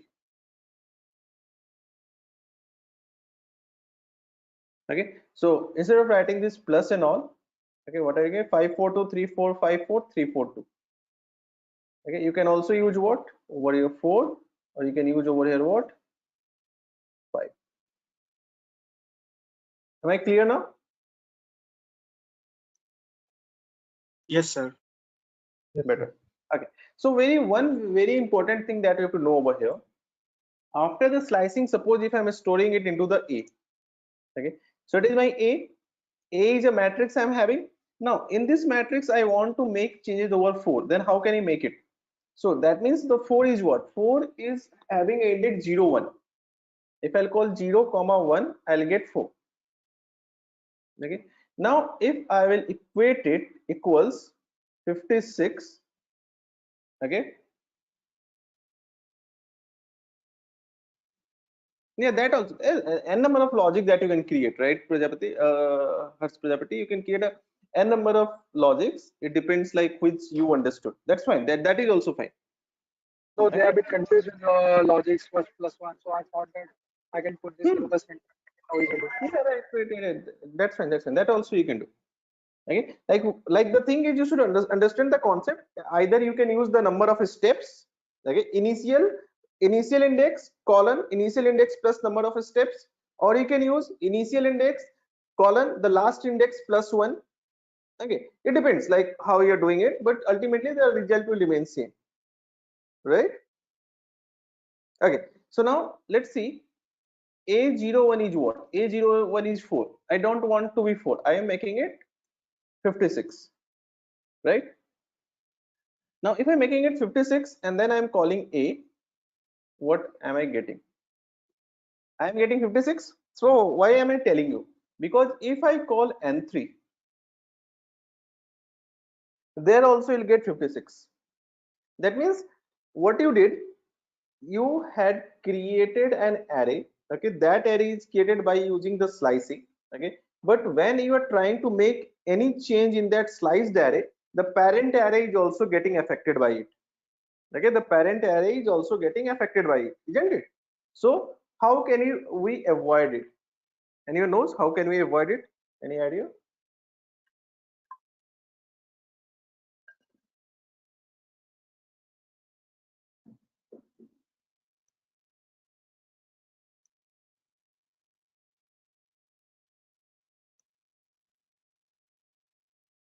No, you have to do what? There is a function, a small function called copy function.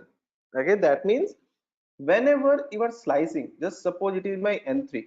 Okay, and after the n3, whenever you are slicing over here, suppose you are slicing and the sliced value you are storing in a variable, and you have to make changes in that variable. Okay, and you don't want to affect the parent array, you have to use a function called copy. Okay, so it will just make a copy of it and store the value into A. Okay, and the parent thing will not get affected by it. Am I clear?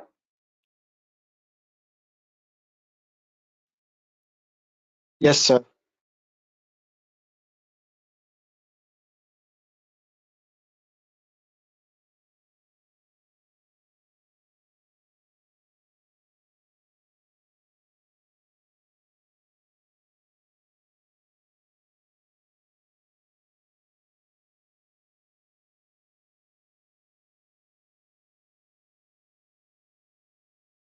Now The question over here is, why are we learning the NumPy? Okay, because NumPy will make your a lot of calculations very easy. Just suppose there is a simple mathematical equation I am writing: 3x plus 2y plus 7z is equal to 9. Okay, 2x plus y plus 3z is equal to 5. Okay, 5x plus 3y plus 7z is equal to 7. Okay, now to solve this equation, what we require? Okay, we have to solve it mathematically. It will take a lot of time, right? But with the help of matrix, we can do it quickly, right? What we have to do? We have to create a matrix over here: 3 2 7 2 1 3. Okay, 5 3 7. Okay, dot product x y z, okay, is equal to 9 5 7. Okay, so it becomes what? A dot x is equal to what? Y. That means x is equal to what? A inverse y.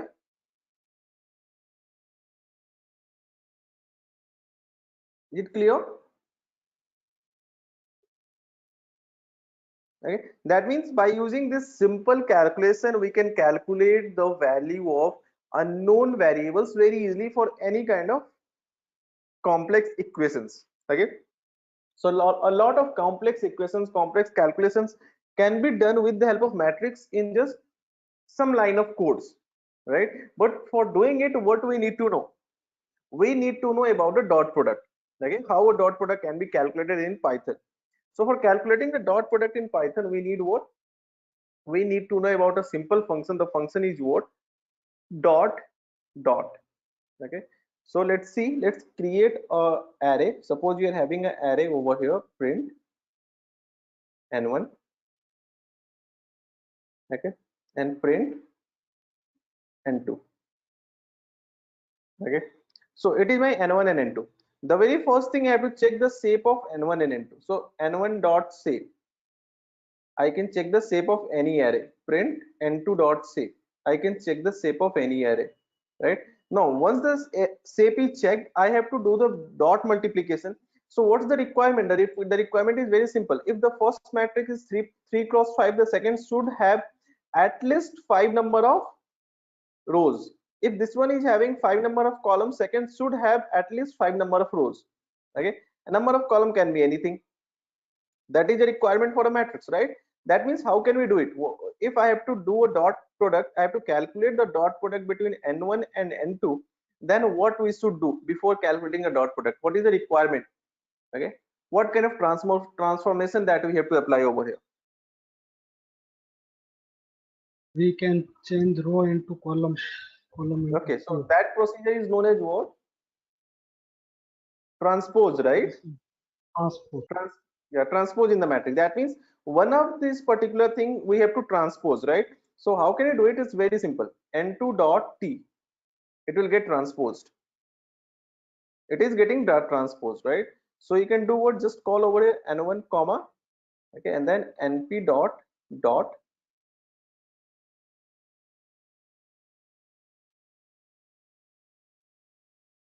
So we are getting the dot product. Okay, so I hope all of you understood the dot product. So it is how we can calculate the dot product. Now let's go for the thing that I had just written. I'll write some random equation: 3x plus 2y plus z is equal to 45. Okay, or let me make it 5. Okay, 2x plus y plus 3z is equal to 7. 5x plus 3y plus 5z is equal to 9. Okay, now what we can do, we can create an array of it. So for creating an array, we can do what? K is equal to np, or you can say a np dot array. Okay, let's create an array: 3 comma 2 comma 1. Okay, 2 comma 1, sorry, 2 comma 1 comma 2, okay, 5 comma 3 comma 5. Okay, so it is my A, right? Now I can define X. X will be what? NP dot array X comma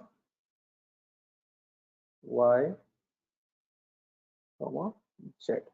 So as it is a string, so we should put this thing into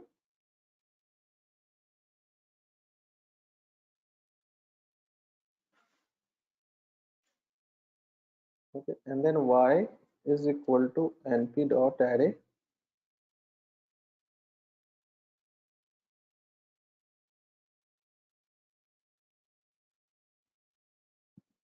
4 comma 7 comma 9.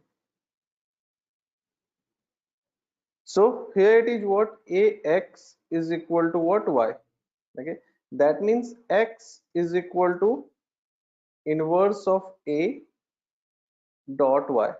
Okay, so how it can be done? It can be done by using one algorithm from okay, sorry, we can calculate the inverse of A. So A inverse is equal to NP dot linear algorithm dot inverse.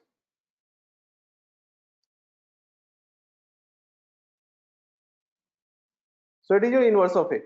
Okay, I have to calculate X, so I can do what? I can just write X is equal to NP dot that is dot multiplication with respect to what? A inverse comma Y.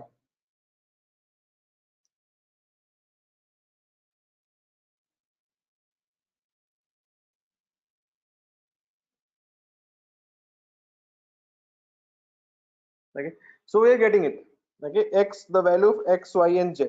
How can you verify it? If I will calculate NP dot A comma X, so I should get Y.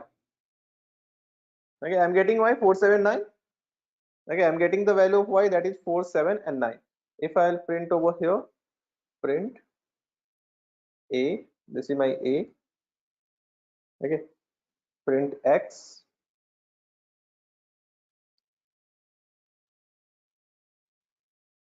okay, and then print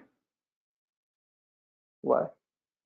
So it means what? X is already okay. This is my equation. This is my value of A. This is my initial value of X, Y, and Z. This is the value of Y. We calculated A inverse. That A inverse we are passing through dot product, and we're getting again the value of Y. That means any kind of complicated equation can be easily solved with the help of NumPy. Okay, because through NumPy we can create a matrix, and any kind of matrix operations can be done. Okay, and that makes our calculations much easier than the conventional ways of calculating. Okay, if your NumPy is having a NumPy array information, the you can also use it like this, and one dot shape, this will return the shape. Okay, and two dot shape, sorry, and one dot size, you can get the size, and one dot ending, you can get the number of dimensions. Okay, for any array you can check it anytime. Better, as well as suppose I am defining over a n4 is equal to np dot a range. Okay, I am defining a range for defining an array. Suppose range I am defining 0 to 36. So my n4 is what? Having an array from 0 to 36.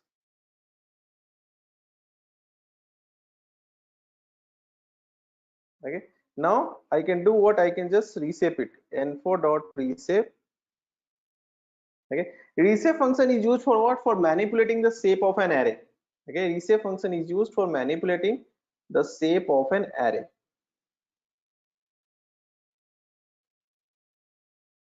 To change the shape of an array. So we are having an array, or we are having a matrix. Okay, that is in a single dimensional array. We can reshape it into 6 cross 6. So if I reshape this thing into 6 cross 6, it becomes 6 cross 6 over here. Okay, so that means it is your 6 cross 6 matrix. Okay, n4, n5, or we can say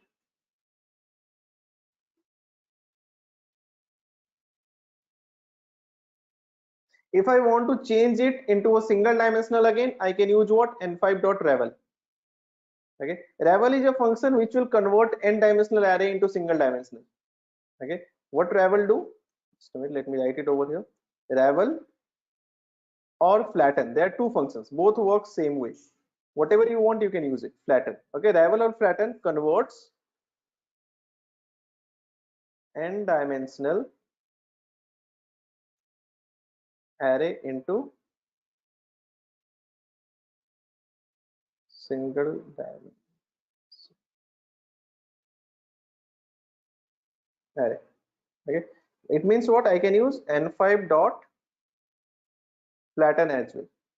Both do the same thing, both are same function, right?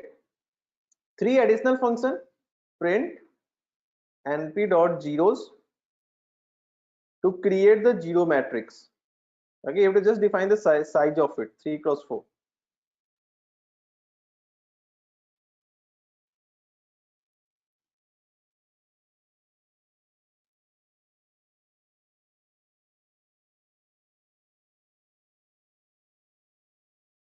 What happened?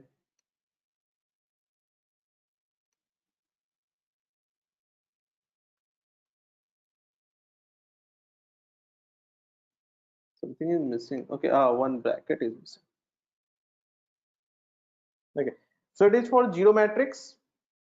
Okay, it is for ones matrix. Okay, and then np dot I, it is for identity matrix. Identity matrix with diagonal value 1. Okay, so these are certain functions of NumPy that we should know initially. Okay, file already shared with you. Please go through the things from initial, from top to last, whatever we did, one by one. Okay, and if anything which is creating any doubt and you want to be explained again, please let me know. I'll explain that part quickly before we can start the new topic.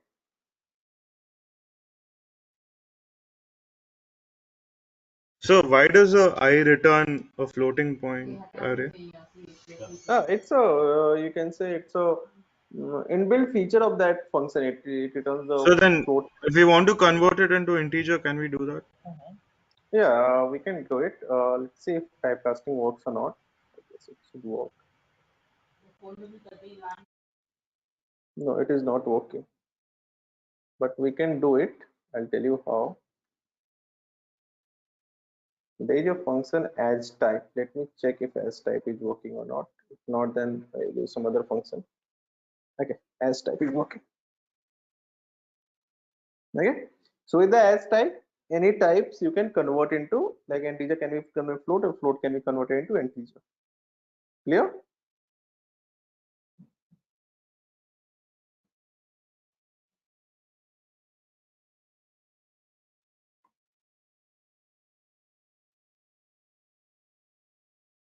But we get zeros. Zeros means what? Sanjay, I'm not getting your point.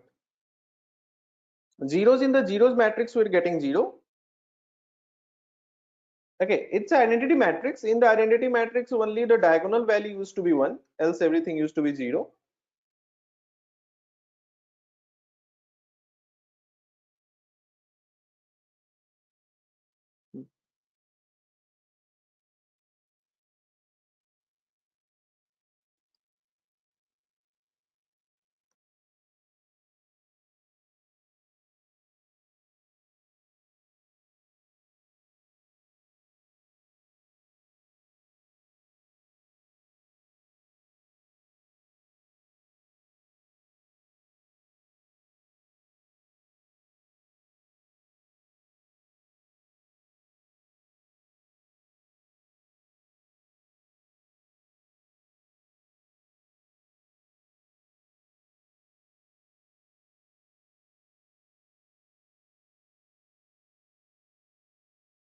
Is it clear, Avi?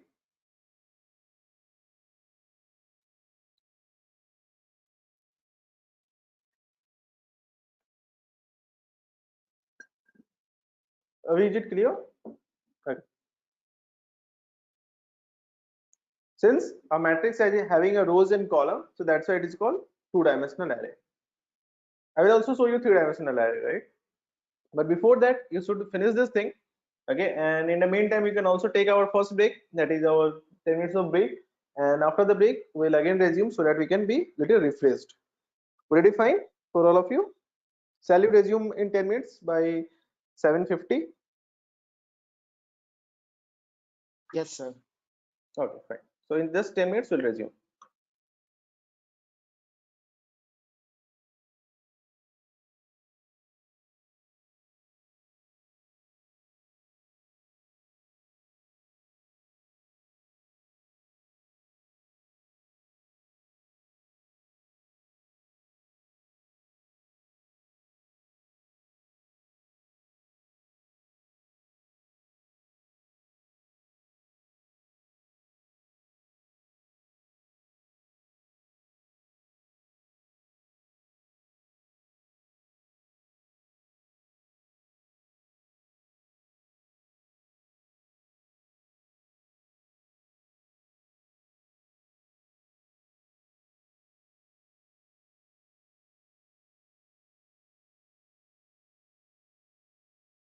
Everyone? Yes, sir. Okay. So now we'll go for the pandas data frame, or we'll study about the pandas thing. Okay. So before going for the pandas, okay, that is the next thing that we have to do. Okay. Before I'll start the pandas, okay, one thing that you need to know, that if it is a two-dimensional data, what is two-dimensional, what is three-dimensional, what is one-dimensional. If I'm talking about one-dimensional data, it can be simple like this: np dot array. So it should not get confused further. This is simple n-dimensional data having a single row. Fair enough. If you check this dimension of it, it will be one-dimensional.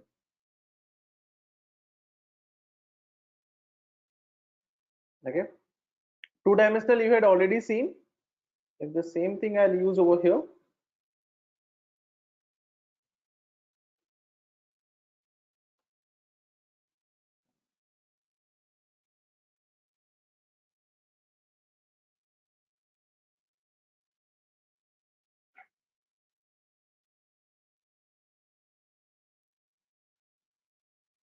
It is what two-dimensional, right? Now let me use for C.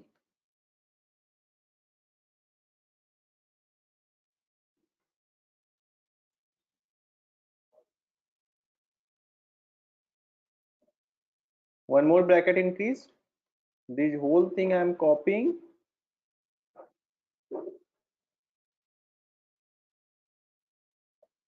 Okay.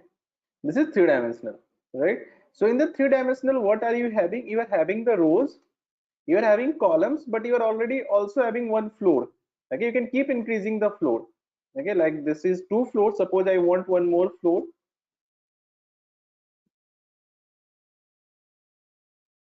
This is three floor. Okay, three floors. If you check the shape of it, what will be the shape?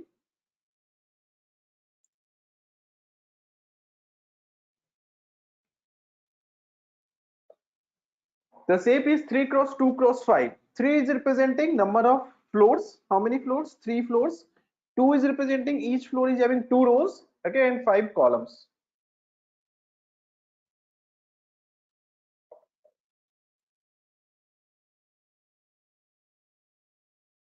Clear?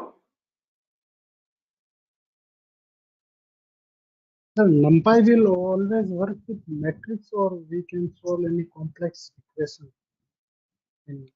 Actually, we can solve any kind of problem, any any kind of mathematical problem, complex mathematical problem. We use it, but in data science, since data will be in multidimensional format, so in data science, NumPy will handle the matrix information in most of the cases. Okay, it will just handle the matrix information, process the matrix information, the information which is in the matrix form, to give you certain output after doing some calculations. Yes. Yeah. Okay, so it is a NumPy which will use the mathematical values to process. Okay, that is one thing. Now, from where we can get the values? Obviously from the data. But how can we get the data? Okay, so to read the data files, we need to understand about what? About pandas. Okay, so let me tell you about the pandas thing. I'll create a new file.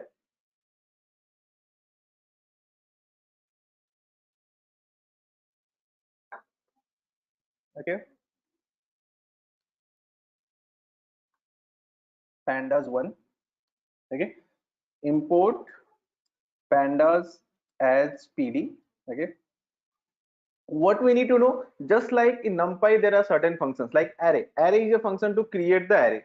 Okay, a range is a function to create an array in a range. Okay, reshape is a function for reshaping an array. Okay, there are so many functions are there that we had seen in NumPy.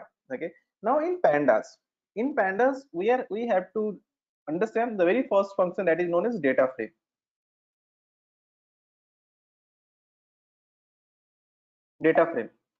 Okay, so what data frame do? Data frame is used to create a data frame. Okay, and the information will be passed in the form of dictionary means what? Curly braces. Okay, so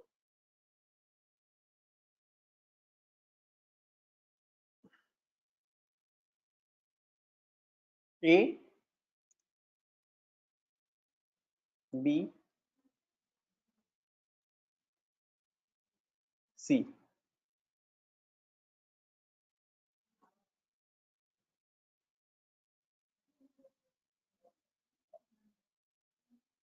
Okay, now just store this thing into df for data frame. Okay, and then I'm calling a df over here. So it will create a structured data frame, okay, which will have the proper table structure, okay, in the table form.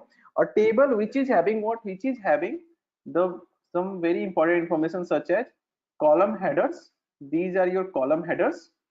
Okay, these are your what? Row numbers.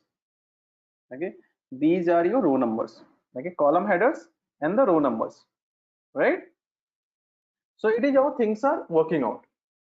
Okay, so we are having what? Proper data frame created with abc 0 1 2 3 4 are the rows, abc are the column headers, and through which we are creating a proper data frame.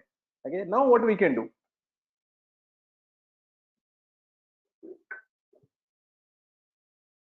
We can access any row or any column that we want to process. Okay, if there is a data frame, this is a single row through which I can access, sorry, single column. I want to access multiple column, I can access the multiple columns like this, a comma b. I can access the multiple columns that whatever column that I want. Can I convert this thing into NumPy array? Yeah, you can convert this thing into NumPy array like this by using a function called values. Okay, by using values thing, you can convert any pandas data frame into NumPy array. Right? So it is a very basic initial introduction to pandas. There is lot many things, complete data science. That means almost 50% of the data science is based out. That means 50% of the part of your data science we have to use pandas. So pandas is one of the very important libraries which we need to learn in very much detail. Okay, it is just the initial introduction. So let me share this file with you.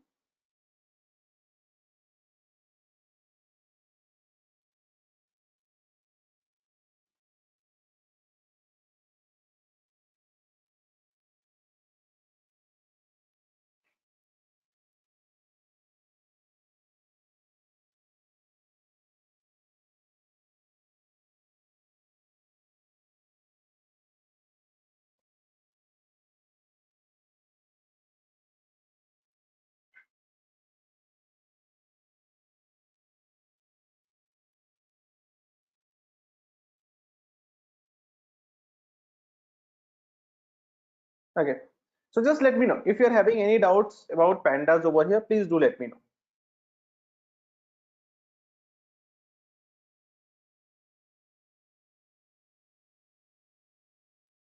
I hope it is clear, right?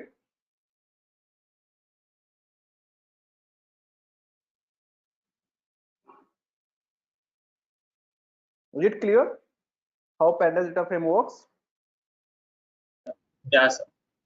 Okay, so now let's take some actual data set. So to read some actual data set, we have to use what? We have to use the function that can read the file, read the data file, right? So which function can read the data file? Let's see. If you'll find out the, if we will go for the documentation of pandas, input output pandas. Okay, just I'll search for input output pandas. Okay, so it is saying some input output tools. Okay, this is present in its documentation of pandas. That means if I have to read CSV file, comma separated values, I can use read CSV. If I have to read FWF file fixed with text file, okay, then read FWF. JSON file, read JSON. HTML, okay. If you have to write, then to, okay, read to read, right? And you have to create, then we have to use to, right? So as of now, we will start with this thing. Okay, suppose I have to read a CSV file. So what I need to do, I need to just use over here pd dot, why pd? Because pandas are imported as pd. So pd dot what? Read CSV. Okay, then I have to give the address of the file. Address can be either local or it can be over the server. Okay, it can be online or it can be local. So if it is local, I have to give the location of my system drive. But since we are working on what? We are working on this collab, so I have to upload the data file over here. Okay, you can see the upload button. This is a folder in which you have to click. Okay, this folder icon, and then the upload button. You have to upload the data file over here. That is one option you are having. Second option you are having what? You can use, if you know the web address of a data file, you can use the web address. Okay, for example, let me use the web address over here, http://kaggle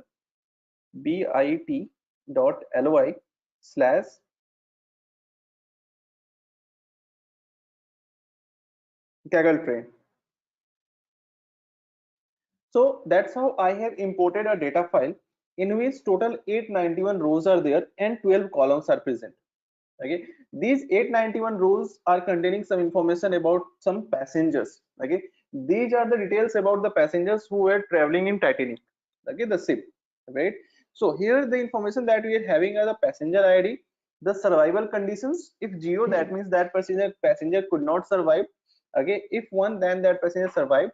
Passenger class, in which class it is that passenger is traveling, name, sex, that is the gender, age, sibling and spouse, pars, parents. Okay, then ticket number, fare, cabin and embark, that means from where they had you can say boarded the fleet, right? So I can store this thing into df. So it is containing a huge amount of information. The same address you can also use. Now df dot head, if I will use, I will get only top 5 values. Okay, top 5 values for the analysis. Okay, I picked it up. Now whenever you will have a data file, you will have what? You will have in the data file two things. Some column, okay, some column will have the continuous values.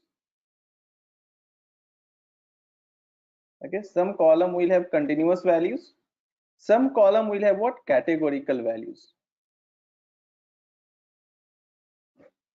Okay, for example, this thing, it is having a categorical value 0, 1. Passenger class, it is also having a categorical value 1, 2 and 3. Okay, these are what? Some column will have the simple string value. Okay, some string value, right? So these are what? Simple string value, name and all. This column is having what? This column is having a string value and it is also categorical. Okay, like only male and female is there. That means a string value and the categorical, two properties it is having. It is what? It's a continuous value, simple continuous value, numerical. Okay, here these are what? Categorical and numerical. Here continuous and numerical. These are categorical, these are also categorical. These are string value, these are continuous numerical. Okay, these are again a string value, these are string categorical. Okay, so that means you will have either string categorical or string numerical, sorry, string categorical or string uh, just a string. Okay, so options are there. There are 4 options we are having. If it is a string value, then it can be a categorical value or it can be a non-categorical value. Okay, If it is a numerical value, then again it can be a categorical, that will be represented in 0 and 1, or it can be a continuous, like age part, like fear part. Okay, these are continuous, right? So why am I telling you this? Because this is what that is required, that we should know if we are going for a data filtering thing and all, right? So I'll explain the data filtering part, but before that, let's discuss one very important thing, that is known as, if I have to access any particular column, then how can I access it? Obviously, if I have to access these columns, I can access it very simple way. Okay, what I have to do, I have to just use over here df, okay, and I have to pass these column addresses. Okay, or I can do one more thing, I can call all the columns df dot columns. Okay, so these are my all columns, I need these 3 columns.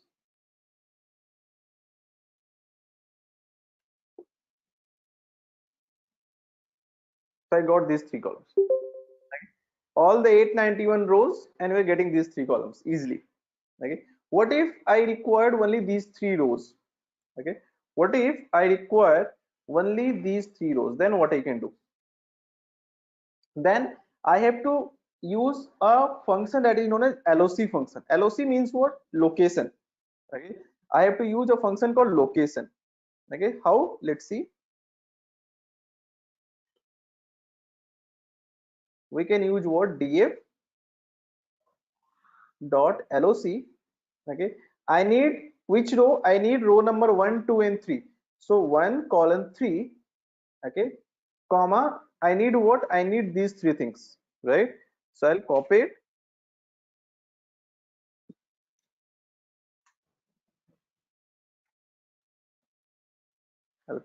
and I'll paste it.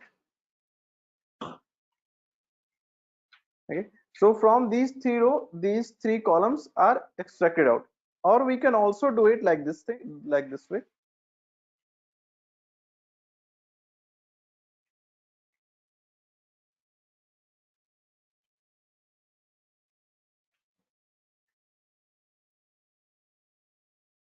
Okay, both the ways you can use it.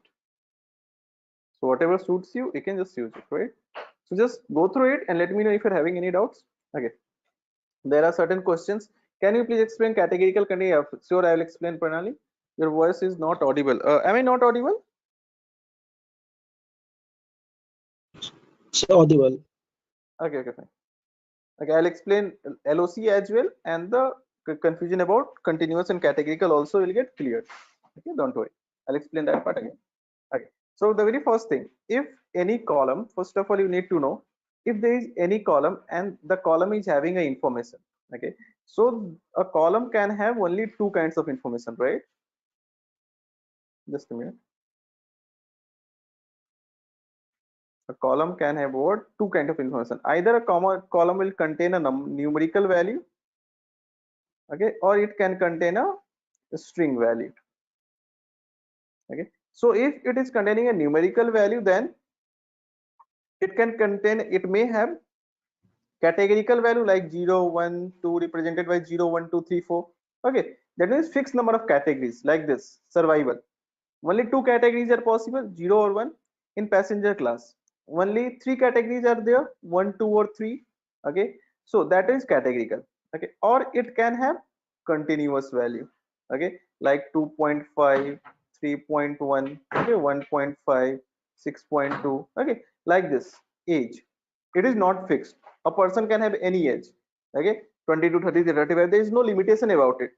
Okay, that means we can't say like, okay, you only two group of people are there, some of are from 25 age and other are from 26 age, only 25 and 26 is there, it is not there. Okay, the n number of categories are there.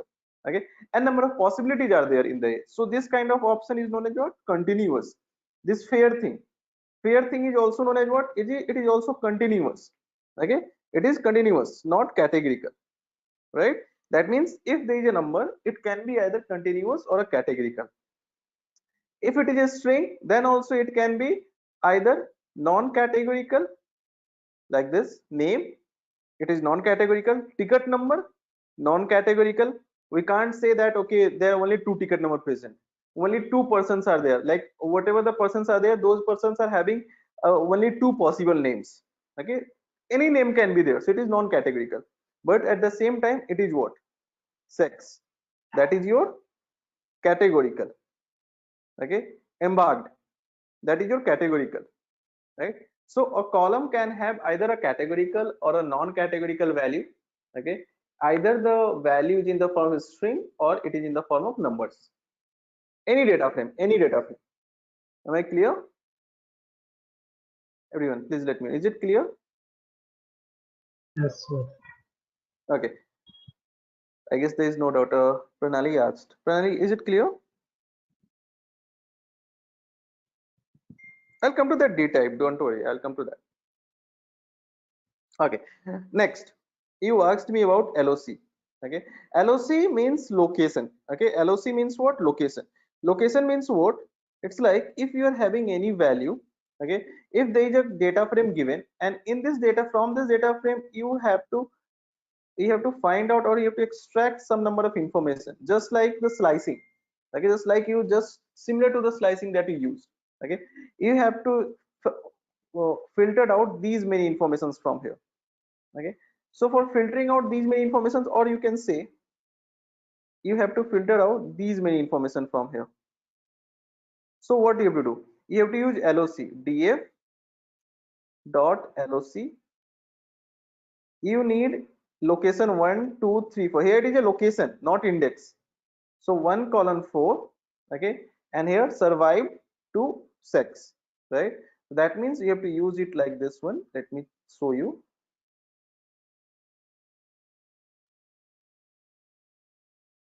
Df dot loc. I need location 1 to 4.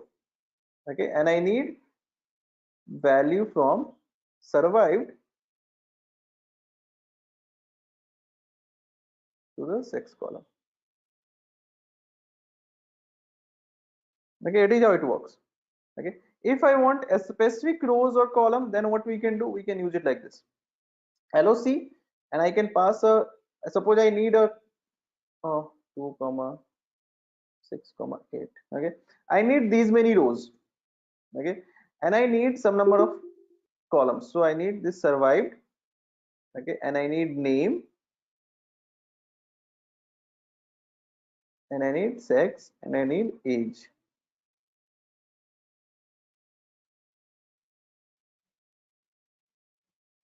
These many things are required. Okay, so 2 3 6 8 survived, name, sex, and age thing that we got over here.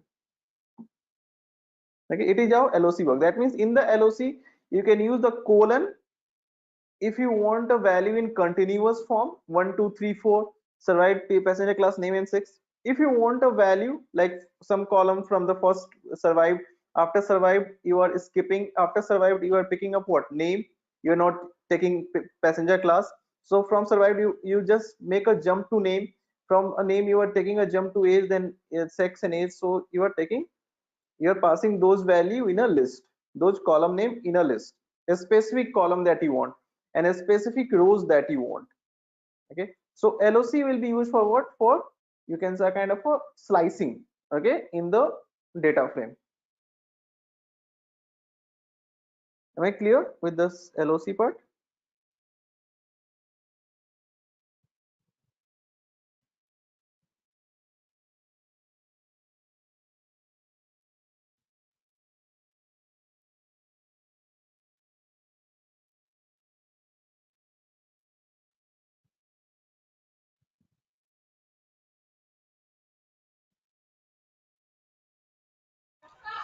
So what is D type? I explain, don't worry. Yes. Okay, Sanjay is asking, shouldn't one colon 4 mean 1 2 3? Yeah, good question. Actually, I was expecting this question. Yeah, it can be 1 colon 4. Okay, but if we are using indexes, okay, if you are using NumPy, okay, if you are using NumPy, then it can be 1 colon 4. Okay, but here we are using loc. Loc means what? We are directly passing the location, because let's see, as you said, over here I can use 1 colon 4 to address 1 2 3, but how can you use it over here? Okay, how can you use it? We can't use it, right? So that means by LOC we are just passing the location, exact location. If I will use over here df dot ILOC, that means index location, and then I will use 1:4. Okay, then I will use 1:4 comma, suppose I need 2:5, then what I will get? As you said, I am getting 1, 2 and 3. 2:5 means what? 2:5 means what? Just see, this is 0, this is 1, this is 2, this is 3, this is 4. So 2:5 is will return these three things: passenger class, name and sex, right? So just see, are we getting the same thing or not? Okay, so we are having two options. One is LOC, in which you have to pass the exact location that you want to pick, okay, or a range of location from where you want to pick, and you are having option of ILOC, in which you can use the same rule that you have used in the NumPy, that is index LOC, index location. Is it clear? Sir, so in iLoc, if we specify the column name, for example, survived and name, we No, it will won't not get work. the output, sir. Okay. No, it will throw exception. Okay, sir. Thanks. Yeah, ILOC is for index, for defining the index. Log is for defining the location name. Both the ways are there. Whichever suits you, anyway, whatever way you are comfortable, you can use it.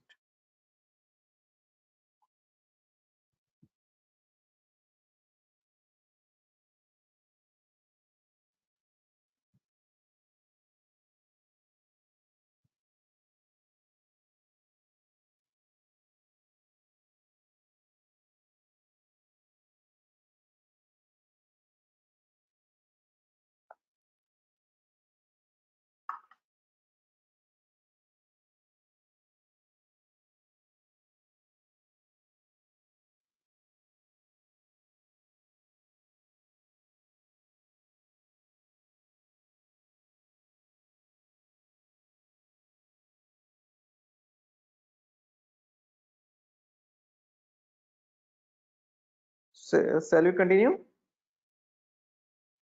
Sir. Okay.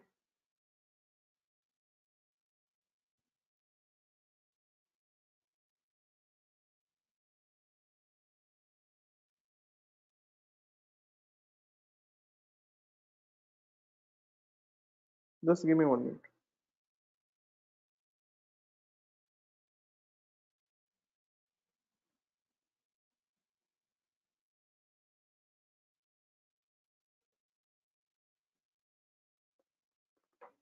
Okay. So now there's a question that you're asking, D types. Okay. So D type is an attribute just to check the type of a data frame. That means df dot, if you are calling D types, okay, you will get what the type of each value in each column. Like the first column is having an integer type of value, second column is having a survived column is having integer, the passenger class is having an integer, name is having object. That means in one, just using one line of code,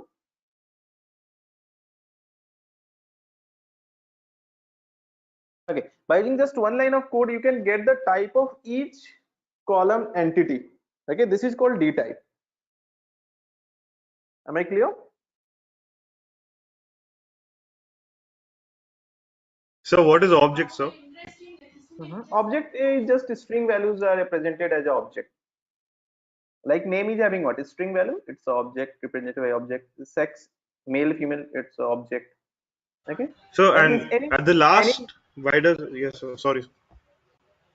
any non-numerical value will be represented as object. 64 bit. Yes. 64 means 64 bit. Yes, sir. Sir, at the last, we are getting D type and colon and object. Why do we get that? Overall, this complete data frame is a type of a object. The object means what? Is like if any value, like suppose in the NumPy only, suppose you had all the values are numerical, but you had just defined one single value as non-numerical. So that becomes what? Kind of a every other value converted into a character, right? So that's why overall this whole data frame is considered as an object. That means a non-numerical values. If all the values will be numerical, it will be considered as a numerical type. Individual, this is a type of individual column. Again, it is a type of whole data frame. Okay, 64 means 64 bit of integer. Okay, that is a size. You know, like if you are representing, there is a if there is 32 bit of integer, right? Integer 32. Okay, if I am writing over here integer 32. Okay, so there are two kinds of integer. One is called signed. Okay, and second is called unsigned. Okay, unsigned. So if it is a signed integer, right, so it will have what? It will have a range of negative 125. Oh, sorry, I'm doing a mistake. It's not 32. Suppose I'm writing over here integer 8. Okay, integer 8, right? So it will have a range of negative 125 to plus, sorry, plus 125. Okay, and if it is a signed integer, then it will have a range of from 0 to 256. Oh, sorry, 0 to 255. Okay, total 256 value. Okay, if there is a range of what? Total 256 values. Okay, in case of unsigned integer. Okay, if it is 8-bit, now how this value come out? Just calculate over here 2 to the power 8. 2 to the power 8 will be equal to what? 256. That means a 8-bit integer can accommodate maximum of value up to 255. Okay, or if it is signed, then it can accommodate from negative 125 to plus 125. Okay, here also it is 256 value. Okay, we can just sum it up, we'll get a 256 value. 125 plus 125 will be what? If the range is something different, just if I divide it 256 by 2, what will get? 1 2. Okay, 128, right? So I guess I have to give over 127 minus 127 to 127. Okay, this is what 127 8 16, right? That's fine. Okay, so that is what. Now if I'll give you over integer 16, okay, integer 16 will have what? Integer 16 will have a range 2 to the power 16. You can calculate it. Okay, so that will have a range from 0 to 2 to the power 16. Okay, that can accommodate a value from in this range. If it is integer 32, that means it can have 2 to the power 32. If it is integer 64, that means that particular value can hold a integer in a range of 0 to 2 to the power 64. That is 64 bits. Okay, am I clear?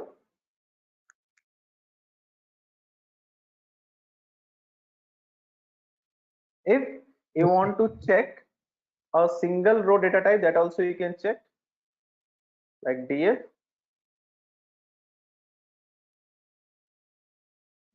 Suppose I'm taking over here age dot d type. Okay, it is just float. If I use d types, will it work? It is still float. So you can use, if you are using a checking a data type of single row, you can use d type or d types both. But for the complete data frame, I should use only d types. D type will not work. D types.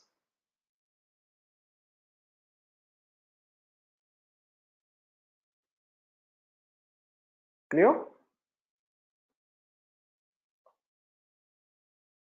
To check the data types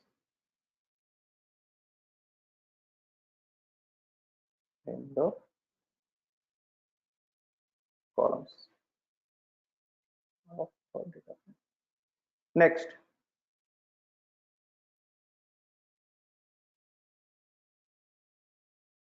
to do a statistical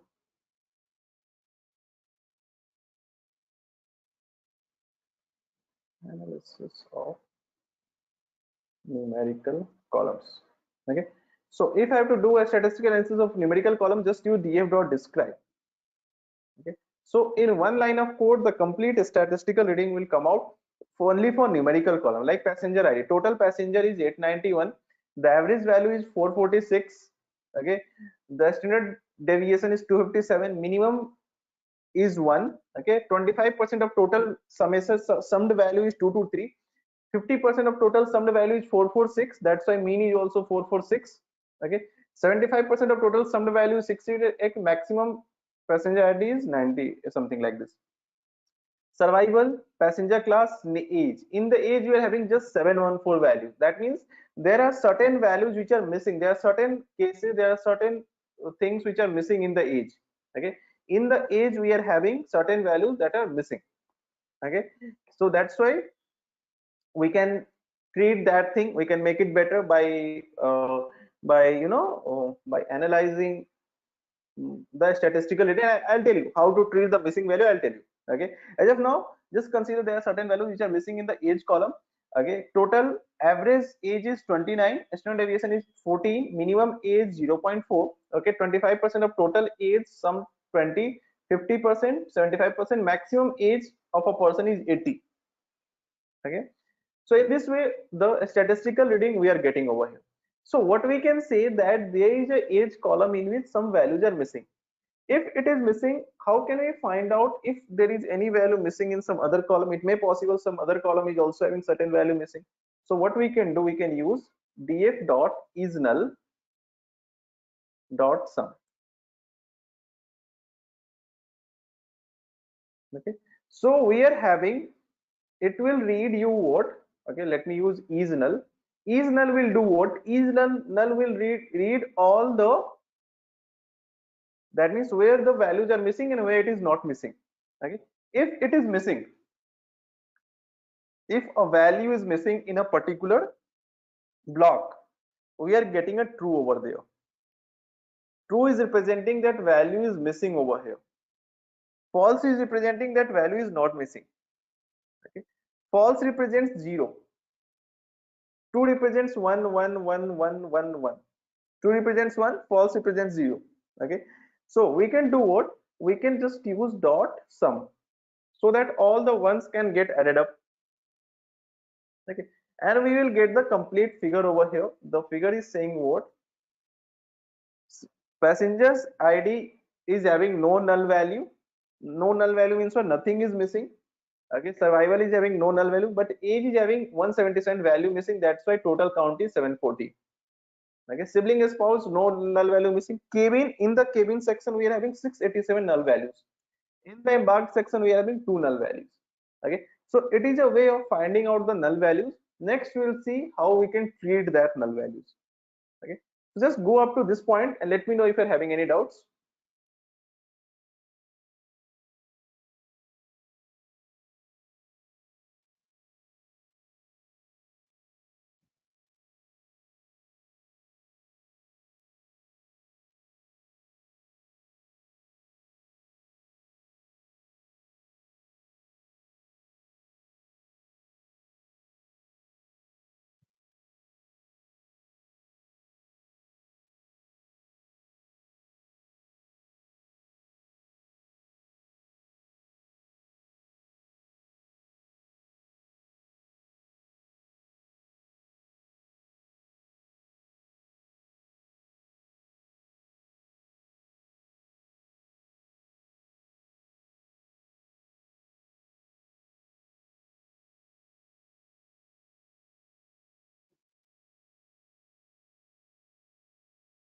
Please tell me if anything which you could not understood.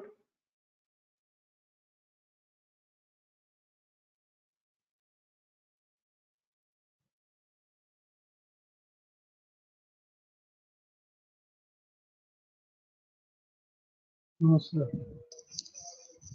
Okay,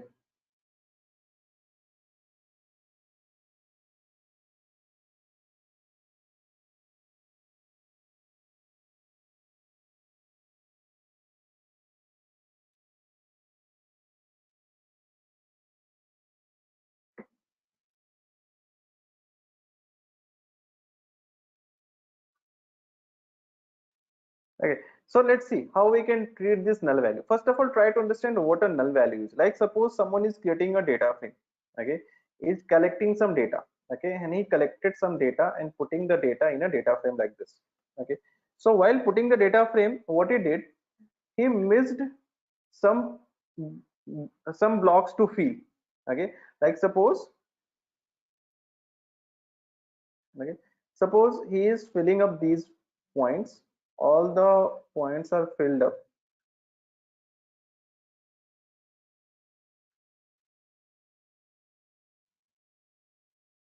Okay, but there are 2 points which are missing in this case, isn't it?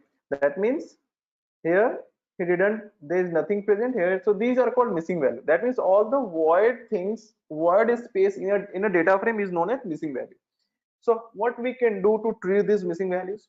Okay, so option number 1, I can delete this column. If I delete this column, these 2 columns, missing value will also get deleted. But loss is what? Loss is I will also lose these informations. Okay, I will also lose these informations. Second option, I will delete these rows.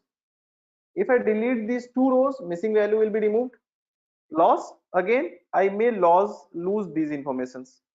Okay, these informations will be lost out. So these are 2 informations, 2 options. Option third, what we can do, I can calculate the average of these guys. Okay, I can calculate the average of these guys and I can put the average value over here. Or I can do what? I can calculate the mode. Mode means what? The maximum occurred value over here. Okay, that means the maximum occurred value can be calculated and can be used over here.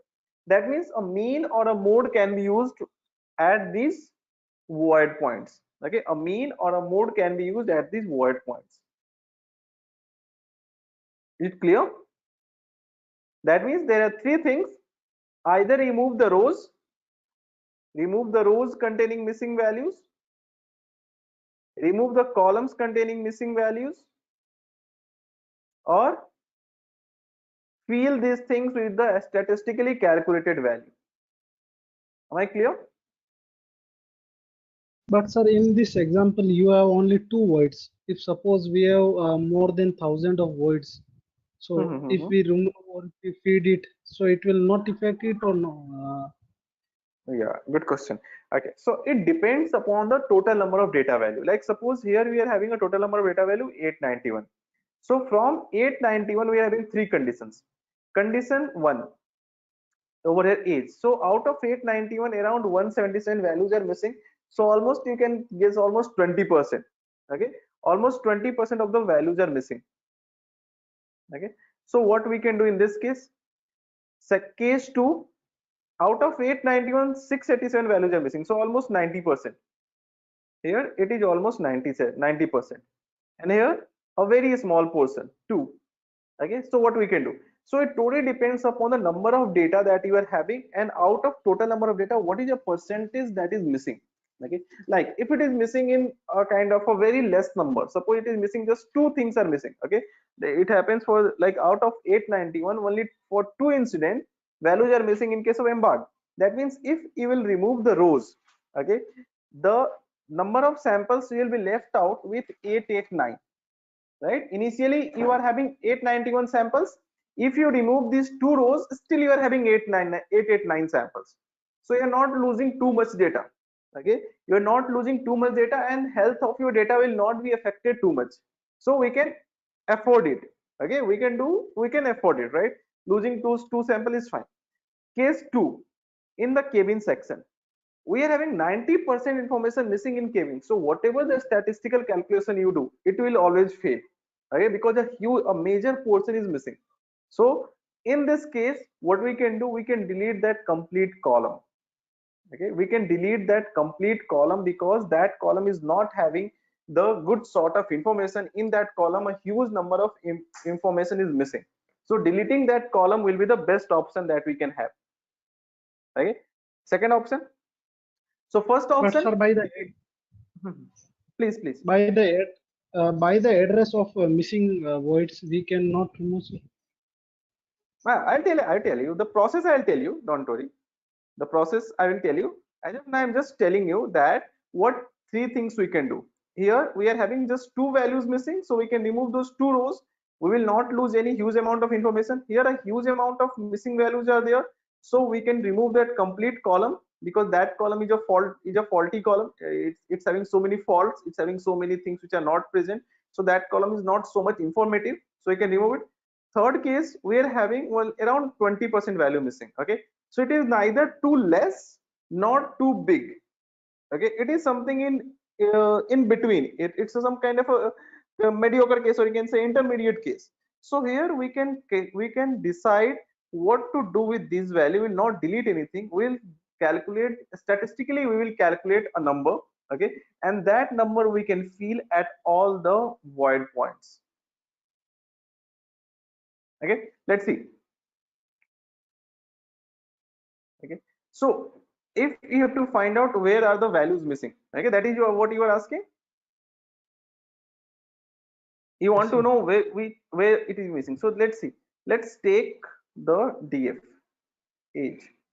Okay, if I'll use over here is null, so it will do what, it will check the null value, where the null values are present and where it is not present. So it will return what, either true or false. Now whenever you are comparing, whenever you are cross checking, whenever you are cross checking or comparing anything, okay, you will get output in terms of zero or sorry, true or false. Okay, just keep in mind, after getting true or false, we can do only two things. The first thing that we can do is what, if we are getting true or false, there are only two options I am having. First, count total numbers of true value. This is the first thing that we can do. So to count total number of true value, simple use dot sum. Okay, so I am having 177 values missing in age section. Second, what we can do, if I am getting true and false, second what we can do, filter the data based upon true value. So what you can do, how to filter it, simple, pass this true or false through df. So it is a filter data you are having in which the age are missing. So whenever you compare anything and you are getting true or false, okay, you can do only two things. Either you can calculate the sum of all the true numbers, or second, you can find out where you can do the data filtering. So when we did the data filtering, all the true incident had been filtered in and false is filtered out. Please don't think that your actual data frame is disturbed. Actual data frame is still as it is. No changes has been made in actual data frame. Okay, it is still as it is. Don't worry about the actual data frame, it is still as it is. Just for this instance, we are having, only for this instance we are having all those informations where the age is missing. Am I clear? Yes, sir. It is what you are asking? Yes, sir. Okay, second thing, if I want all those cases where age is not missing, then what I can do, very simple, just copy this thing. I want all those cases where age is not missing, so it will return true or false. Then what I have to do, simple, I have to convert false into true and true into false. Just use a negate operator over here. Negate operator, if I use, true becomes false and false becomes true. Now pass this true or false through data frame. Okay, so what are we having, we are having these cases where age is not missing. Okay, so it is a data frame where age value is missing, it is a data frame where age value is not missing. Am I clear? Yes, sir. Great. Okay, so let's do one thing. I want to fill all the null value. Then what I can do, let's calculate the average age of all the people who are traveling. So this is the average age of all the people who are traveling, that is 29. Okay, I want to, so what I can do, I can just use over here df age dot fill na 29.69. okay, and then update df of age, then update it. After filling it, if I'll execute it, all the null values will be filled up with 29.69, and then I can do what? I can update it.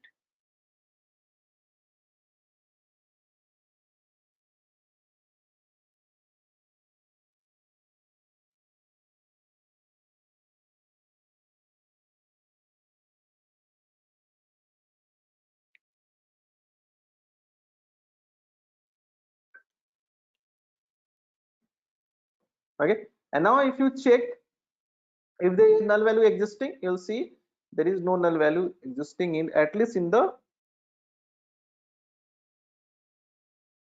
age column. Okay, at least in the age column there is no null value existing.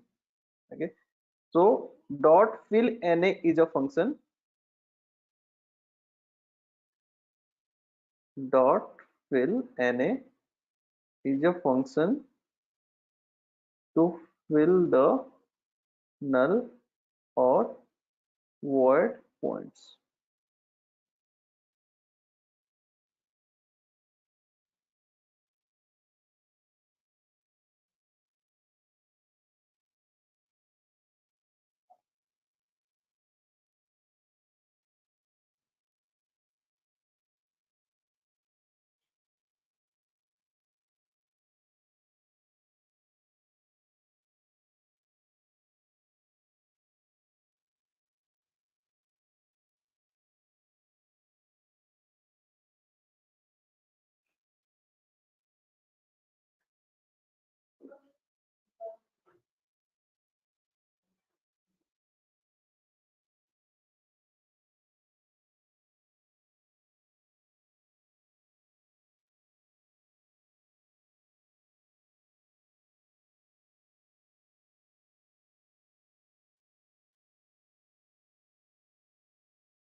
For example, if you see over here there is a null value existing too.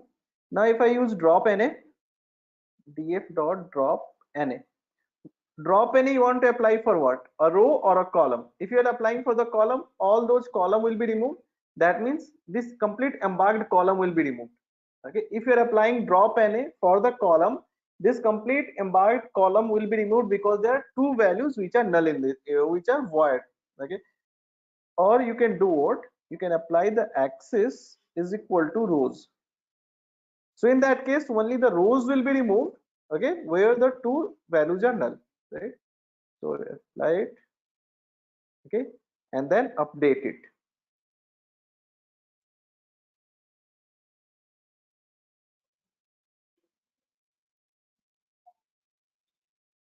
Is it clear? Yes, sir. Thank you, sir. So both the options you are having actually for doing, sorry, for doing a particular job, you need to have multiple things that you should know.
Right?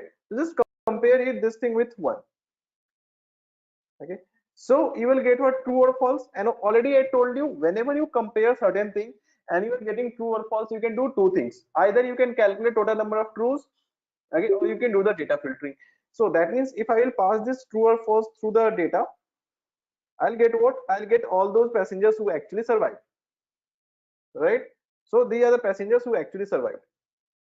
Okay, now if I have to find out the passengers who didn't survive, So I have to use over here what? Geo. Perfect. So GON1 is there. Now in passenger class, okay, in the passenger class, if I'll ask you how many total classes present, how can you tell you? How can you tell me that how many classes are present? So to know about how many classes are present, you can do what? Df p class dot unique.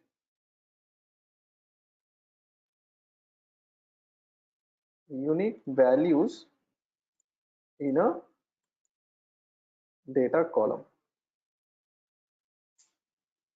Okay. So how many classes are present? There are three classes present, 3, 1 and 2. Okay, that means if I have to do the data filtering, I can compare with out of these three class, one can be there, either it can be 3, 1 and 2.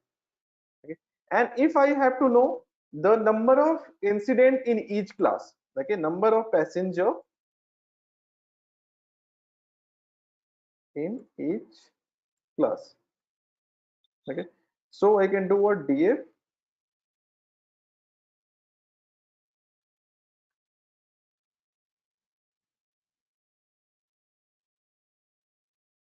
okay, like how many times a passenger class is repeated. Okay, so we are having what? 491 and 214 number of passengers in each class. Number of males and female passenger,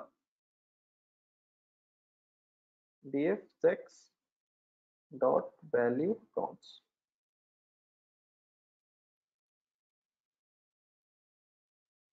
These are the number of male and female passengers. Okay,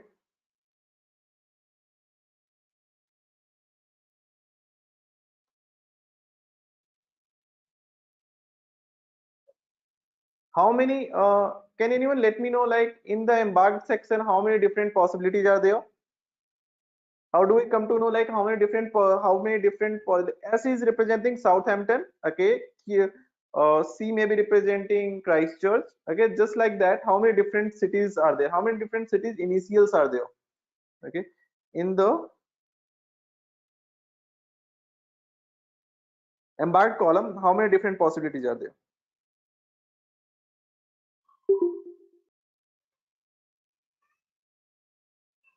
Please tell me.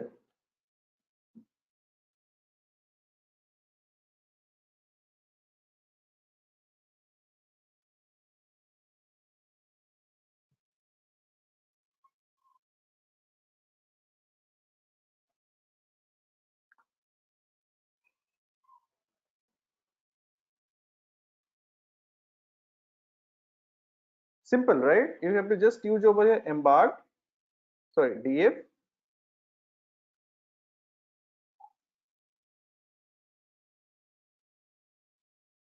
df embarked, right? Just pick the embarked column dot unique. So these many unique values present, and how many times these unique values are repeated, we can use what? Value counts.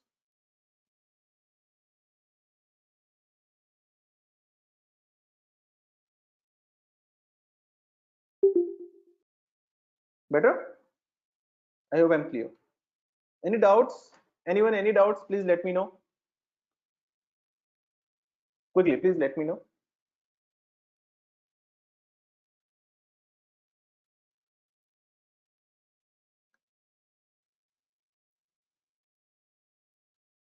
Satyam, Vishnu, Utkarsh, Pranali, any doubts?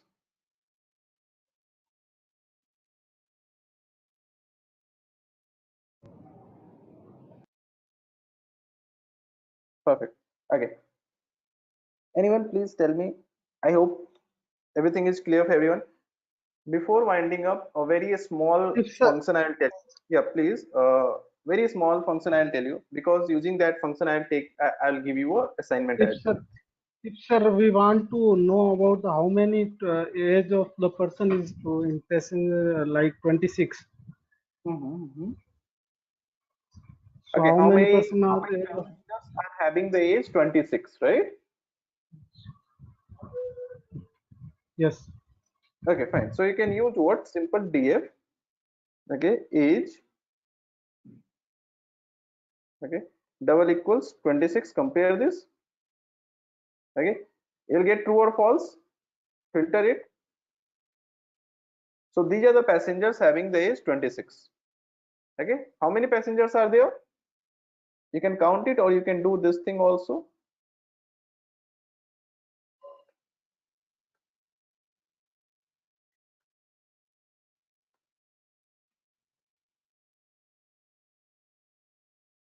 $18.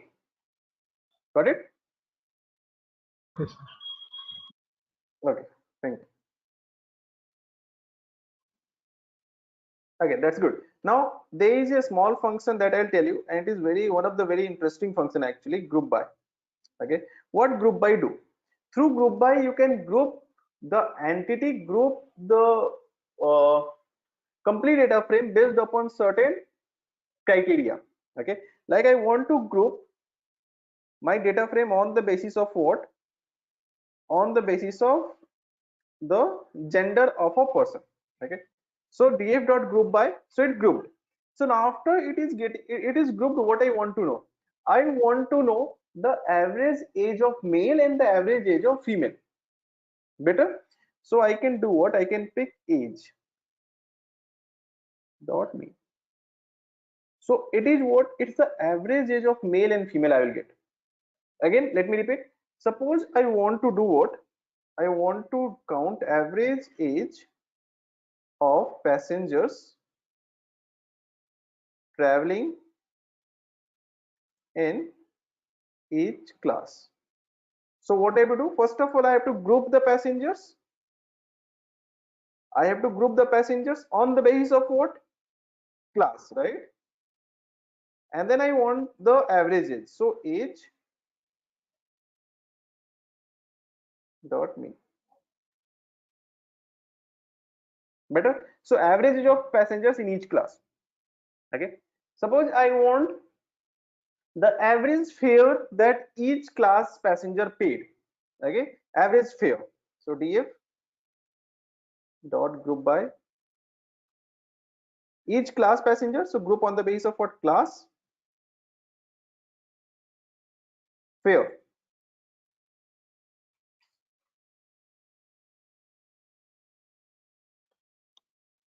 Okay. So the passenger traveling in class 1 paid an average fare of 84, whatever unit may be there, dollar, euro, rupees, whatever, but 84. Okay. Can we do these two things together? Yeah, we can do it. Okay. What we can do, we can just use it over here. Okay. I can, along with fare, I can also pass over here age.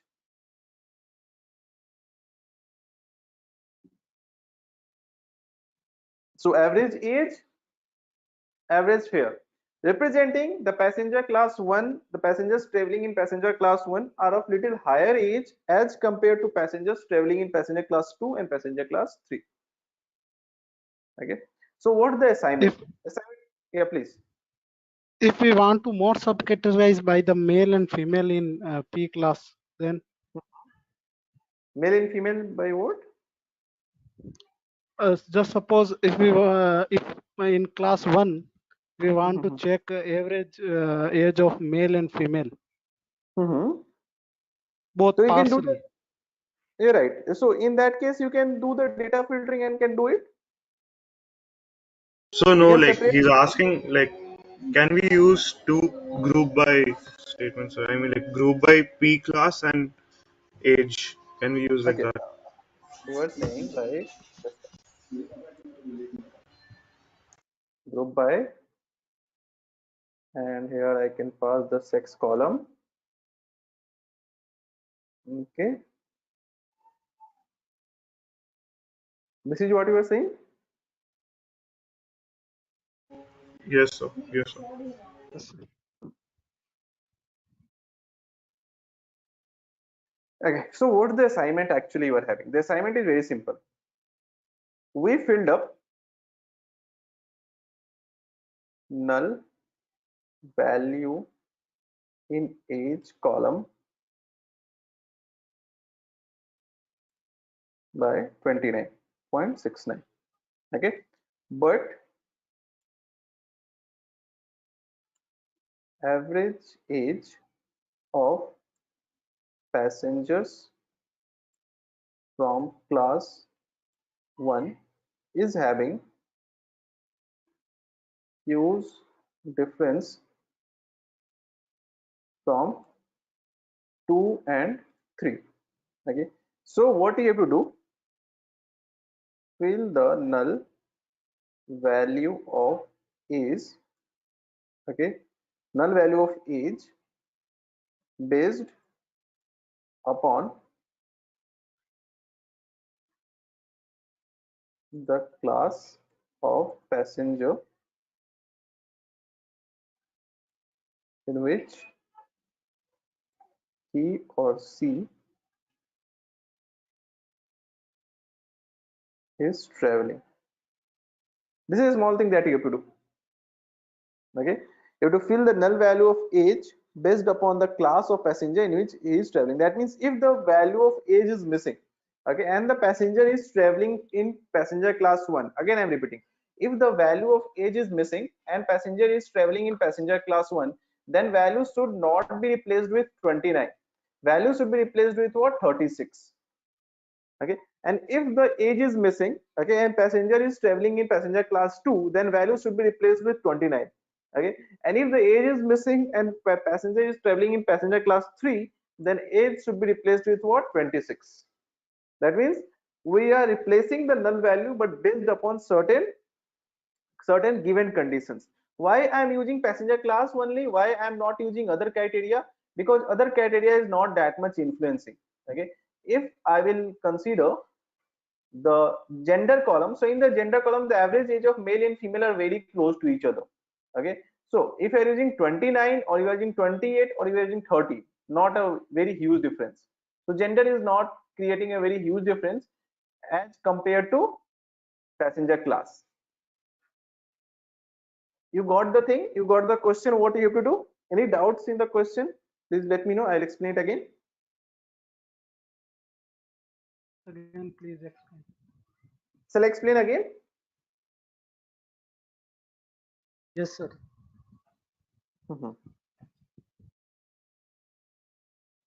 Okay, so let's see.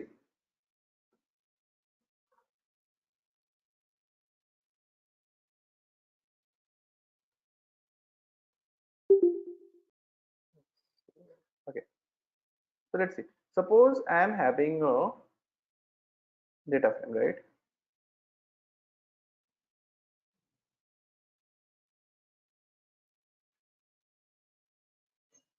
Okay. So in this data frame, this one is representing passenger class. So some of the passengers are traveling in 1, some are traveling in 2, some are traveling in 3. Okay, and this is a age column. So here the age is given. Okay, suppose age is given 20. Here the age is what? 36. Here the age is what? Suppose 29. Here the age is what? 26. Okay, 26, right? And these are the points which are missing. Okay, here it is void.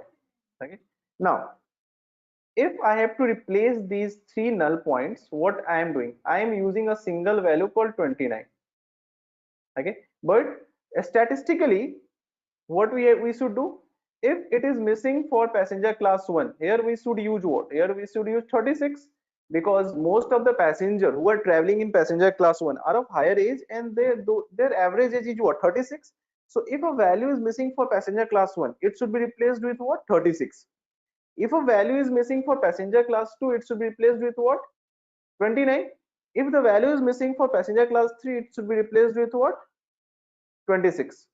Okay, in like instead of using a single value for all these 3 cases, okay, we are using a single value for all these 3 cases. You can see over here. Where is it? Here. Okay, we are using a single value to fill up all the null points in the age column. The recommendation is you should not use a single value to fill up all the null points in the age column. If it is a null point and the passenger is traveling in class 1, it should be replaced with 36. If it is a null point and passenger is traveling in class 2, it should be replaced with 29. If it is a null point and passenger is traveling in class 3, it should be replaced with 26. Am I clear? Yes, sir. Okay, so it is what that you have to do. Just try for it. Just think of it like what logic can be applied. Okay, and try to finish it, and tomorrow we will discuss some other data sets like from some kind of a restaurant, data sets from IPL, data sets from different cases we will take in consideration. Tomorrow we will learn more about different kinds of data pre-processing, and then we will go for the algorithmic part, most probably from the day after tomorrow class. Okay, so anything to ask, please let me know. Now we'll discuss, and then we'll sign up for the today's session.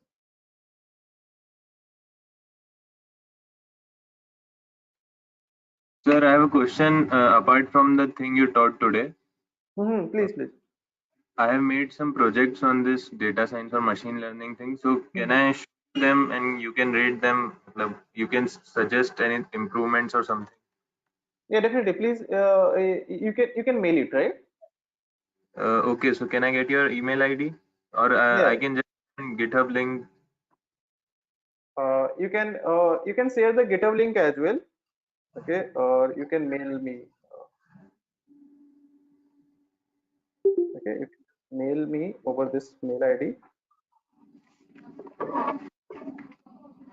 Okay, sir. Okay, you can also put in CC. Very fine. You can share the GitHub link over it on the same mail ID, right? Okay, sir. Okay. Or you can also okay. Well, first share me if required. Then we'll see what we can do next. Anything else? Please let me know. No, sir. So shall we sign up for today's session?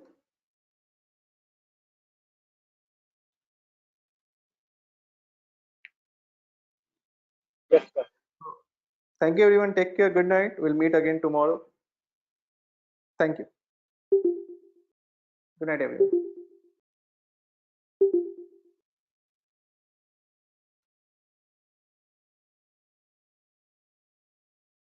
This conference will now be recorded.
Okay, hi everyone.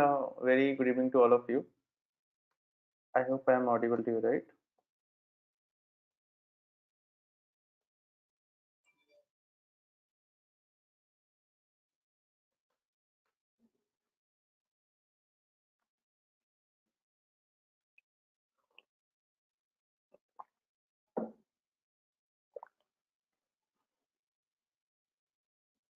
Okay, so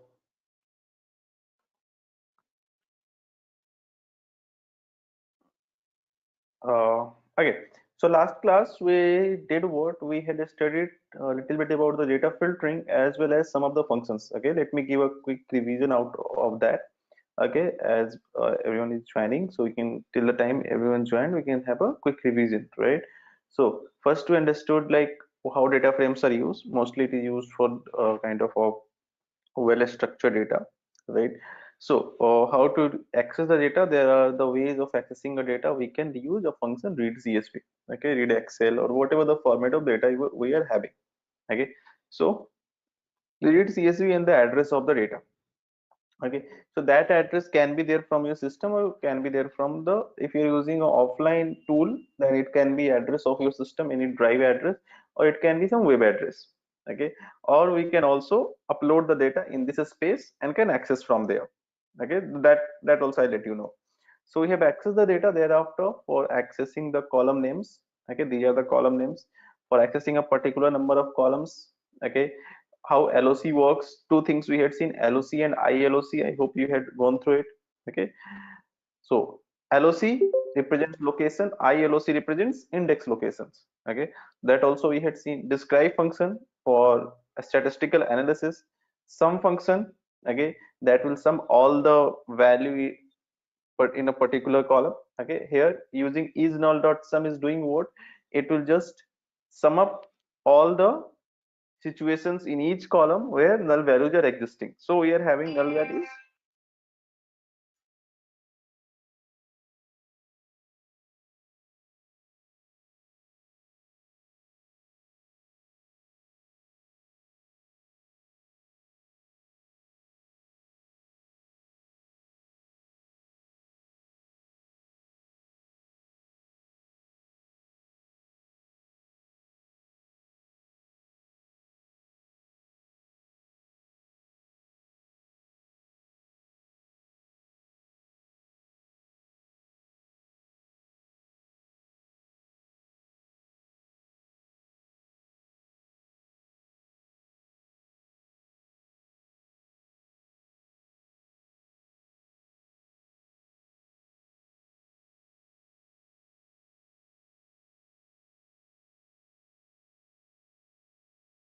Yeah, am I audible now?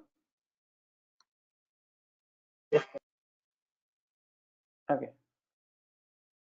Sorry, get- I just muted myself for a minute.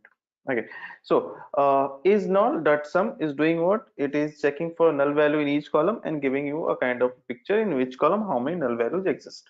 Okay, that is what we are having. Thereafter, we figured out about the filtering. Okay, so first filtering was done on the base of null values. Okay, where the null values are existing, we just filtered it.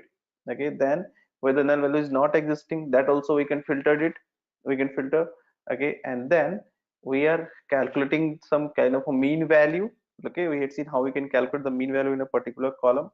Then treating the null values. For treating the null values, there is a function called fill na. Okay, then we are having what? A function called drop. So drop function will do what? Will drop the columns which is not required. Okay, that means the column that you want to drop, you can drop using drop column or drop function, or you can also drop a particular row. It depends what you want to drop. You want to drop a column or you want to drop a row.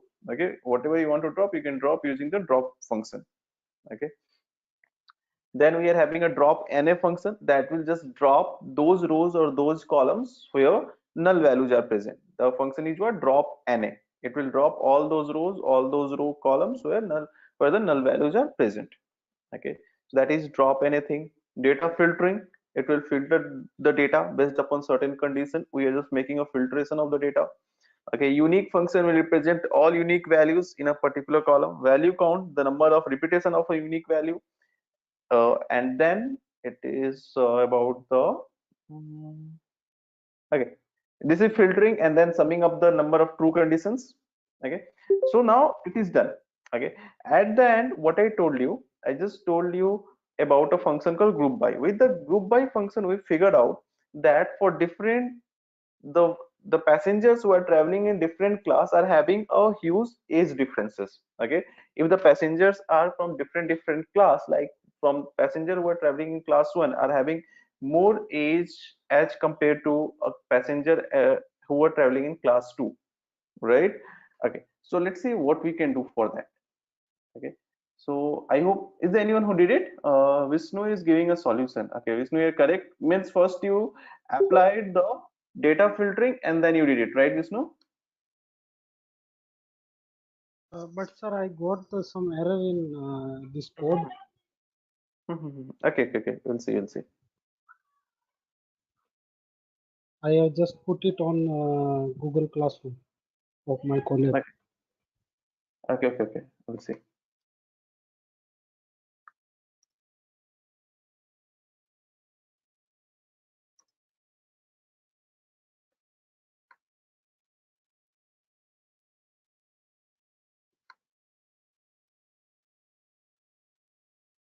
Okay, this is what which thing is this? Okay, fine, we'll see.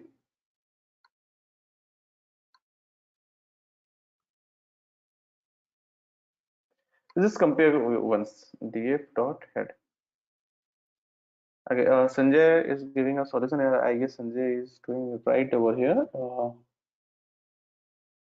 That's fine. Okay, so step 1, df dot group by. Okay, group by what? Group by on the base of sex, oh sorry, on the base of passenger class column. Okay, and then age, oh sorry, age is missing, right? So we can just use age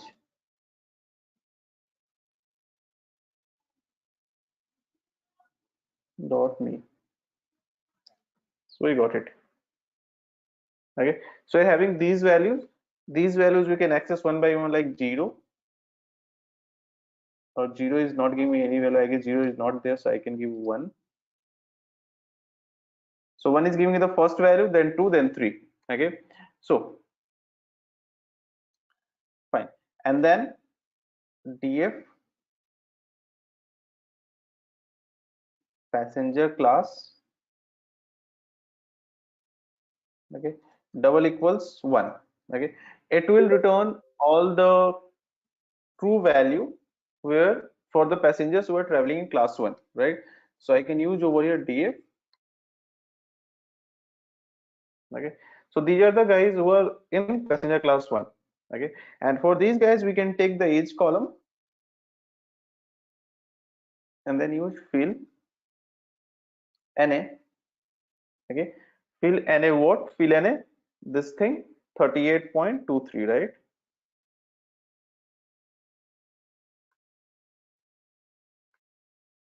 Right, we can do this part. Okay, so if we are doing it, this can be your what, this can be your the first, if I am doing it. Okay, so we are just filling these values, right? Now what we can do, this is a data containing some part of your data. Okay, it is not containing the whole data. Okay, like 1 hour after 1 we are having 3, right? So better what we can do, we can just create 3 different data frames. Oh sorry, I just we can create 3 different data frames over here. This is your data frame 1 where all the passengers are from passenger class 1, df1. Okay, df1 representing all the passengers from passenger class 2, then df1, df2 and df3. Okay, this is df2 and this is df3, passenger class 1 and passenger class 3. Okay, so 3 groups are there. All these 3 groups we can execute one by one. df1 age dot fill na. I can fill what, 38.23 for the second one and for the third one. Okay, For the third one, that is df2. The df2 is that data frame in which passenger class 2 guys are there. So you can just use over here 29.87. Okay, and for these guys, third I can use 25.14. Okay, and then I have to update the age value as well, right?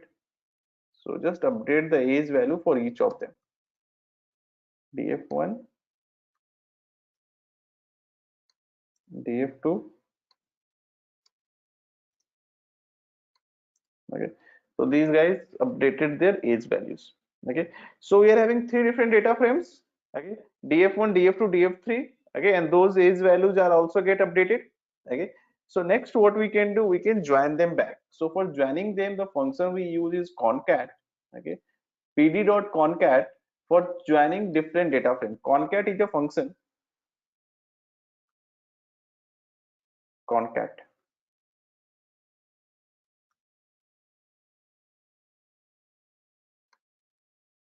function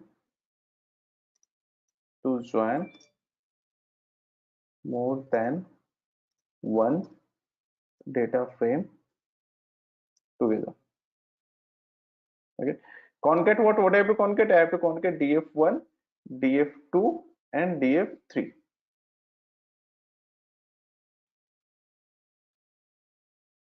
Okay, so it is showing some error. The error is what?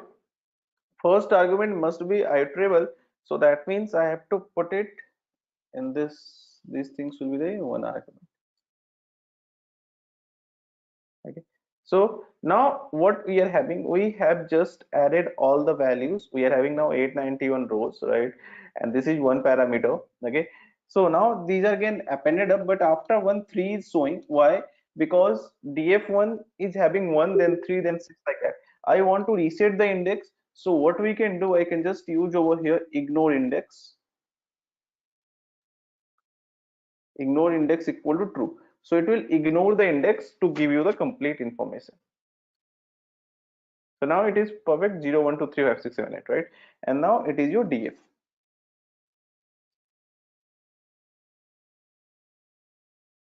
So now if you check df dot is null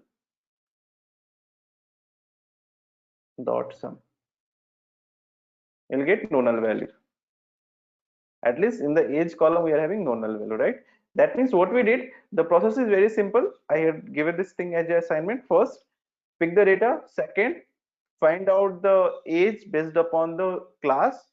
Separate the different class information into three different groups: df1, df2, and df3. These are three different groups which are containing passenger class 1, 2, and 3 guys. Okay, for the passenger class 1 guys, replace the age with 38.23. For passenger class 2 guys, replace the null age. Okay, or the if the information is not present, it will be replaced with 29.87. For the third guy, it will be 25.14. Okay, and thereafter we can use these things.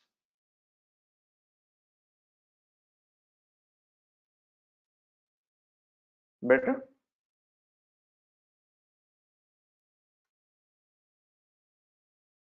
Do we Can you use share? ignore index? Hello. Yeah, why we used ignore index? It is what you are asking? Yes, sir. Yes, sir. Okay. Okay, ignore index is doing what actually when you are having multiple data frame. Okay, just okay. So when you are having a multiple data frame like this, the first data frame, the second data frame, okay, and the third one. So these data frame are having what? Are having a index irregular, because the original data frame is having an index value 1 2 3 4 5 like this. Okay, now if you do a filtering, it may possible the filtered value is containing this thing first, second thing, this thing. Okay, that means containing the first value, then third value, then fifth value. So it will have an index 1 3rd 5th. Okay, this may have index 2 and 4. So when you join them, okay, the index are not in a continuous form. Okay, so by using ignore index equal to true, what are you doing? We're making sure that after one, okay, the index can come in a continuous form. Okay, the after one, it should be converted into 2. If it is alone, then it is 1 3 5. That's fine. Like for example, if you are picking up, suppose if you are picking up df1, okay, so it is having an index of what?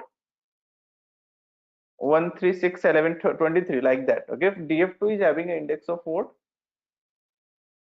9, 15, the remaining one, whatever is there. df3 is having an index 0, 2, 4, whatever the meaning, right? So it means these are the index that arise from the df itself. Okay, so what we did when we are combining them, okay, we are making it so that after getting combined, index can be ignored and it can be in a continuous form like 0, 1, 2, 3, 4, like that. Yes, sir. Yes, sir. Okay. Thank you, sir.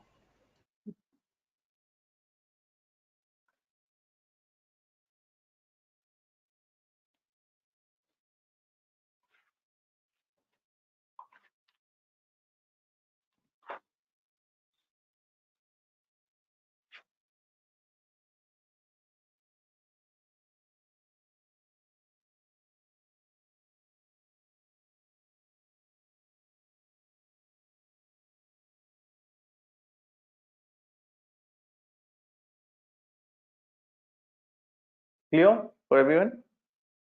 Okay, let me share this code.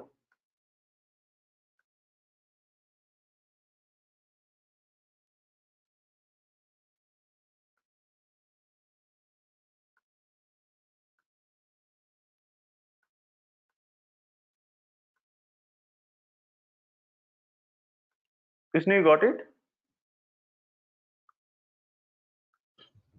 But what is the wrong in my code, sir? Okay, okay.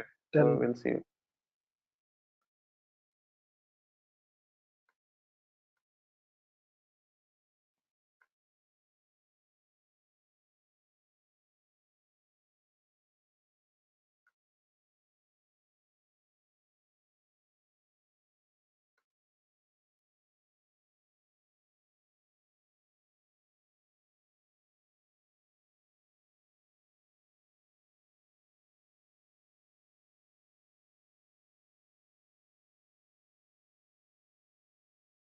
Okay, you did what?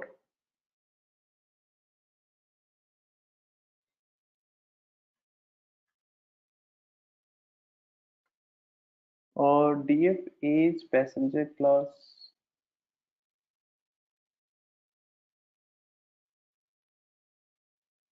Or what I do? Let me execute this thing.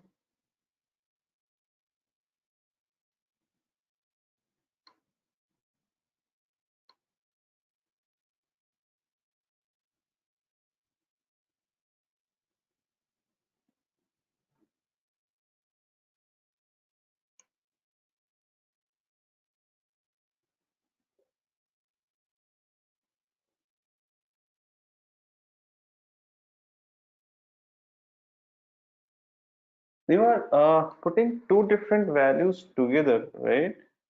So how it will work out?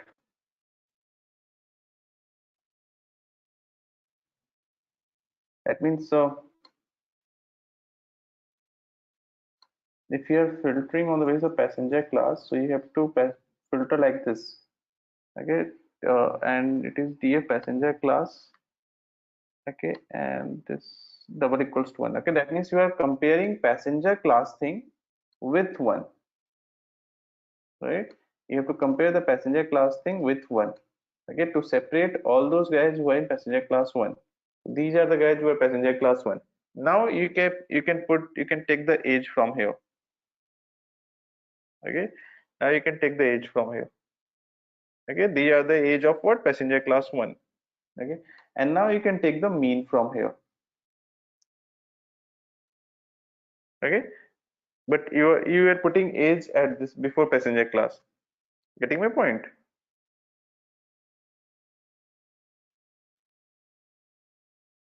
This is the mean of average of age of passenger class 1. Okay, the same way you can make it 2 to get the average of passenger class 2, but I use group by function. You can use it like this also. All good. Excuse me, sir. Sir, Please. instead of using df1, df2, df3, can't we make the changes just in this one code, sir? Like p class Okay, is you are equal saying, to 1? Yes, sir. In that same okay, line. okay, you are saying to create a single just a minute. You're saying that we can create a single logic over here. Okay, single Yes, line of sir. logic which can replace all the null values by checking whether the passenger is traveling from passenger class 1, Yes. 2 or 3, right? Yes, sir. Yeah, Yes, sir. yeah, we can create that thing also, but since we are just like I need to explain from the very basic, that's why I just made it very easy, okay, so that everyone can understand. That thing also I'll tell, okay, Yes, sir. because in some problem when the like this kind of things will repeat at some point again, so I'll tell you like how to do that also. Like we can create a single logic. That logic will do what? Check whether the person, like first if it is null value or not, and if it is a null value, then that null value belongs to which category. Is it from category 1, is it from category 2, is it from category 3, and then based upon the categorical value it can replace it, it can fill the null value. That also I'll tell you. But Yes, first of sir. all, let me know if it is clear for everyone, for everyone else or not. Any doubt for anyone over here?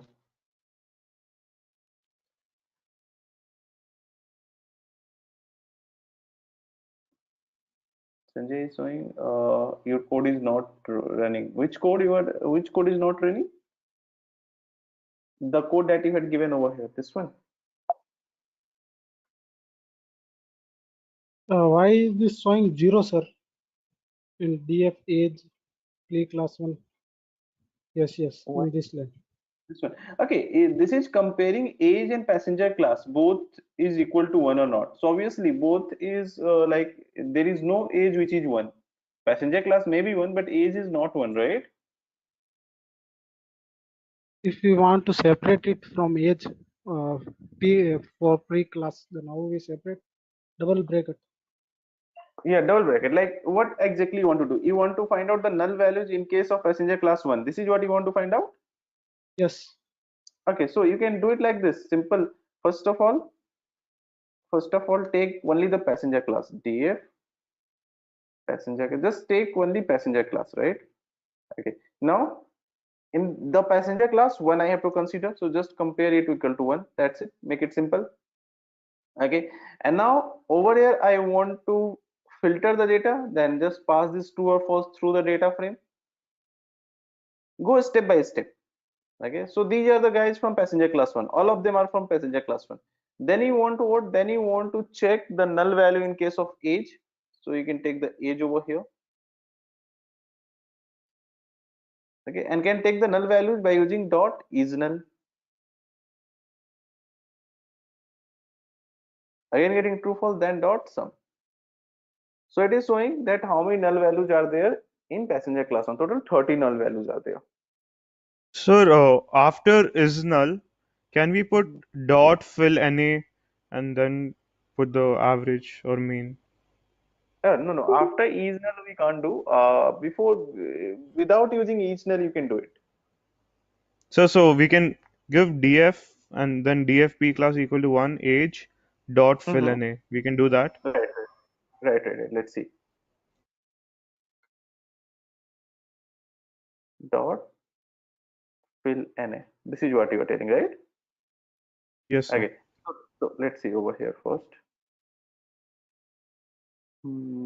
Div is dot is null dot sum. So we are having total null values 177. Now we are filling up is this thing. So we can, okay. I want to fill this thing with what is the average value? 38.23.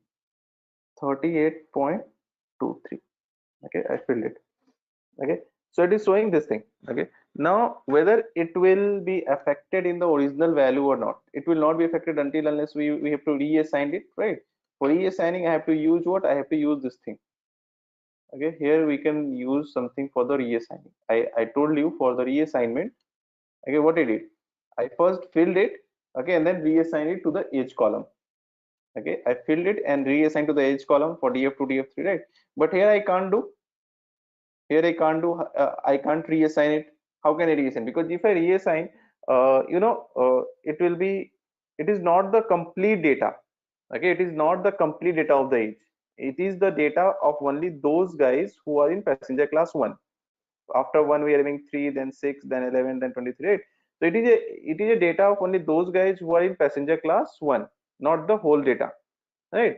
So what we can do, we can use something over here called in place equal to true. Let's see if it worked.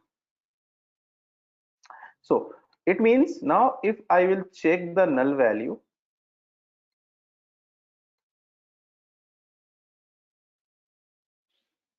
we are having 177 null values existing. That means there is no change happened. Okay, this in place works, but this in place works on the whole set of data when you are picking up the actual data.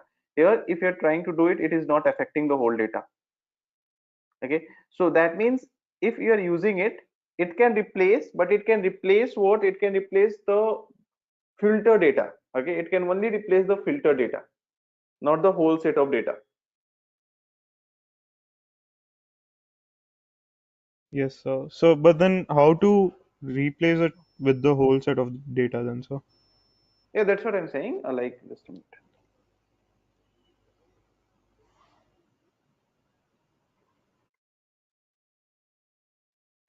Okay, that's what I'm saying. There is a way. This is a one of the way. Okay, one of the way says what? If you are having a complete data frame, just a minute. If you are having the whole data frame over here, okay, this data frame is containing three different categories. Some of the passengers are traveling in passenger class 1, some are traveling passenger class 2, some are traveling in passenger class 3, right? So what we did we have divided this thing into three different small data frame.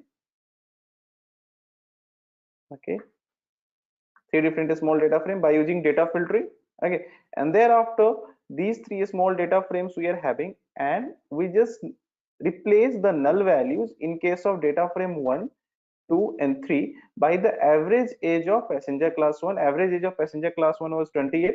Okay, here 35, sorry, here 38, 20, 28 and 25. Okay, so average age of 38 values replaced in replacing the null values over here. Okay, 28 is replacing the null value over, 25 is replacing the null value over here, and thereafter we just join them back into a single data frame. We just join them back into a single data frame. This is what we did, right? It is one of the way. Okay, the other way also I'll tell you, but it is one of the way. That means breaking and then replacing and then joining them back. Okay, so it is what that we did. Just let me know if there is any doubt with this way. Anyone? You can see the steps. The steps are very simple. First, find out the average age for each class. Average age of class 1, average age of class 2, average age of class 3, right?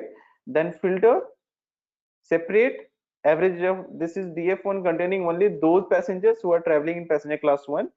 Average is only those passengers traveling in passenger class 2, those passengers who are traveling in passenger class 3. Okay, and then replace the null value in case of df1, replace the null values in case of df2, and replace the null value in case of df3, and then join them back. Again, join them back. This is what we did as of now. Okay, so any doubts with this thing, please tell me. Sanjay is saying that it is showing warning. Let me show this thing. Okay, you let me execute your code once, Sanjay. So you are saying that passenger class 1, right? Then you filtered it, okay, and then you are equating it with fill NA this thing. Okay, so if you will execute it, what will happen? Are you getting any warning? No, it is not error, and even not, it is not warning actually. Don't worry about it.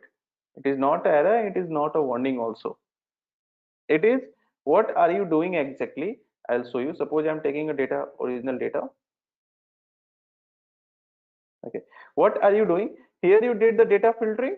Okay, here you apply data filtering, you filter the data and then replacing the age of the data of this filter data. Original data will not get affected. Okay, for example, if after executing it, the original data will not get affected anyhow. Like it is still 177, right? Why? Because you are just making change in this filter data. Okay, you are not making change in the original data, you are making change in the filter data. So after filtering, that's why after the filtering done, I am again joining them back. I am recreating the data. Getting your point? Yes, sir. Excuse me, Yeah, please. sir. When we use that concat command to merge 2 or 3 data frames, so sir, how does that work? Like if all the data frames have 20 lines, so it will make the final data frame of 60 lines. 60 lines, right? Okay. Hmm.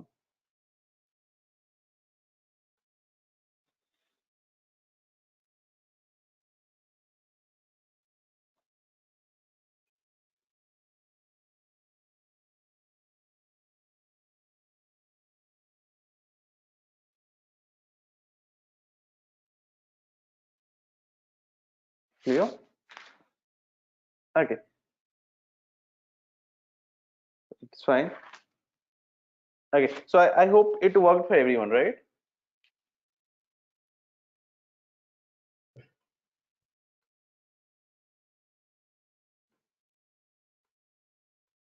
Let me finish this thing. Okay, so thereafter there is a question asked like, how can we do this in a single line of code? Okay, can we create a logic that can work in such a way that these null value can be replaced by just one line of code instead of breaking the thing, instead of breaking the codes one by one? Okay, can we do it? Yeah, we can do it, but for doing that we need to understand some important things as well. Okay, like how to apply a function on a data column. Okay, how to apply a function for a data column, how to do certain kind of operation on each element of data column. So some concepts are required that will cover up. Thereafter we'll see how we can do that also. Okay, so we are having what we had seen, like how can we do the data filtering. We can find out all the unique value in a data column, that also we can do. Okay, and then we can also do what. Okay, we can fill the null values, we can use the group by function. Okay, now just suppose this is a name column, and what I want to separate these surname from each of these name column. I have to separate these surname from each of these name column. Then what I can do? Okay, so for doing that, let's take any single name. N is equal to this thing. Okay, then I will do what? N dot split on the basis of what? Comma. Okay, I am splitting this thing on the basis of what? Comma, right? Then what we can do, let's see.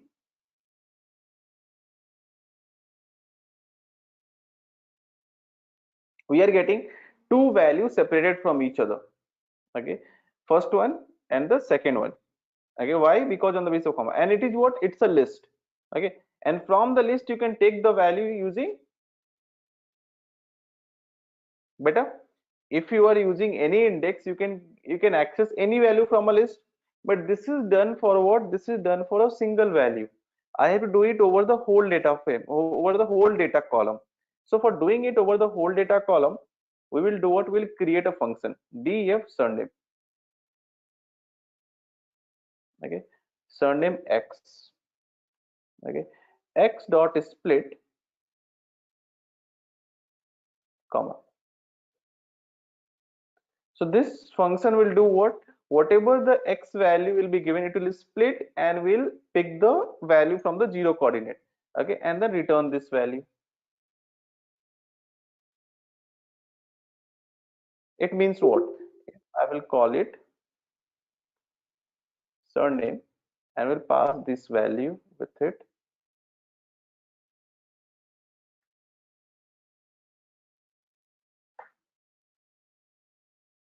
Is it understood by everyone? You got it? What it is doing? Is it clear?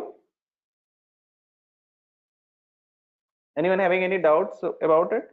What this function is doing? If you need to be explained again, you can just let me know. Next, we need to know how we can apply this function on whole data column. To apply this function on a whole data column, we can pick the data column, that is df of name. Just try to understand how can we apply any function on a data column. Df of name dot apply. What I have to apply? I have to apply surname. Okay, so what apply do?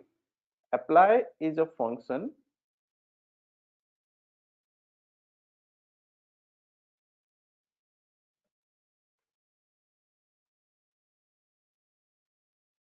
apply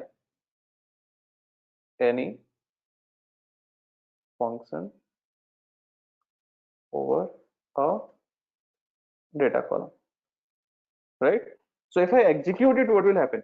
From each name, our surnames are separated, okay? And then we can do what? We can add the surname into the data frame. Now, how to add the surname into the data frame? There are two options of adding any new information into the data frame. What are the two options? The first option, you can add the new information in between. Suppose after name, if I have to add, I can do it. And there is second option, we can add at the end. Adding at the end is very easy. Adding in between, we have to think of it. Okay. So for adding any new information, suppose it is my information, I'll just store this information in surname variable. Already use your surname is your function, so I should use something else. So sur, or I can just use s. Okay. So s is a variable containing the surname of each guy. I can use df.insert, simple, and insert will tell me what to do. I have to add location first. I want to add after the name. Okay. So name is having a location of 0, 1, 2, 3, third. So it can be what? 4. Okay. The column name. Okay. What's the column name? The column name I want to put as a surname. And what's the value of that column? S. Now called df.head. So what we did, we created a function, and that function is applied over a whole set of column to work upon. Okay, in just 3 different steps. There is a function created. That function is doing what? Is doing a particular. That means a split function is simple string function. A split function is what? Is a simple string function. Okay, take the value 0 from it. Okay, the same function, using the same function, one of the function is created because it can be used for repeated again and again. So that function we applied on a set of function by using apply. Okay, and applied, s is created, and that s is added over here.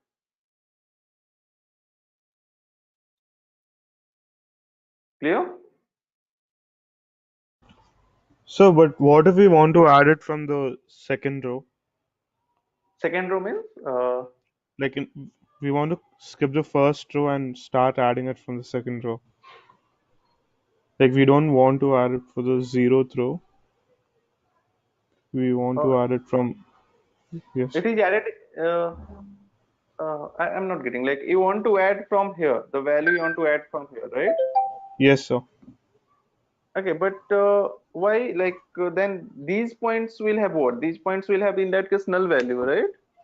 Yes, sir. Okay, so like in that case you have to select by using LOC. By using LOC thing, Yes. I told you, like by using LOC you can select these many informations. Okay, Yes, so sir. these many Yes, sir. informations will be separated, and then the information will be added from the second row only. Yes, sir. Yeah.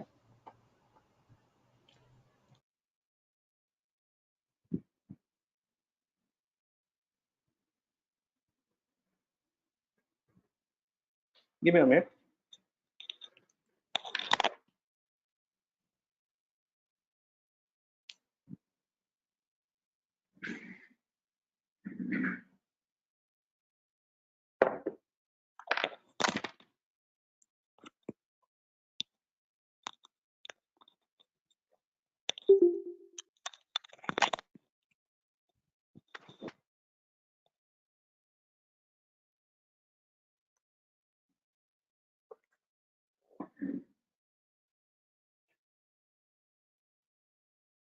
So you understood like how to apply a function on a data column? Okay, what will happen? What will be 0 in? Okay, 0 is what? It's like, when you are splitting, when you are applying the split function on a given string, right? So you are getting what? You are getting, that means Paulson and master, the name is separated into two different parts. First part, second part, because there is a comma in between, and we use the comma as a reference for splitting, right? And this is the whole value is within a square bracket. That means it is a list. Okay, so from the list if I am taking 0 coordinate, then this is my first value. Got it, Satyam? Yes, sir. Yes, sir. Okay, what will be 0 in x dot split? I guess I told get the 0th index of the list. Get the 0th index of the list. Okay, fine, you were telling you, fine.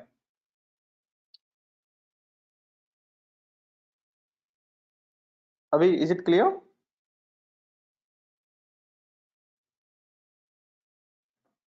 Okay.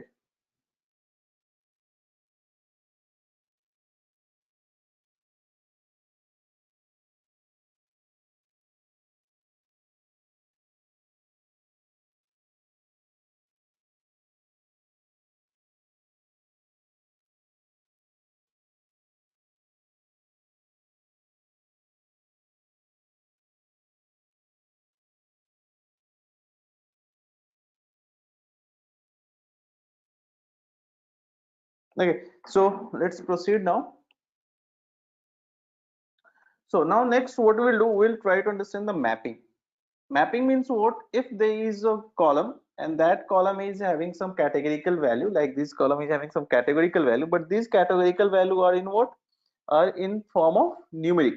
Okay, these are the categorical value which are, sorry, non-numeric. Okay, like male and female. Okay, so if we want to use these categorical value as a in the numeric form, then what we can do? We have to map. That means I can represent female with 1, male with 0. Okay, so mapping we have to do, converting a non-numerical categorical value. Non-numerical means what? Okay, non-numerical categorical value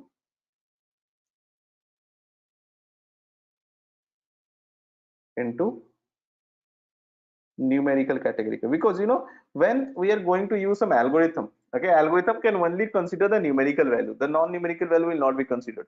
Okay, so we need to understand it, numerical categorical. Okay, so how to use it? Simple, df, your sex column you can pick, dot map. Okay, so if we are mapping, we can map the female into 1, okay, and then male into, for example, or you can use anyway, like vice versa, 1 0, it's not important, you can use 1 and 0 at any time. Sorry, both are becoming 1, it becomes 0, for example. Right now if I execute it, you can see the female values are represented by 1 and male values are represented by 0, right? And then we can add this information into the existing data frame. To add this information into the existing data frame, what I have to do? We can use insert function. Using insert function, define the position where you want to add. Like here we added at location 4. Okay, 0 1 2 3 4. Okay, the name of the column, that is surname. Okay, and value of the column that already created s. Okay, so that is a process. Or we can do what? We can just write over here df gender. That's it. It will get added up at the end. Okay, it will be added up at the end.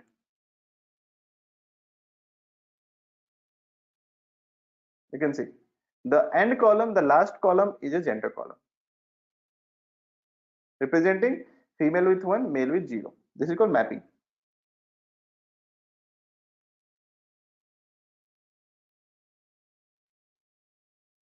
Excuse me, sir. Please. Sir, when we assign female as 1 and male as 0, so these are two different quantities. So when we put our data in any algorithm and there is mathematical calculation in the algorithm, so it will be a huge change, like 1 and 0 would make a huge change there.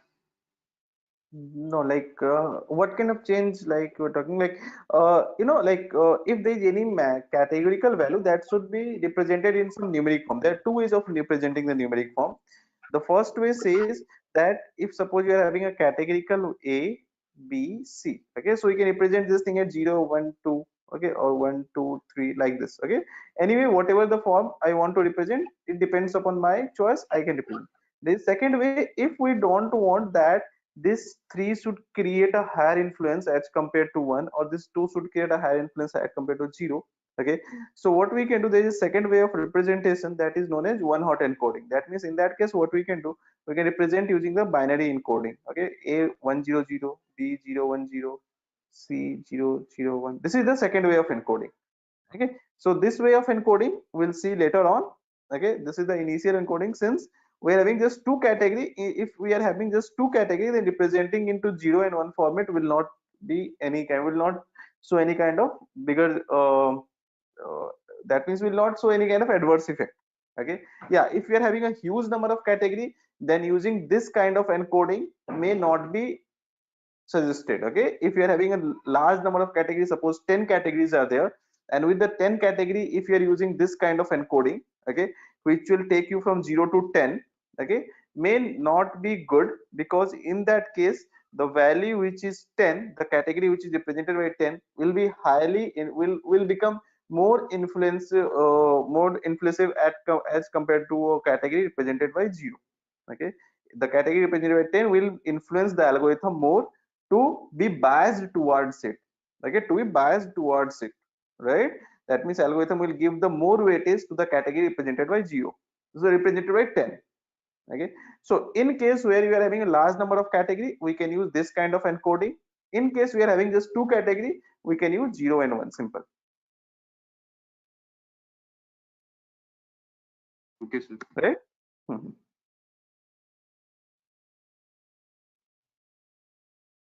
Okay, now so many things we did over this data. Okay, let's take some other data as well and take the case study of that data as well. Okay, and we'll do some kind of pre-processing, or you can say some analytical study over that. Okay, for that I'll upload a data over here.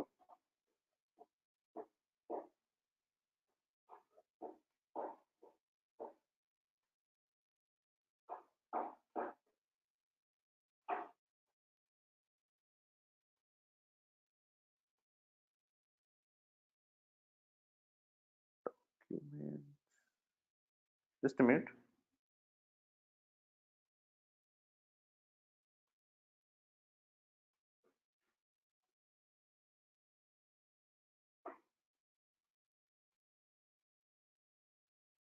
Just a minute, I have to find out the data actually.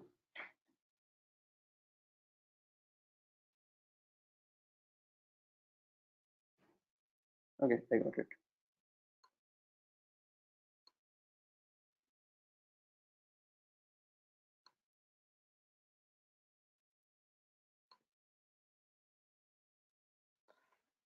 So I have shared data with you. What you can do, you can just click over this data. It will be opened up over here. Okay, there are three dots. You can click these three dots, open in a new window, and then you'll get a download button. Okay, then you will get the download button. From where you can download it, right? Just download the data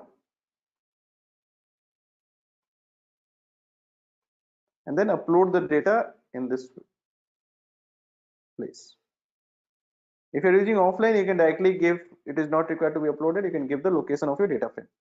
Okay, now I have to use this data for our next simple analytical things. PL.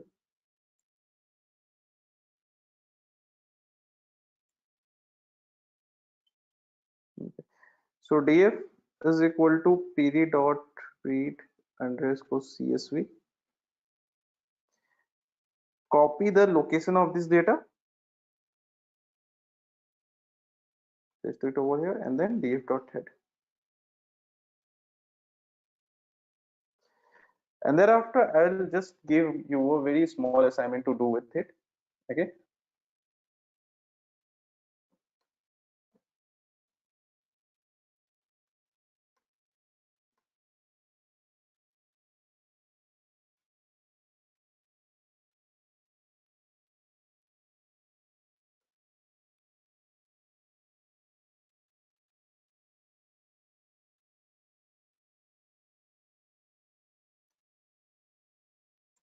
so it is very simple exercise that you can do.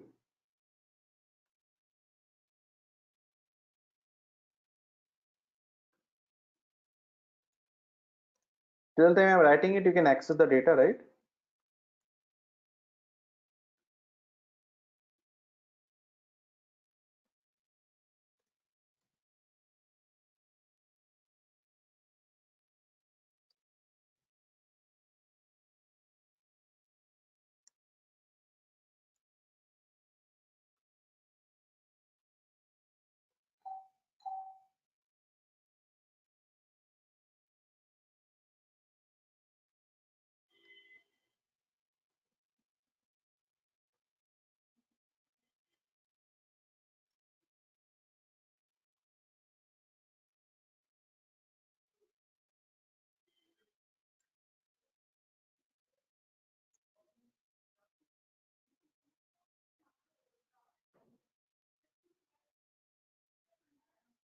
My player maximum number of player of matches. Player of maximum number of player of match.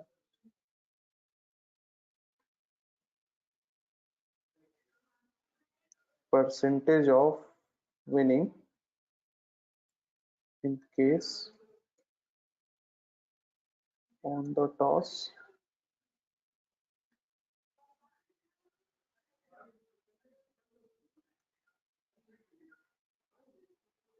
Percentage of winning in case they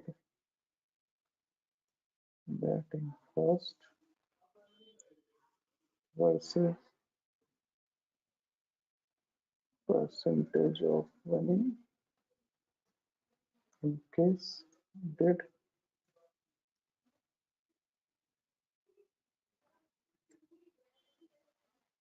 bowling first.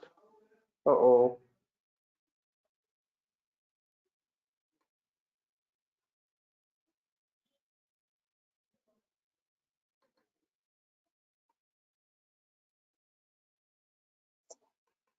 I have to put it in the second line, right? How can I do it in the second line?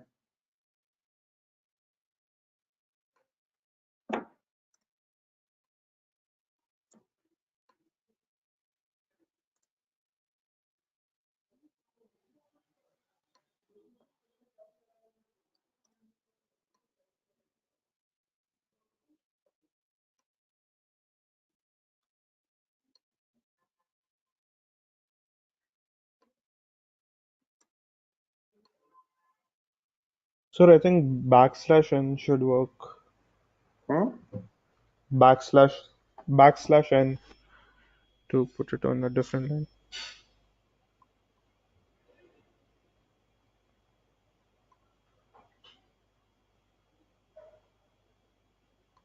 No, it's No, not it's working. not working. One more thing that we can do.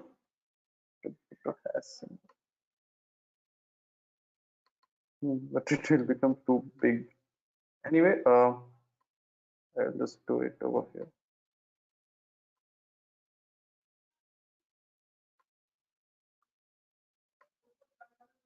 Data is accessible for everyone?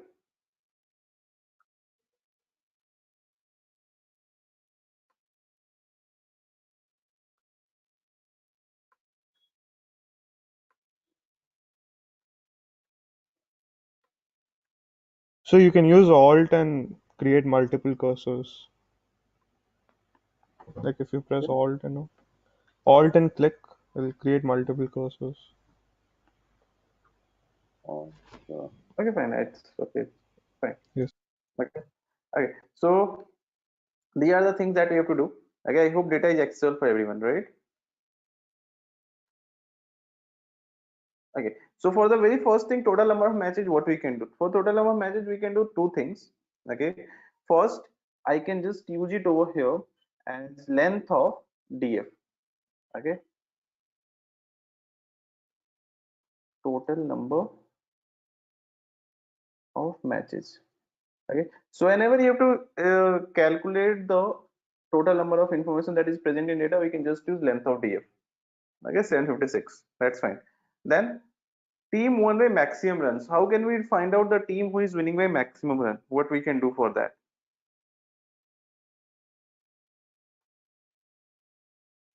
We can apply df. Okay, and win by runs. Okay. First of all, find out dot maximum. That means the maximum runs. So this is the maximum run. Okay. Then what we can do, we can compare the maximum run with all the runs. Okay. Suppose I am comparing the maximum runs with all the runs. Okay. So there must be one or two maybe true, everyone is false. Okay. Then we can do what df. Okay, and here we are getting, so here in this case there is a team who is the winner, Mumbai Indians, and winning by 146 runs. So what we can do, we can just pick the winner from here. Okay, so now please solve the other things. Okay, the next four questions are very common to it. Okay, maximum runs, maximum wicket, minimum wicket, and minimum runs. Please let me know what we can do for that.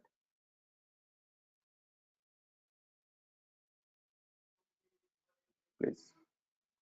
Sir, please repeat again, sir. Which Second one? The first one? Second one. Second one? Okay. Second one is very simple. First of all, what we did, we find out the maximum runs. So for finding out the maximum runs, we can do a df. We can take this column win by runs dot maximum. Okay. So maximum run is what? 146. In that column, this is the maximum value. Okay. Now we can do what? We can just compare, like if I'll take only win by runs, if I will take only win by runs, so this is the winning by runs. Okay, like different matches, in different matches different team are winning by different runs. Some is by 35-0-0 because the batting second team is winning by wickets. Okay, then again 15, then again 0-0 because team is winning by wickets, right? So what we can do, we can compare this thing with win by runs. This 756. Sorry, it's a mistake actually. Again, it should be double equals always. Okay. So when I compare all the runs with the maximum run, that means all the runs are getting compared with 756 or 146, whatever it is, 146. We're getting all the true or false. We are getting combination of true or false, and then we can pass the data through this, or you can pass true or false through df. So you're getting it, isn't it? And then from here we can take the winner, isn't it? We can just take the winner from here. Clear?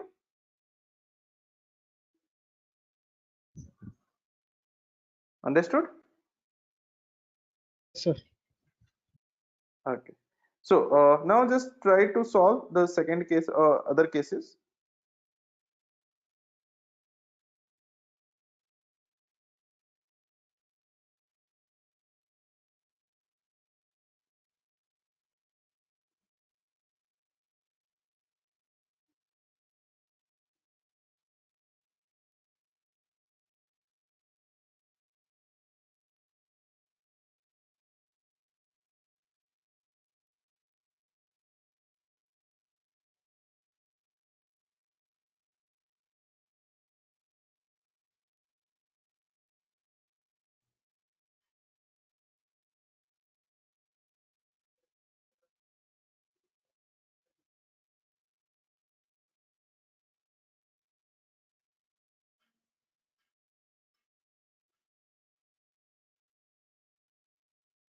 What should be for the second case? Like if I have to find out the teams who won by maximum wicket, what I can do?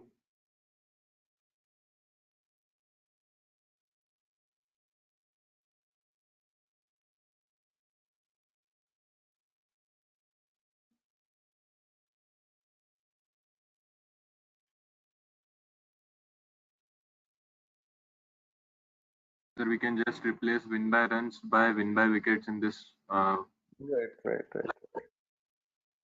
Obviously, the same thing we have to just do. We can use win by wickets over here. Okay, simple. So we'll get all. Sorry, it should be win by wickets. It's doing mistake. Where win by wickets is equals to maximum win by wickets. So these are a team who are winning by maximum wicket. That is what 10 wicket, right?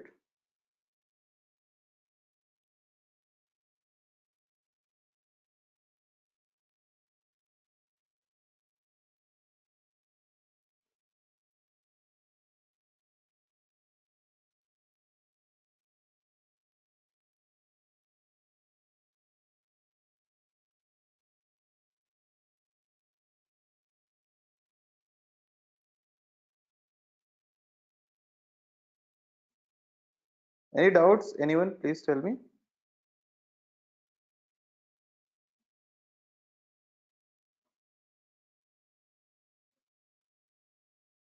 Okay, I guess it is clear. So let me then if it is minimum wicket, then what I will first take the win by wickets. Okay, find out the minimum wicket. Obviously minimum wicket will be given over here what? 0. Why it is 0? Is it possible that anyone can win by 0 wicket? No, it is not possible, right? Because minimum wicket should be 1. Okay, Minimum wicket should be here. Why it is 0? Because if the team is winning by run, it is mentioned as, if the team is winning by runs, it is mentioned as 0 wicket win. Okay, if any team is mentioned by any run, then it is mentioned as 0 wicket win. So we have to do what? We have to compare over here win by wicket. Okay, the minimum possible wicket is what? 1, with which one can win, right? So let's see how many times it happens.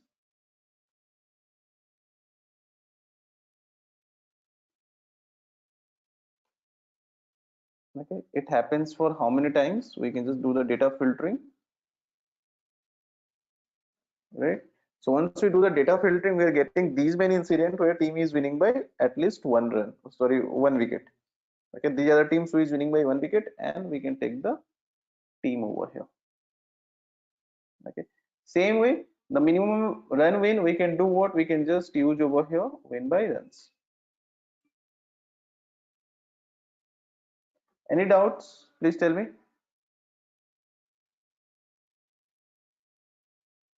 Most successful team, what we can do for it? Most successful team, please tell me. Win maximum match. Sorry. Which team who's win maximum match? Okay, so how we can find it out? Count function. The right value count, right, Sanjay? Thanks. DF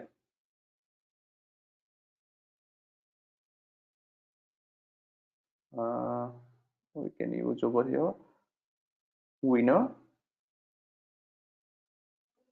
I hope you are doing good over here value counts. Okay, so we are getting over here all the teams which are winning by some amount of runs. I want the team who won the maximum matches. So I can do what? I can use over here dot max. So max will give me 109, right? And ID of 109 is what? Mumbai Indians. So I can get used over here IDX max. So it will give me the ID of 109. ID of 109 over here is what? Mumbai Indians. So I will get the Mumbai Indians. So this is value and this is ID of it. So IDX max, ID of maximum value. Same thing we can do for the players, right? That means DF column is what? Player of match dot value counts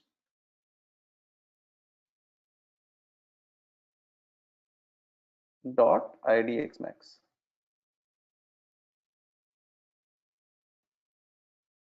Better? So this guy got the maximum player of the matches. Okay, then we are having what? Percentage of winning in case of toss winning. Okay, how can we do this? Okay, what is the percentage of winners? Okay, in case they also won the toss, and what is the percentage of winner in case they did batting first, and the percentage of winner in case they did the batting second or the bowling first?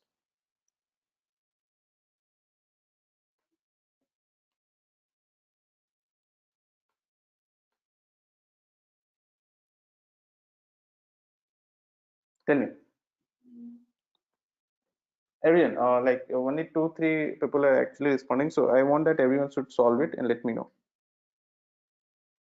So, sir, what is IDX max? IDX max will give you the maximum, okay, the ID of maximum value, like over here value counts dot max when you did. This is simple value count. When you give the value count dot maximum, so it will return the maximum value, that is 109. Okay, and what is the ID of this 109? The ID of 109 is Mumbai Indians. We are getting this thing. ID of Yes, maximum sir. value. Yes, sir.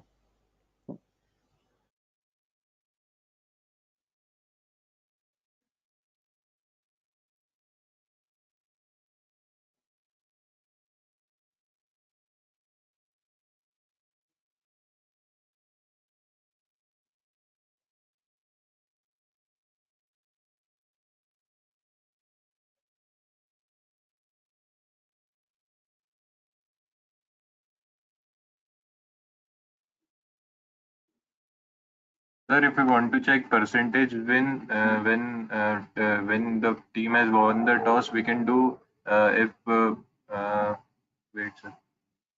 Yeah, please tell me. Yes, sir. 2 minutes.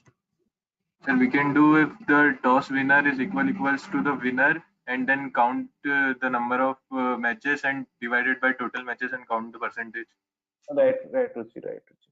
You can use your DF. It's a winner. Winner double equals DF, your toss winner, right?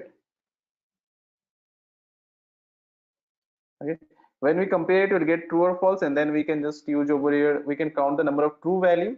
So to count the number of true value, we can use dot sum. Okay, and then we can divide it by total length.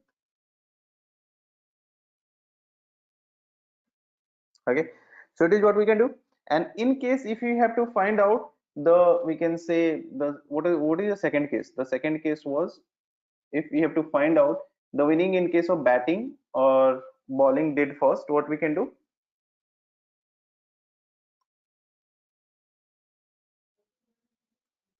This is the last query. Okay, and you can just let me know what we can do in this case.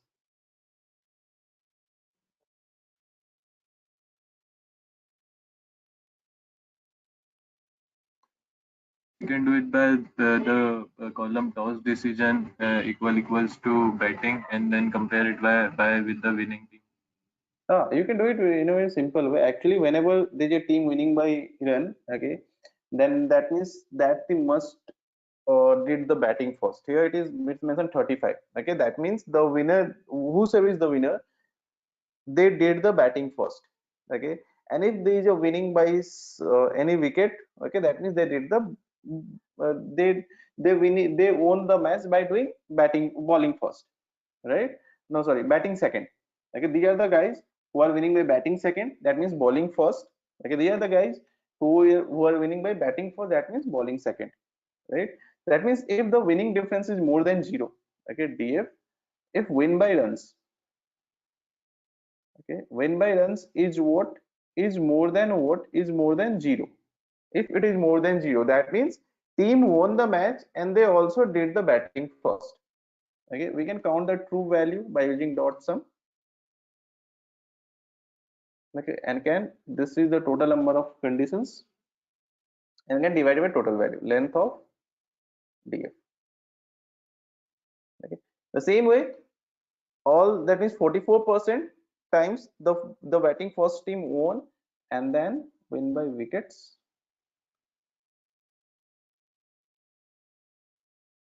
53% of the time the batting second team won. Clear?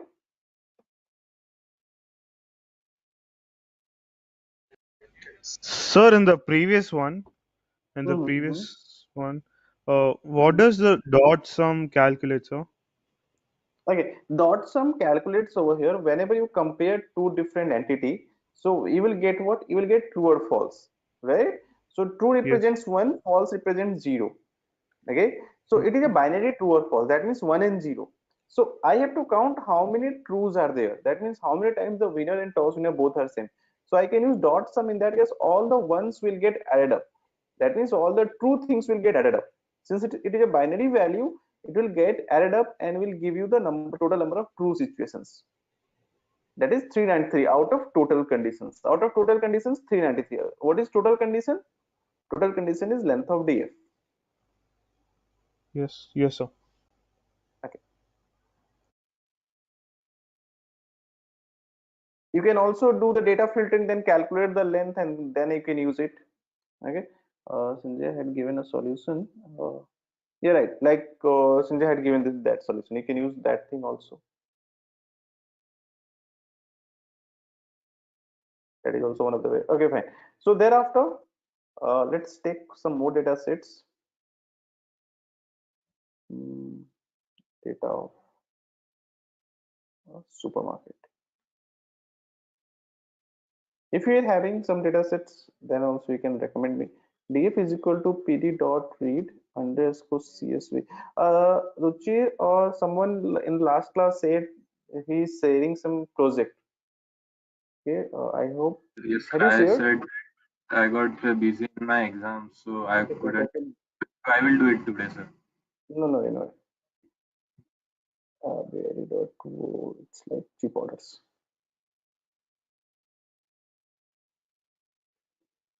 Okay, so if I'm accessing the data, it is not getting accessible. Okay, let me check the link whether this link is working or not.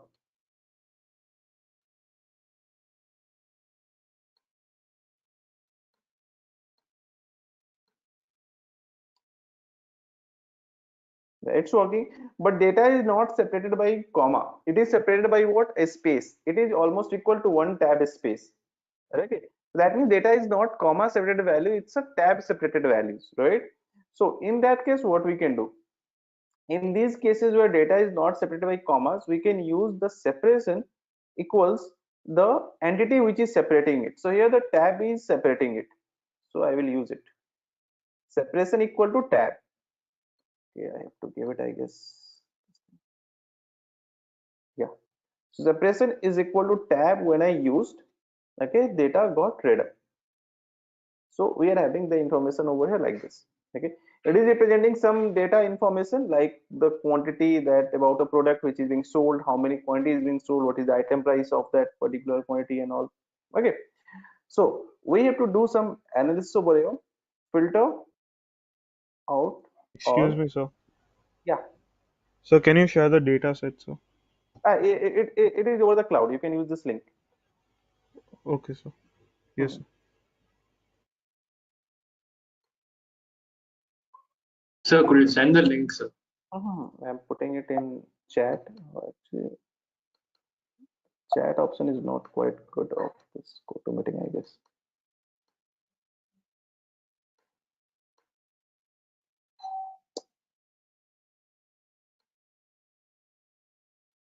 I don't know why I can't write over here. No, it's fine.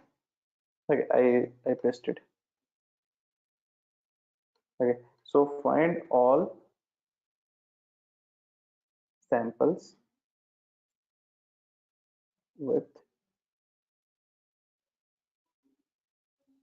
chicken and item name. Most sold item, average price of, or average uh, the total sum of total revenue, mm, item sold on maximum item collected,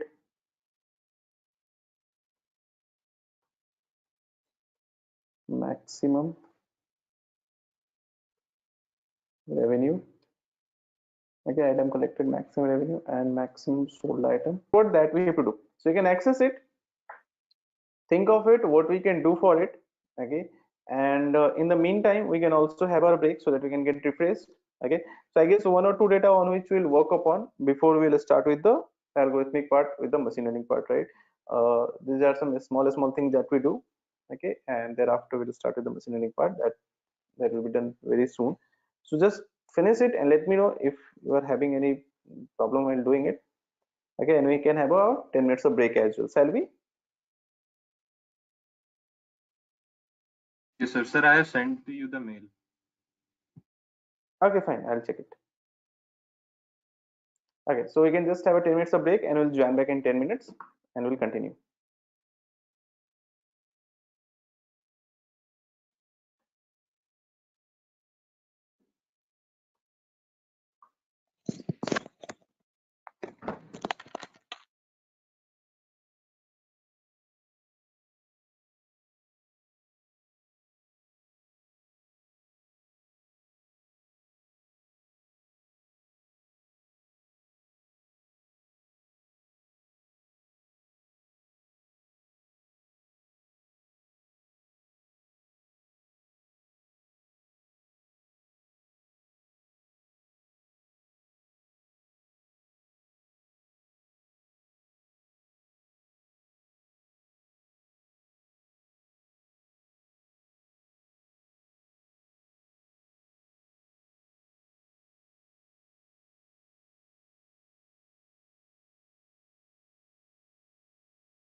Okay, so everything is now in a lowercase. Okay, and then update that column so that everything can be in uniform state. Okay, and then we can do what? We can compare this thing with lowercase.